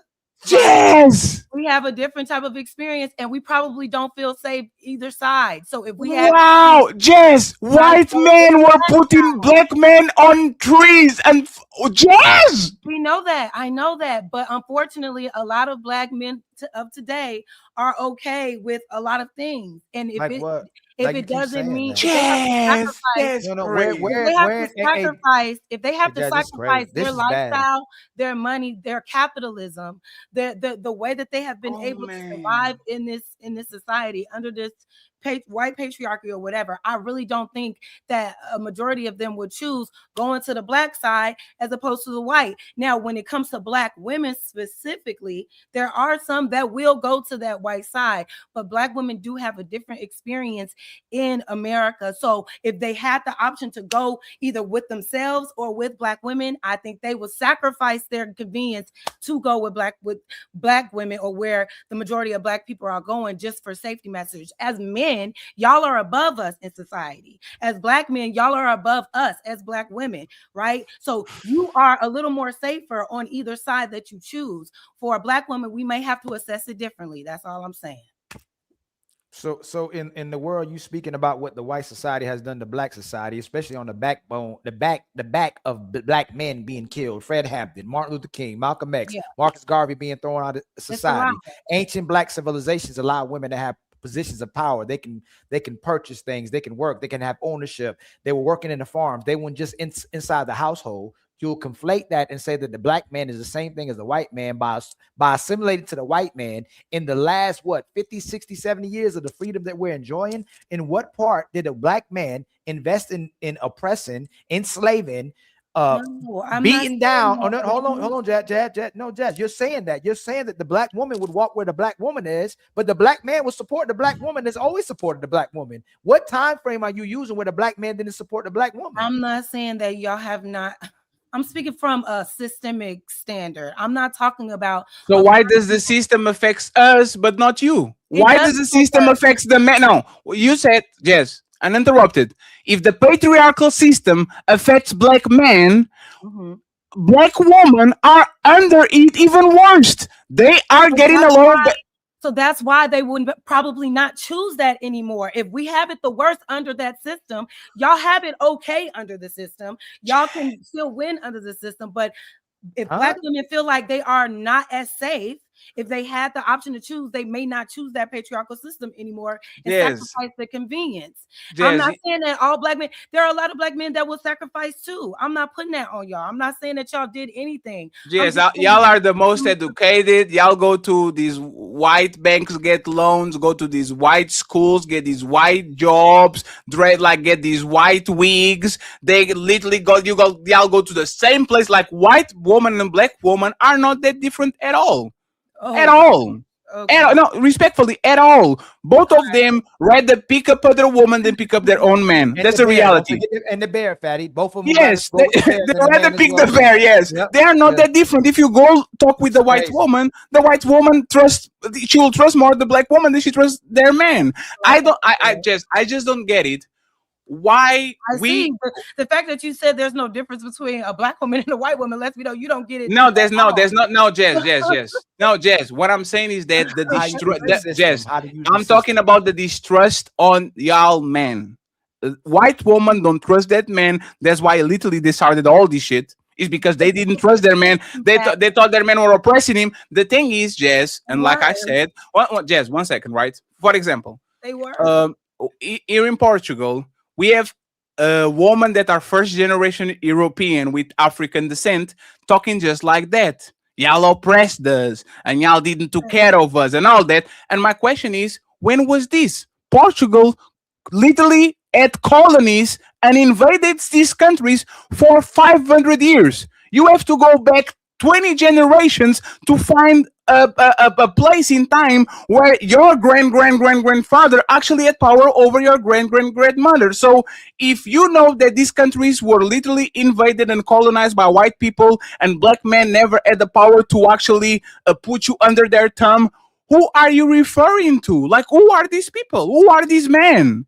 Like, who are these men that are putting you down? No, the man doesn't look like you. You hear that white woman saying how much she was oppressed by her man, and you are copy-pasting her talking points, when in reality there was no place in history, even from countries that were colonies and people that were enslaved, you don't find a place where the black man actually was oppressing the black woman because they didn't have the power to do so. Listen, so they had to assimilate. When they were able to get their piece of power, there was nowhere for them to go and assert their own power and dominance. It's impossible. Because every time they tried, right, they were met with violent pushback, right? It's impossible. What I'm saying, I'm talking about a system, whether it's black, white, yellow, or purple, that looked at a woman and said, hey, because of your gender, we're going to delay you having your own human rights. That's crazy.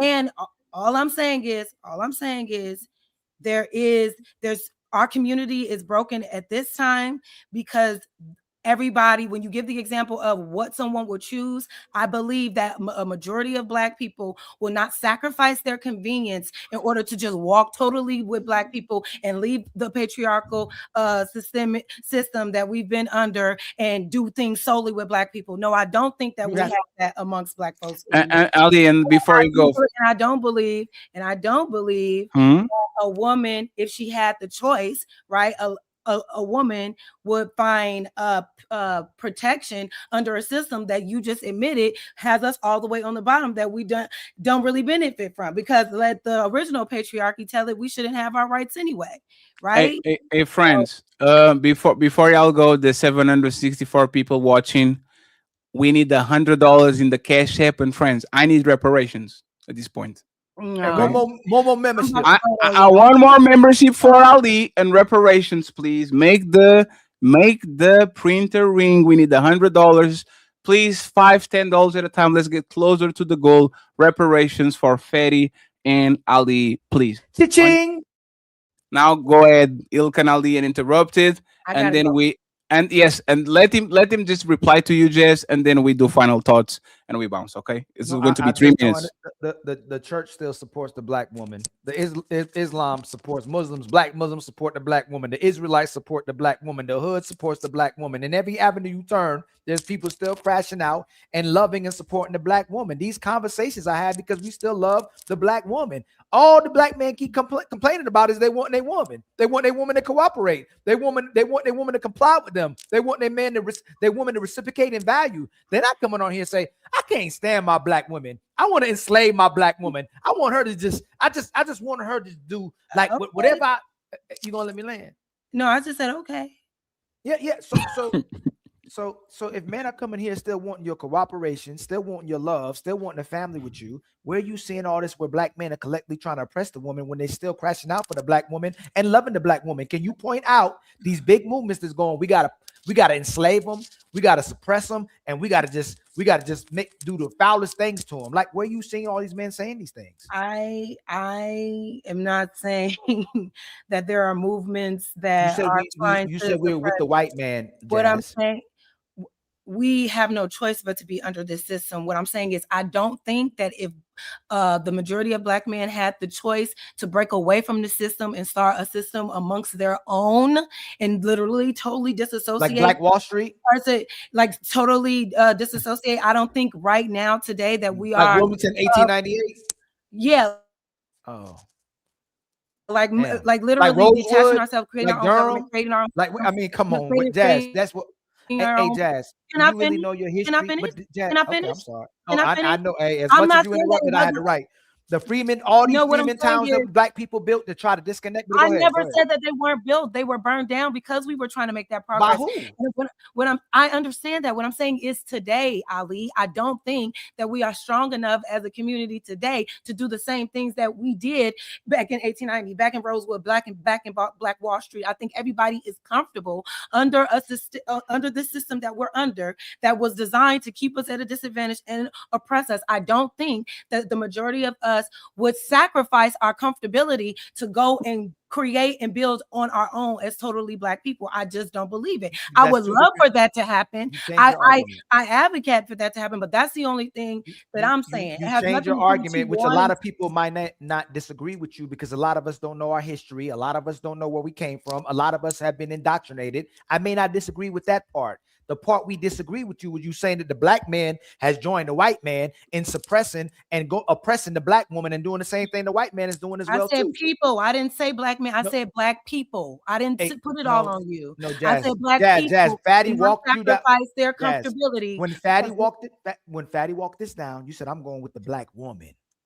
We literally having this conversation because you said the black man has assimilated with the white man. No, well, see, black women was that because we all just agreed that black women are on the bottom of the totem pole when it comes to us being viewed and protected in society. We know I'm not saying that there aren't some black men that do. I'm just saying systemically, this is what the data shows, right? So what I'm saying is, if black women had the opportunity to disassociate, I do believe a lot of them would, because of the experiences that we have in a society now that is totally against us. It's not that we're saying black men will want to be with the white people, but you all are not at the bottom of the totem pole that black women experience. So if they had the choice, they would probably disassociate themselves and go where the majority of other black women are and try to build there, because we've already experienced how we are such at a disadvantage over here.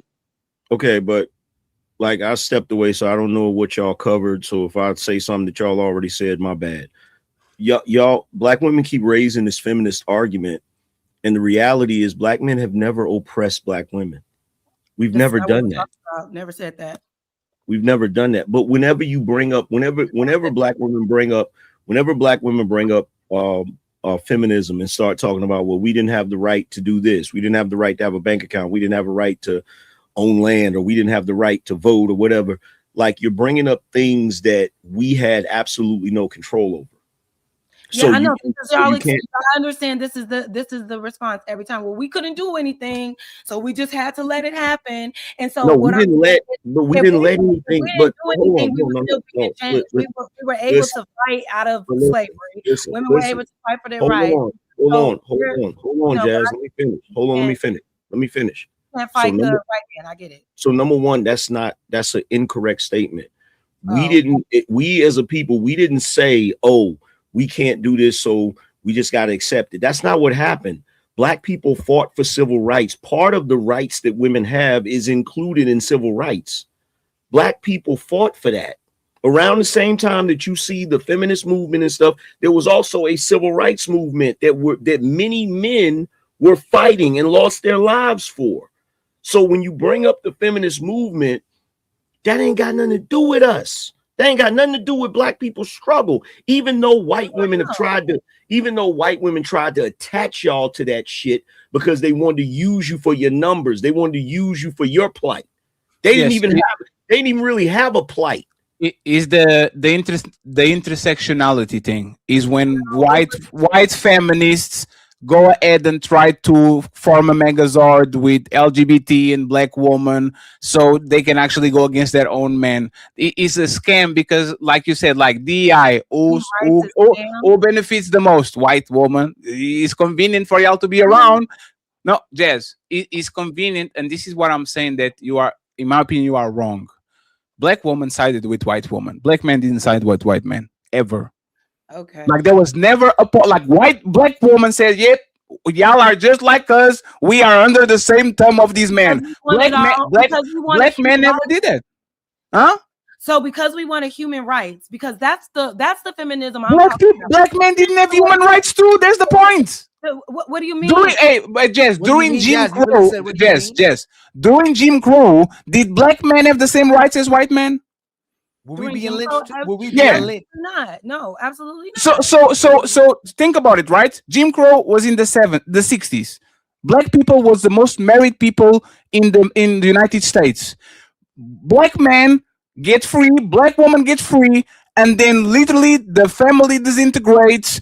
Section 8 goes through the roof. Food stamps, all these programs to help Black women. The government literally having programs, quintel pro quo, to make women abort kids, separate themselves from the man, all this shit. The trying to assassinate the Black Messiah. What was the year where the Black man said, like, pinpoint the year, right? Y'all are so there's no year. We had a million man march. Let me ask you right now. Our women had a slut walk, Jazz. We had a million man march. Our women had a slut walk. That is a white woman. What that got to do with me? Amber Rose is a white woman? Yes, she is. No, yes. Amber Rose. No. So hey, you are not going. Hey, respectfully, you're not going to talk about. Cape Verdeans are Black. Y'all not going to put that shit on us, okay? Cape Verdeans are Black. Amber Rose is definitely Black. Let's keep going. Go ahead. No. All I'm saying is, if the majority of Black people had the option to literally detach themselves from the white patriarchy that we still are under today, under this current systemic administration, if they had the option to totally walk away from it and just go straight to Black people and pour into Black community, flip the dollar within the community only, I don't think that we are strong enough as a community amongst Black men and women to actually do so. I think that they will continue to choose capitalism. Last question. Last question. About when is the year that Black men oppress women. I'm not saying that y'all automatically assisted in the oppression, but what I'm saying is there was a time where it was hard for y'all to fight against the oppression just in general. So you had to do what you had to do. Unfortunately, Black women were the ones that suffered the most from y'all having to do what y'all had to do. How did they suffer the most? Wait a minute. How did y'all? Wait a minute. Hold on for a second. How did y'all suffer the most? Hold on. You doing revisionist history. How did y'all suffer the most? The strange fruit was mostly brothers. How did y'all suffer the most? What are you talking about? Wait, Angry Man, let her answer. Hold on. Did Coretta Scott King lose her life, or did Dr. Martin Luther King lose his life? Did Sister Betty Shabazz lose her life, or did Malcolm X lose his life? I'm not. They were. Come on, don't do that. They were both men and women who suffered during this time. It was mostly men. Black women were the last to obtain. It was mostly men. Even when we got our rights, we were left out of the voting. We could not obtain our That's jobs. not true. That's not true. Unless we were married. What That's I'm saying not is, true. are we going to really sit here and say that Black women always had it good in America? Nobody said, Jess, you are being disingenuous now, Jess. Yes, What we're saying is this, Jess. Black people never had the chance to make the rules. Black people were white people, and once they got free, and the black man said, I want to make the rules about my family, the black family disintegrated themselves. So black men never had the power, even inside of their house, also to say, woman, you'll be on the kitchen barefoot and pregnant. You decided that you didn't want him in the house. That's not on the black man. How is it no? During the 1800s and during the 1800s and 1900s, all the way to even to Jim Crow, 70 to 80% of the victims were black men. You can Google that. The historians say 70, 80%. 70, 80% of the people who were deleted were black men. Oh, it's not a competition about who died. You didn't say it was a competition. No, that's what you said. That's what you did. What you said, Jazz. You said y'all had it. Jazz, you said black woman got it the worst. And in every 1 second, friends, you said, Jazz, you said this. Black woman got it the worst. And if you look at every metric, the drug rates, incarceration, deaths, violence, all these things, like when we see police brutality, like I know you believe in police brutality, right? I know you believe in that, right? Like white bad cops targeting people in the 80s and whipping their motherfucking ass. Were they doing that shit to white women or to black women or to white or to black men? Why did if that's the case, then if this is the actual fact that we just had it evenly, why did Malcolm X and so many other of our leaders say that the black woman is the most disrespected, the most unprotected, and during the time where there was organization within our community, there was organization? Why did he say that and make that premise if that wasn't true?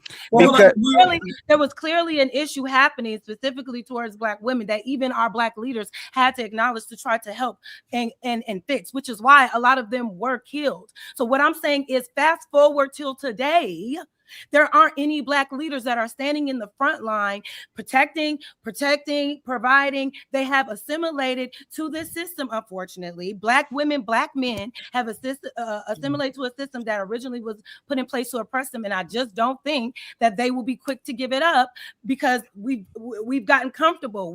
Jazz, let me just say this, and then I got you, friends. Final thoughts for Angry Man, Coco. Jazz, please, man. I don't like to talk about this shit because it's not my place to talk, right? Jazz, Malcolm X died in 65. Jim Crow was in 64. Motherfucker was free for 12 months. Like he was talking about the state where the black woman still. Oh no, Jazz, you don't. Jazz, no, Jazz. This Jazz, it doesn't match the time. Jazz, you have to talk. Jazz, you have to talk about black men that were fully free. You just feel busted just talking because you know you're wrong. That man died 1 year after Jim Crow. When he said when he said the black woman is the most disrespected, the black woman was still under the black man and they still were being segregated. Rosa Parks still has to say, I have to go to the front of the bus. It was not the point where y'all were free like everybody else. So it doesn't match. Let me just say this real quick, because I just Googled it. Because first of all, you're making it seem like he just came to that conclusion because of Jim Crow, not the preceding years of all the oppression that he saw that was happening. No, he died. No, Jazz, he died. No, Jazz, that's not what I said. That's not what I said. Listen, Jazz, that's not what I said. He died 12 months. Jess, he died 12 months after Jim Crow. Because under Jim Crow, black men and black women. He died. Oh, it doesn't matter. Well, Jazz, he's bringing context into why he said what he said. Jazz, can you listen? Jazz, can you listen, please? Jazz, can you listen, please? For the black man. Oh my gosh. Jazz, listen carefully. Jim Crow is when Jim Crow ends is when black people get full rights. Now they have a little bit of power, right?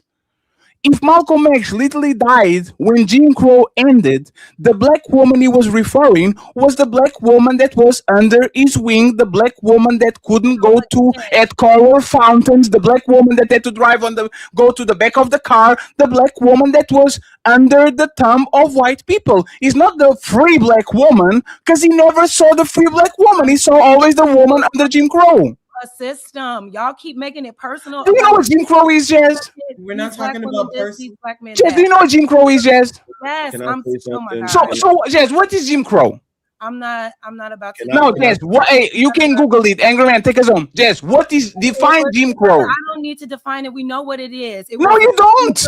It was a systemic oppression against black people to basically keep them at a disadvantage, keep them terrified, kill them on sight just because they were black, keep them out of voting, keep them out of certain areas, keep them out of restaurants. It was a time where it was legal to terrorize, kill, and harm black communities. So you agree?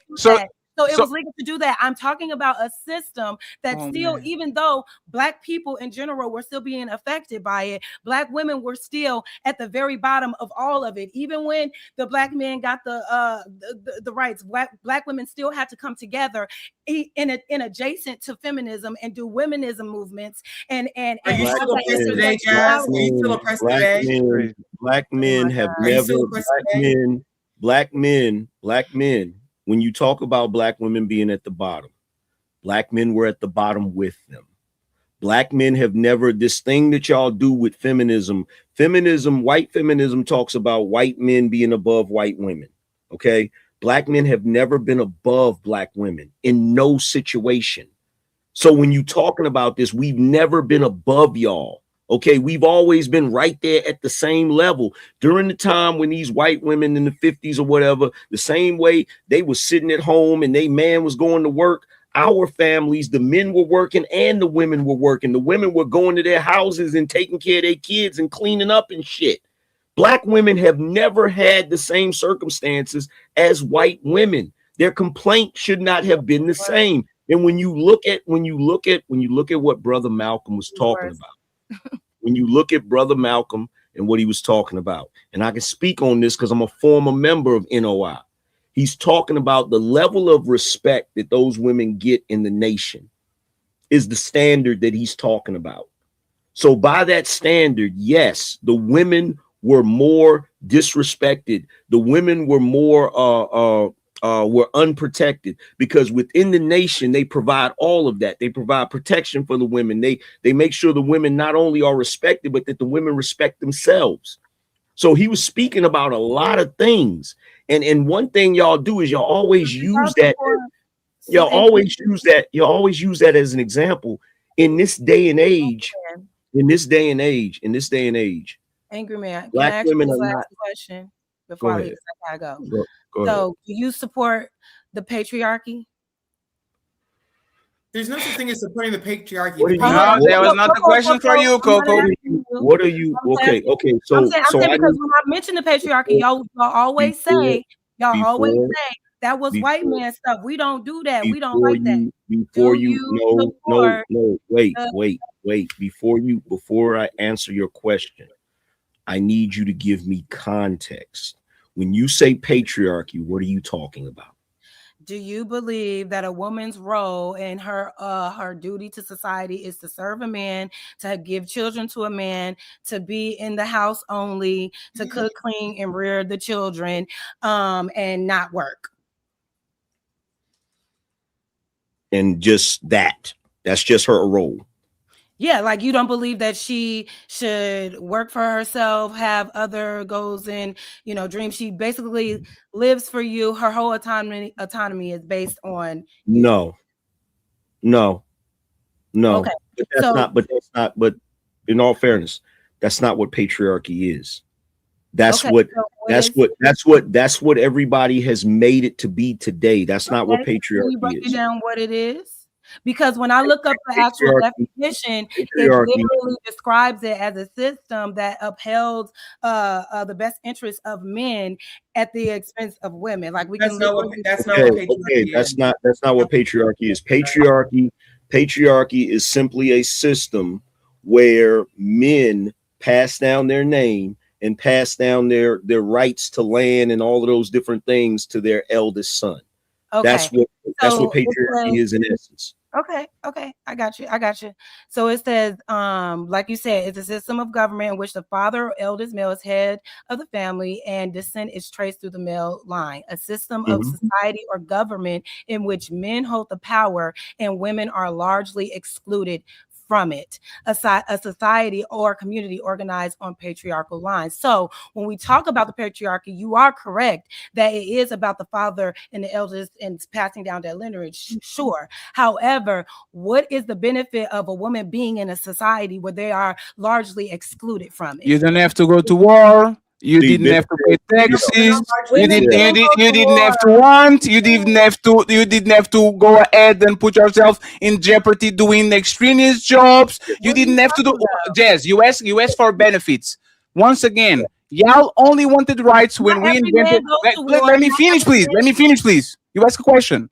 Only when air conditioner was invented, y'all got comfortable to go out. Only when people put light poles outside, y'all got comfortable in going out. When it was very dark outside and there was lions and darkness and nothing, y'all didn't want to go outside. What are you talking about? The thing is this. They didn't want to work in agriculture or industrial. In all fairness, look.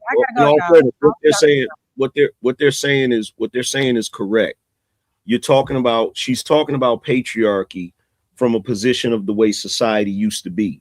But things adjust. The same way feminism today is not the same as feminism was when it first started, right? So when you look at patriarchy, there's a reason. Those patriarchal standards, if anything, was to protect women. That's what the patriarchy is. Like women being under men was for their protection. Like, why would women want to do the jobs that men did back in the day? They still don't. They still don't want to pay dates. They still don't want to get on their knee and propose. They still don't. And you know what's funny? Patriarchy for feminists like Jazz is a cuss word.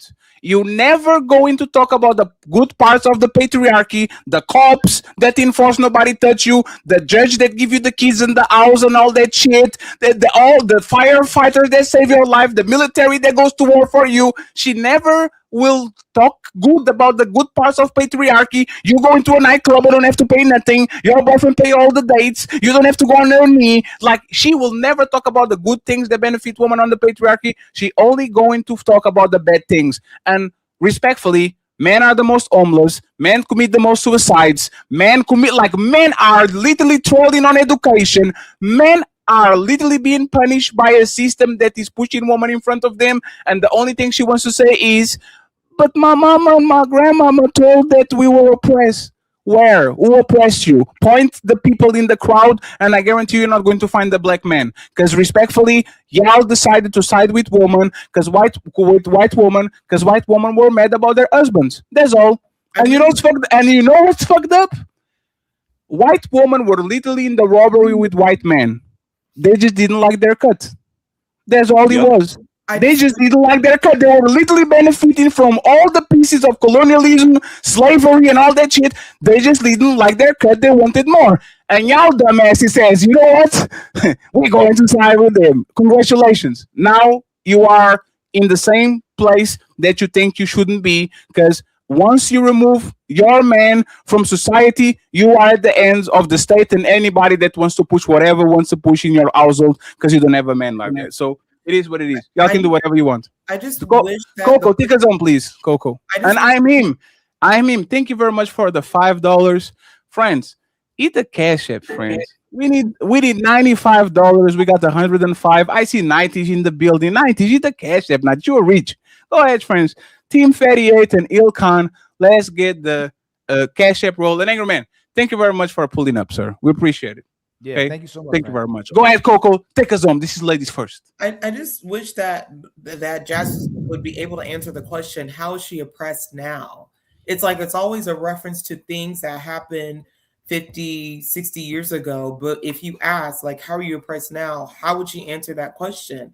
I really think that women are mad that they want to be in power positions. It's not that they want equality. Women can do jobs that men can do most of the time outside of being on the battlefield.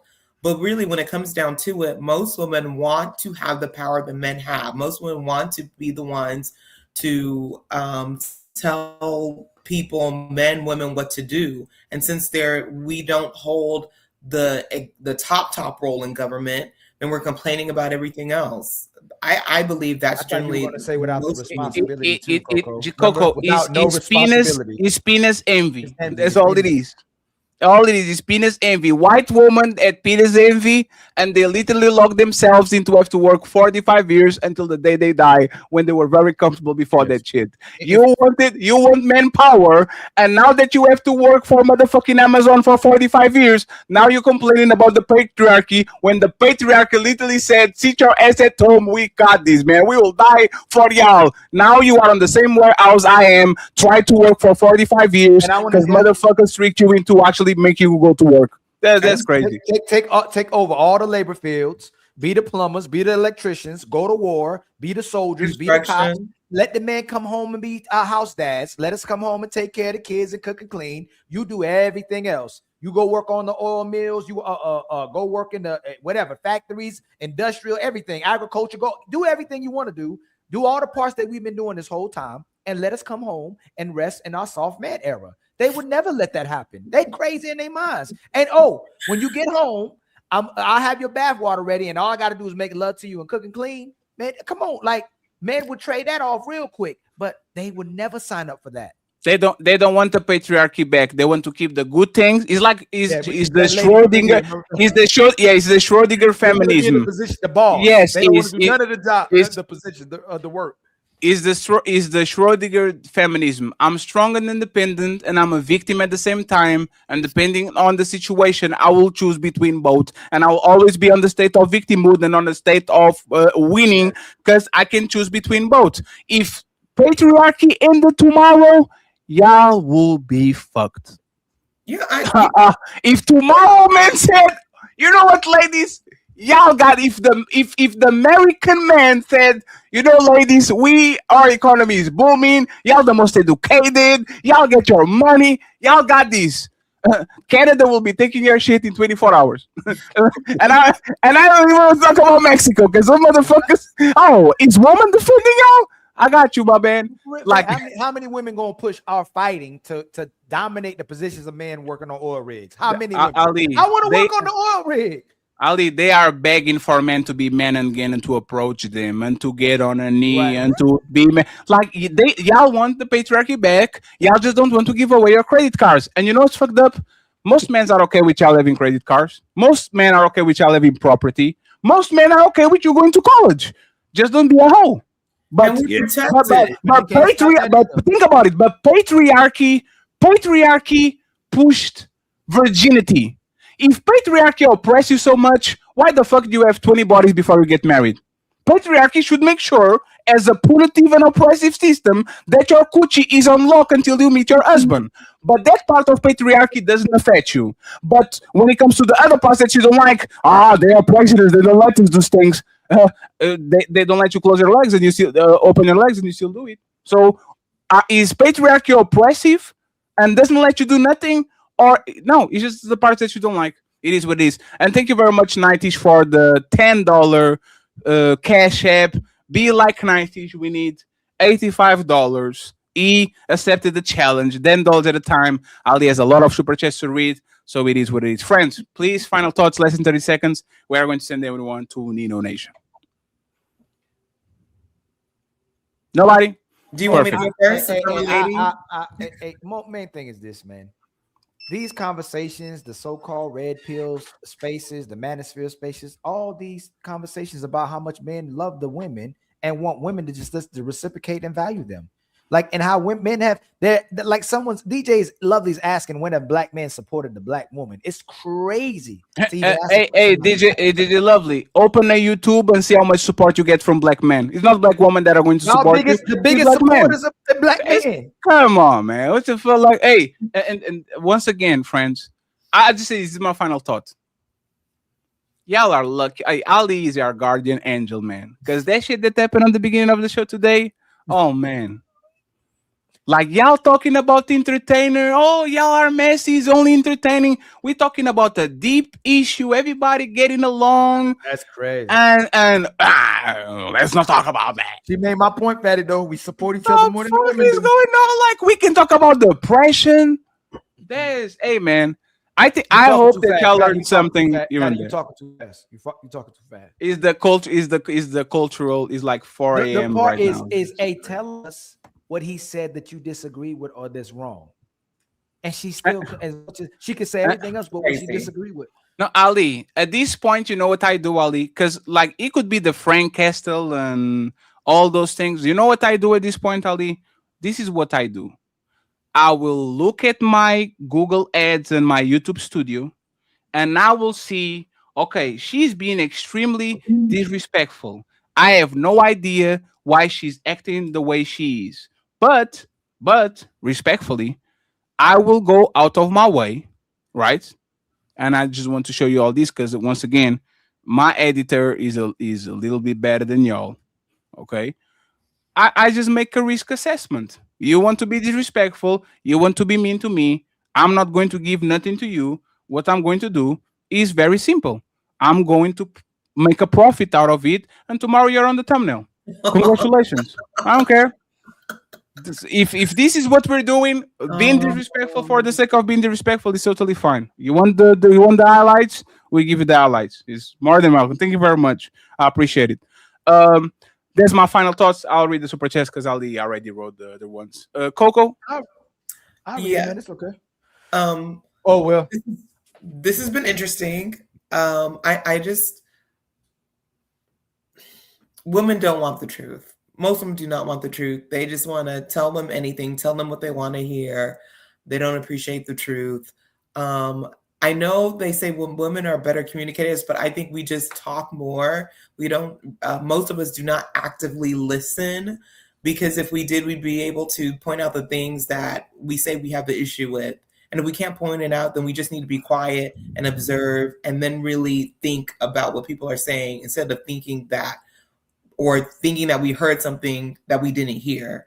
And again, the reason we're able to talk so much is because we are protected.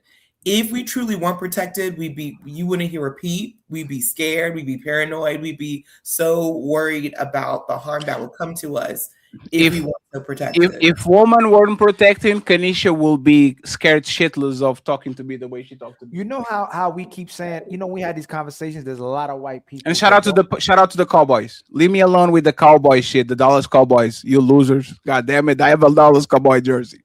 Damn. Thank you very much, Steve. We appreciate you. There's a lot of conversations about how white people might not want black people out the plantation and give black people back their reparations. And if black people ever get power, they're afraid of the fact that black men might do to them what they've been doing to them for all these years. It ain't the fact I only think that they don't want the truth. It's the fact that they don't want to return back to a responsibility that ain't even against them. It's just the part that would have to go back to doing something for the man as well too, to be able to be rewarded or get the authority, get the power that they want from men, but they want it all for nothing. So we'll keep coming back here and we get to break it down over and over again. They don't want to get back into the position where they have to serve and have to earn their keep. That's all it is. They want to keep being able to do what they're doing every single day and not have men be able to highlight and say, hey, we done shown y'all this over and over and over and over again.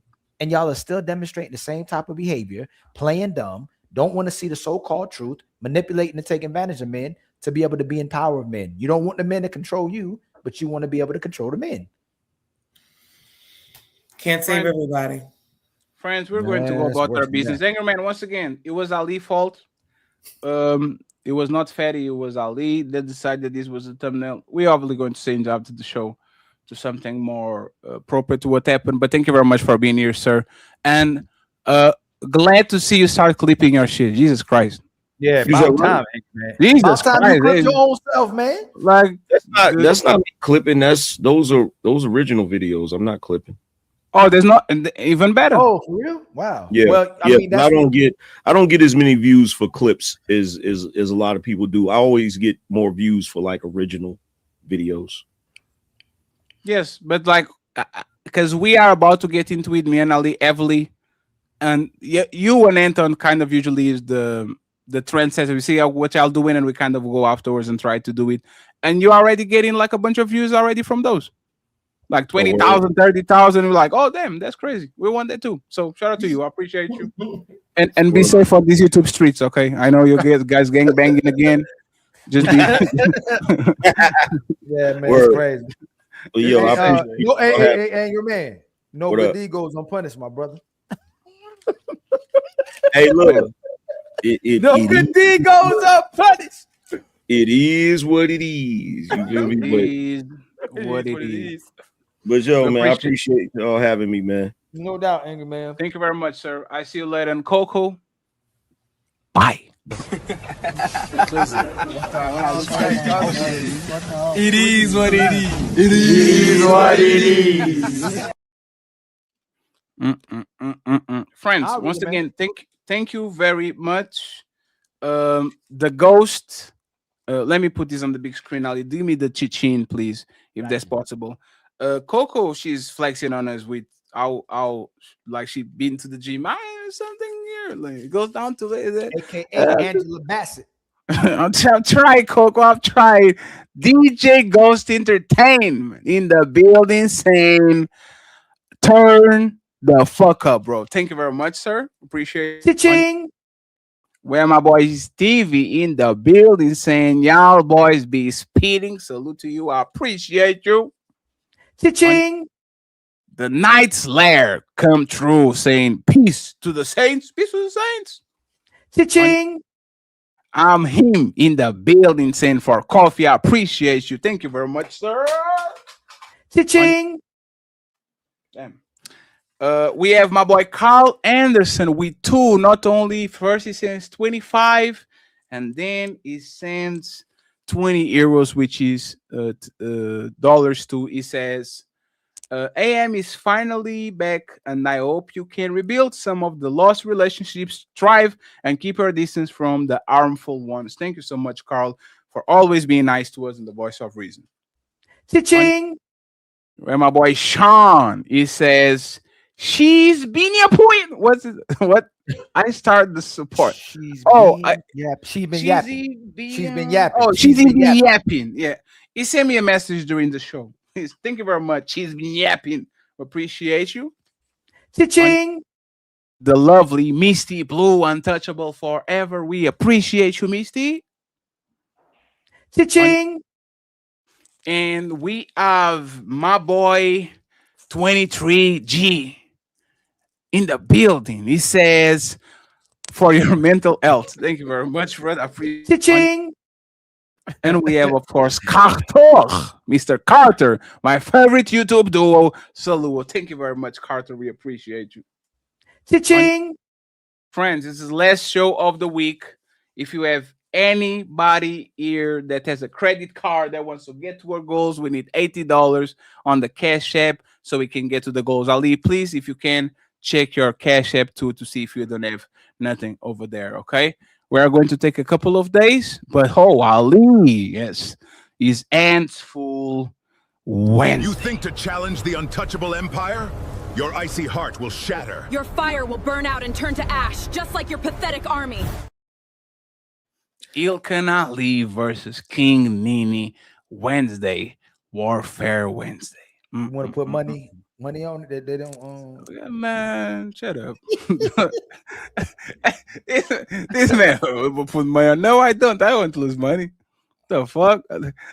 I'm willing to lose soccer money. I'm not willing to lose debate money. No, I'm not.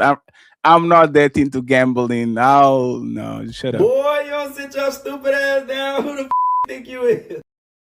That's the Cowboys jersey too.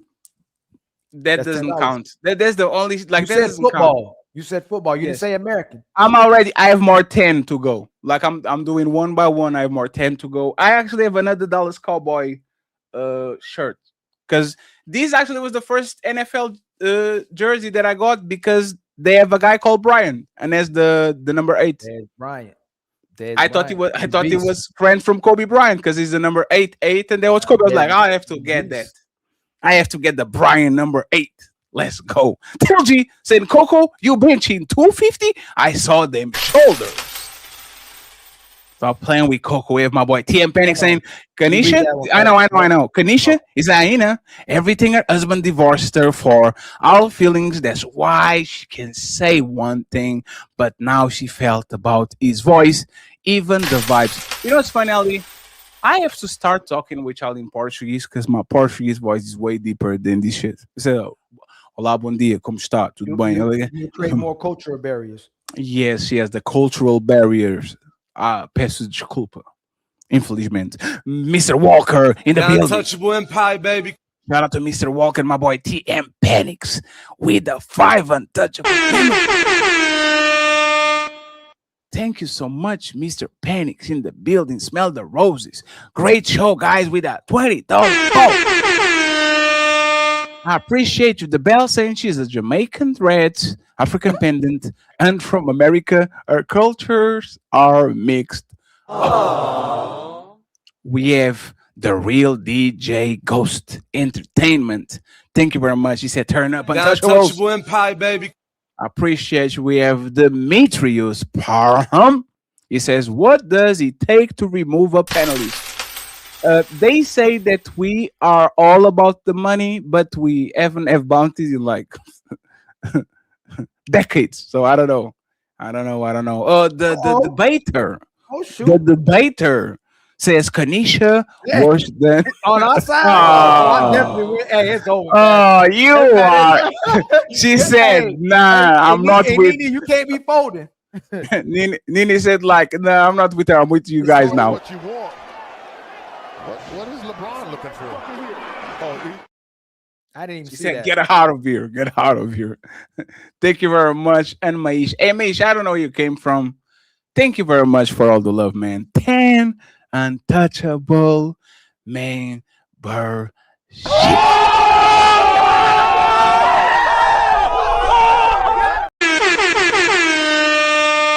Maisha been doing the most lately. She's trying to be fatty baby mama. Thank you very much, Maisha. We appreciate you. Try to get you flown out. TM Fatix without 5 untouchable memberships. We appreciate you, sir. Thank you very much for all the love.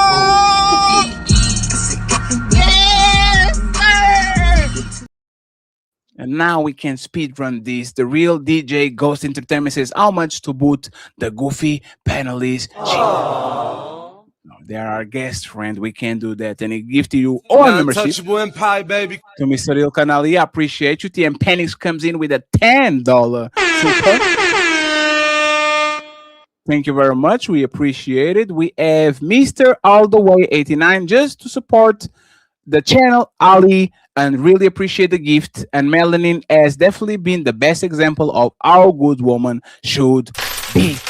Thank you very much for the support. We have Team Peterson saying, Kanisha, the official King Nini, Jazz, Dylan, HQ, Sarah, Quindom Quisha, all hyenas. I said it, what I said, Coco, Maya, and MelaninLegacy. God, they ends.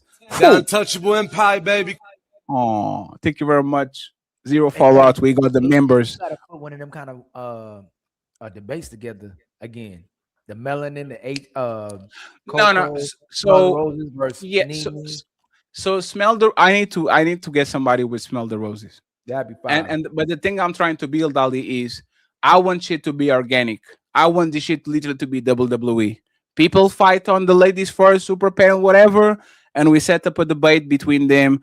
I think after I go look at the tape, I will find somebody for them. So that debate was interesting.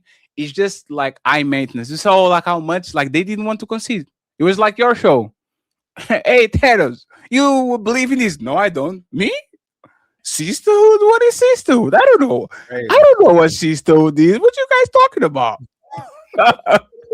That's crazy, man. The Untouchable Empire, baby. We've been hearing these people talk for months, and then as soon as they get to the debate, they get amnesia. They don't remember nothing. They don't stand on that. That's crazy. Hey, it be happening all the time. No, the bad they come up here. That's a red pill. They're just making shit difficult. Player one gifted 1 untouchable membership. Untouchable Empire, baby. I appreciate you, sir. We have my mirror thoughts back again. It says you can't get any more ladies first than this topic. Yeah. I was against Ali, and then they said, "Nah, fatty, fuck you. Man, Ali's Zach right. Fatty, you having to Ali is right. Fuck y'all feelings, foreigner. We don't let the woman talk.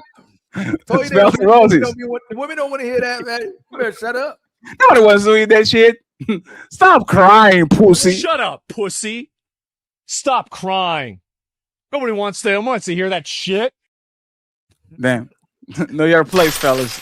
Know your place. And thank you very much. Smell the roses with another $20. We appreciate your roses. Thank you very much. The bell saying, now, Jazz, what was your situation with love? Ooh. Say the name 3 times and she pulls up. SQBs, mind your bees. If you see me, and Melanin out. Oh, Melanin says she was waiting for you. You just be shooting shots on the chat. Then when it's time to pull up on the DMs, SQBs is not about that life. That's what I heard. SQBs is about fighting back. Every day I got to fight to show my love. Thank you very much. We have Zero Fallout in the building saying there's a reason we have a saying. He is a man of his word, not she's a woman of her word. Honor used to really mean something. People would kill for it. Hey, Zero Fallout he shoots like a... Yo, that's so funny, yo. Zero Fallout is almost Stephen Curry-like. His percentage is super... Good. That motherfucker, he only misses when he goes against me. Other than that, this man is always on point. SQBs saying, Melanin, Melanin and I too focus on us. Aww. Damn, that's crazy. Melanin was taken off the market. TLG, Melanin understands the man-woman dynamic. Thank you very much, TLG. I hope you're doing good. Brother Nombzi in the building. Thank you very much. I appreciate you, sir. We have SQ saying, Jazz, your thoughts, not your thoughts. I have no idea what that means. Maybe a play on words. Thank you very much, sir. I appreciate you. We have the angry man saying, is that me on the thumbnail? And you know, it's funny. The show kind of went the way that I wanted because it kind of focused on the friendship for a lot of time, and it went somewhere. Now we have to take Anton off the shit because we didn't go to the lawsuit part. But it's fine. Thank you very much, Angry Man, once again for pulling up. We have Brother Numzy with a membership. Untouchable Empire, baby. And then SQB saying, me and Melanin don't need new friends. Damn. Putting pressure on her. Coco, long hair, don't care.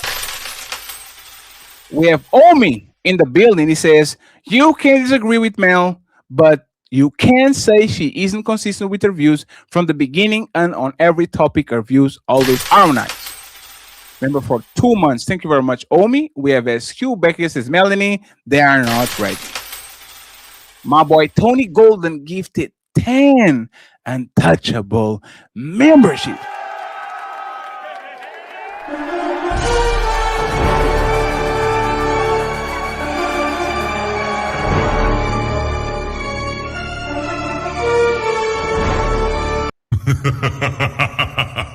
Thank you very much, Tony. I appreciate you, sir. Thank you. Anthony. James says, I find it funny people have a problem with polygamy, but the main problems be happening in monogamous relationships. Oh, shit. Brother Numzy came back with another membership. Untouchable Empire, baby. Thank you very much. My boy Marine Mustang in the building saying, teach angry man, Jazz, you got checked. Deal with it. Damn, that's crazy. SQ says Jazz is an angel. Damn, y'all need to leave Jazz alone.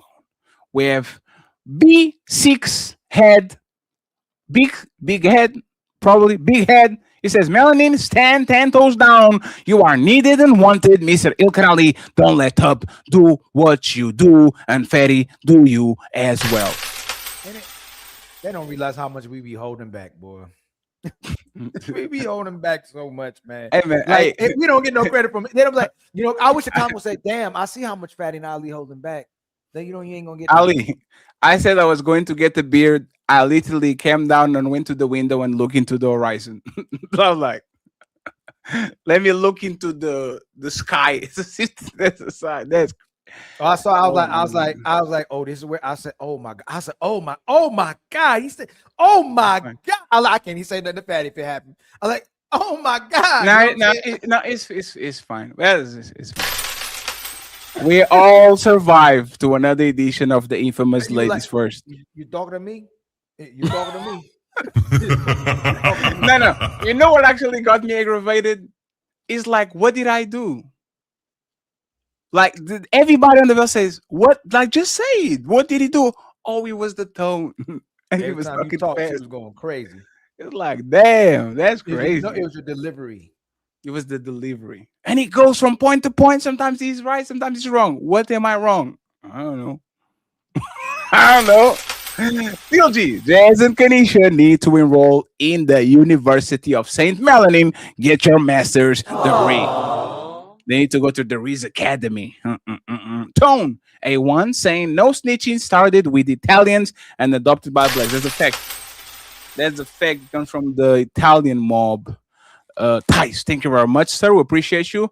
White Town's King says, only way I'm telling if she's taking family funds and supporting another man, or she's having another man in his home when he's gone.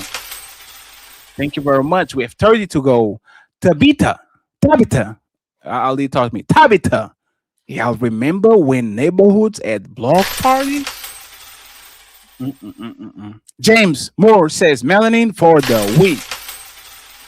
We have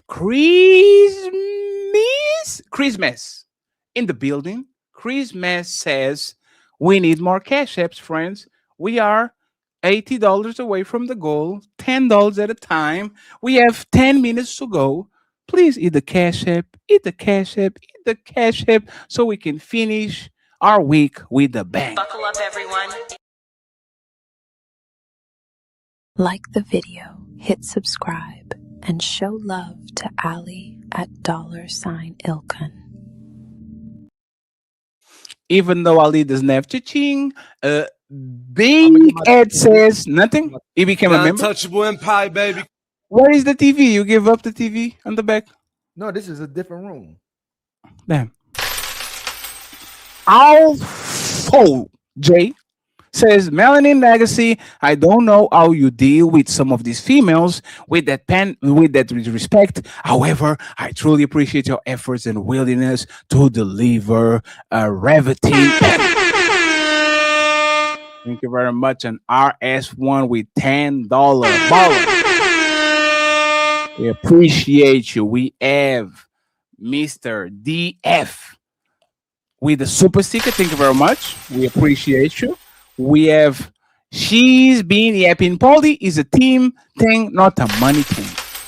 Thank you very much, sir. The one and only, the legend, Tio, saying Coco just finished a Nollywood movie.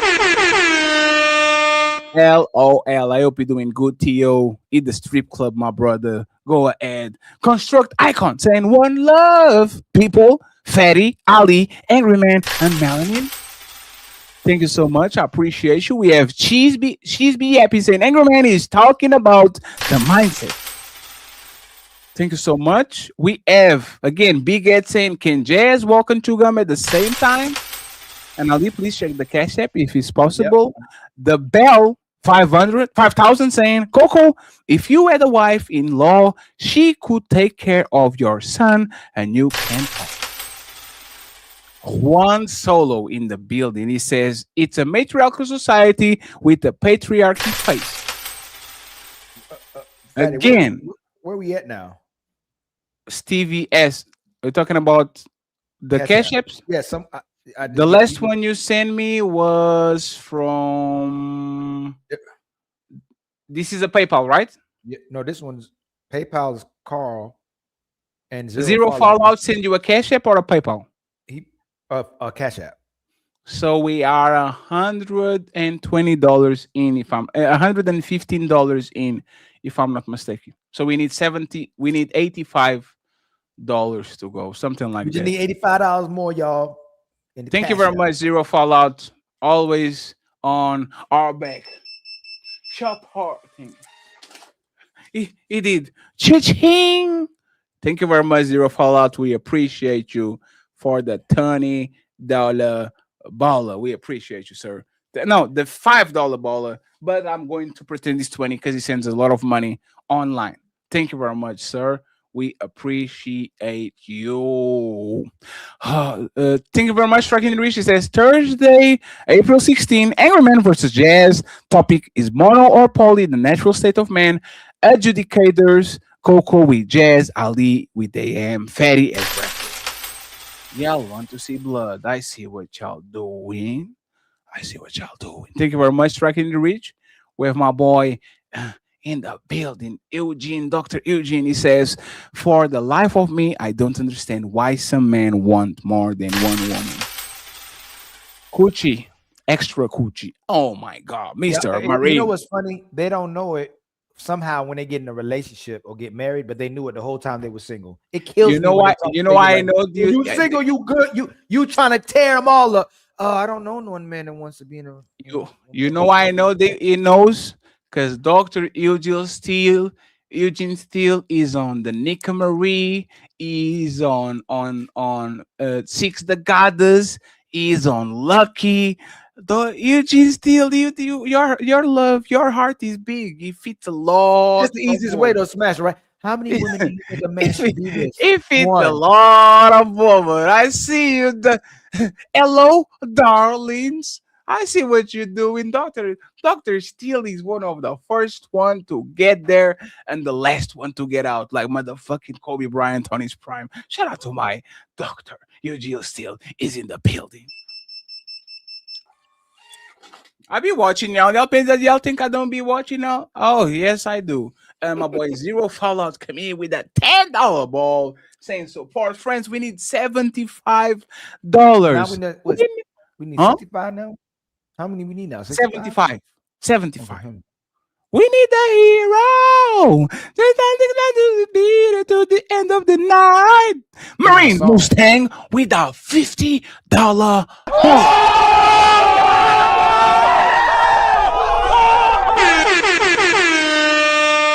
He says, gents, y'all handled business tonight. Well done with a round of applause. Shout out to the Marine Mustang. You, sir. Thank you so much for the big donation. We have $15. Eugene Steele is back and he says, if a woman don't want to cooperate with you, just don't fuck with her. There are black women who will cooperate with you. Stop complaining.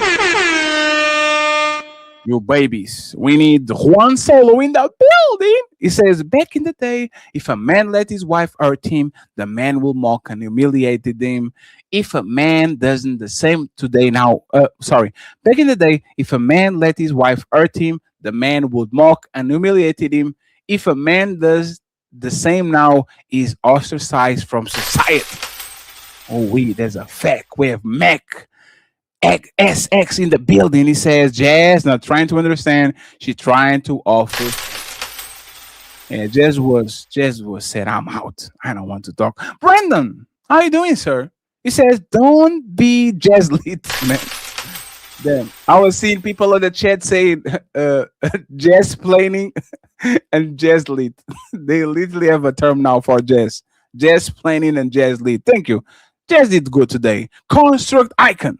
He says, man, we got to stay strong and intelligent. Untouchable empire, baby. Remember, for 2 months, we have 10 to go. And I feel there's a hero coming out. I feel there's a hero that is going to send the $75. You are going to hear the sound.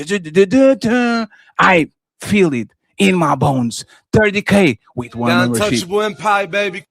Shout out to 30K, always a big supporter. We appreciate you. Construct Icon. He was on Cami yesterday. If a woman can find a man in 2026 that is willing to build with you, even if he has 100 other women, consider yourself lucky. Oh shit, 9 to go. 0 fallout. Throughout history, most men were at the same level as his woman. Feminists try to say woman had it worst. The fact is, most men died back then, protected women and kids. nature, war, famine. That's and bandits. Were men slaves to women and children?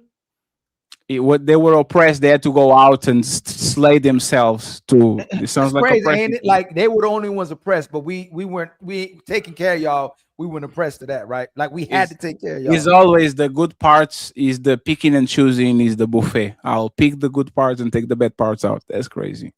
DJ Soul. Oh, I thought it was DJ Genesis you were talking about. That's DJ So Lovely. I think she almost might be coming on the panel. DJ, almost. DJ Lovely. First, DJ Lovely, you know you want to come back on the panel. First, she's scared, and then when she's not scared, she's going to come on the panel and she's going to bounce. Just watch. I see you, DJ Lovely. You know what I see her? I see her on X talking her shit. She be talking her shit. She's still doing her rounds. She's talking her shit. Black women have fought alongside black men for generations. When will black men fully show up for black women and our rights as a woman? Damn, more? Y'all want more rights? That's crazy. Thank you, DJ. Is Theo saying women want to be powerful victims? Ooh, just like the Powerpuff Girls. Thank you, Theo. Construct icon. White woman back their man better than ours do. Thank you, sir. I appreciate you. We have zero fallout. He says only 40%, 43% of men ever produce. Who did that? We and then zero fallout comes with 1, 2 untouchable memberships. Untouchable empire, baby. Thank you very much, Zero Fallout. We appreciate you. Finally, Construct Icon saying Ferdinand Ali, all at me, got some good ideas. And last but not least, my boy SD in the building, member for 3 motherfucking years. Let's go. 3 years of Untouchable.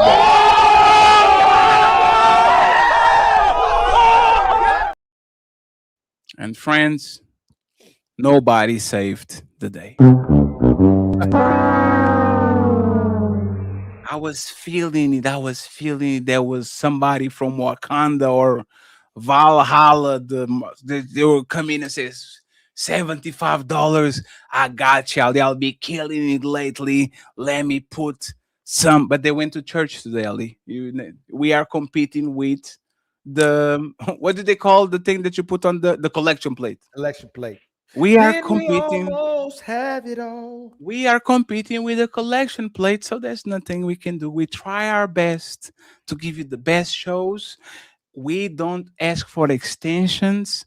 We don't say if y'all don't send money, we close the show. We just do our job and go back home. So, friends, I appreciate y'all. Ilkanali debate Wednesday. You think to challenge the untouchable empire? Your icy heart will shatter. Your fire will burn out and turn to ash, just like your pathetic army. Ilkanali, Team Fatty, and the Untouchables signing out. Everybody goes to Nino Nation. Peace. Psych. Who's cutting that shit? Who's cutting that shit? Who's cutting that shit? Who's cutting that shit? Who? Yeah. OBO Sound 2025.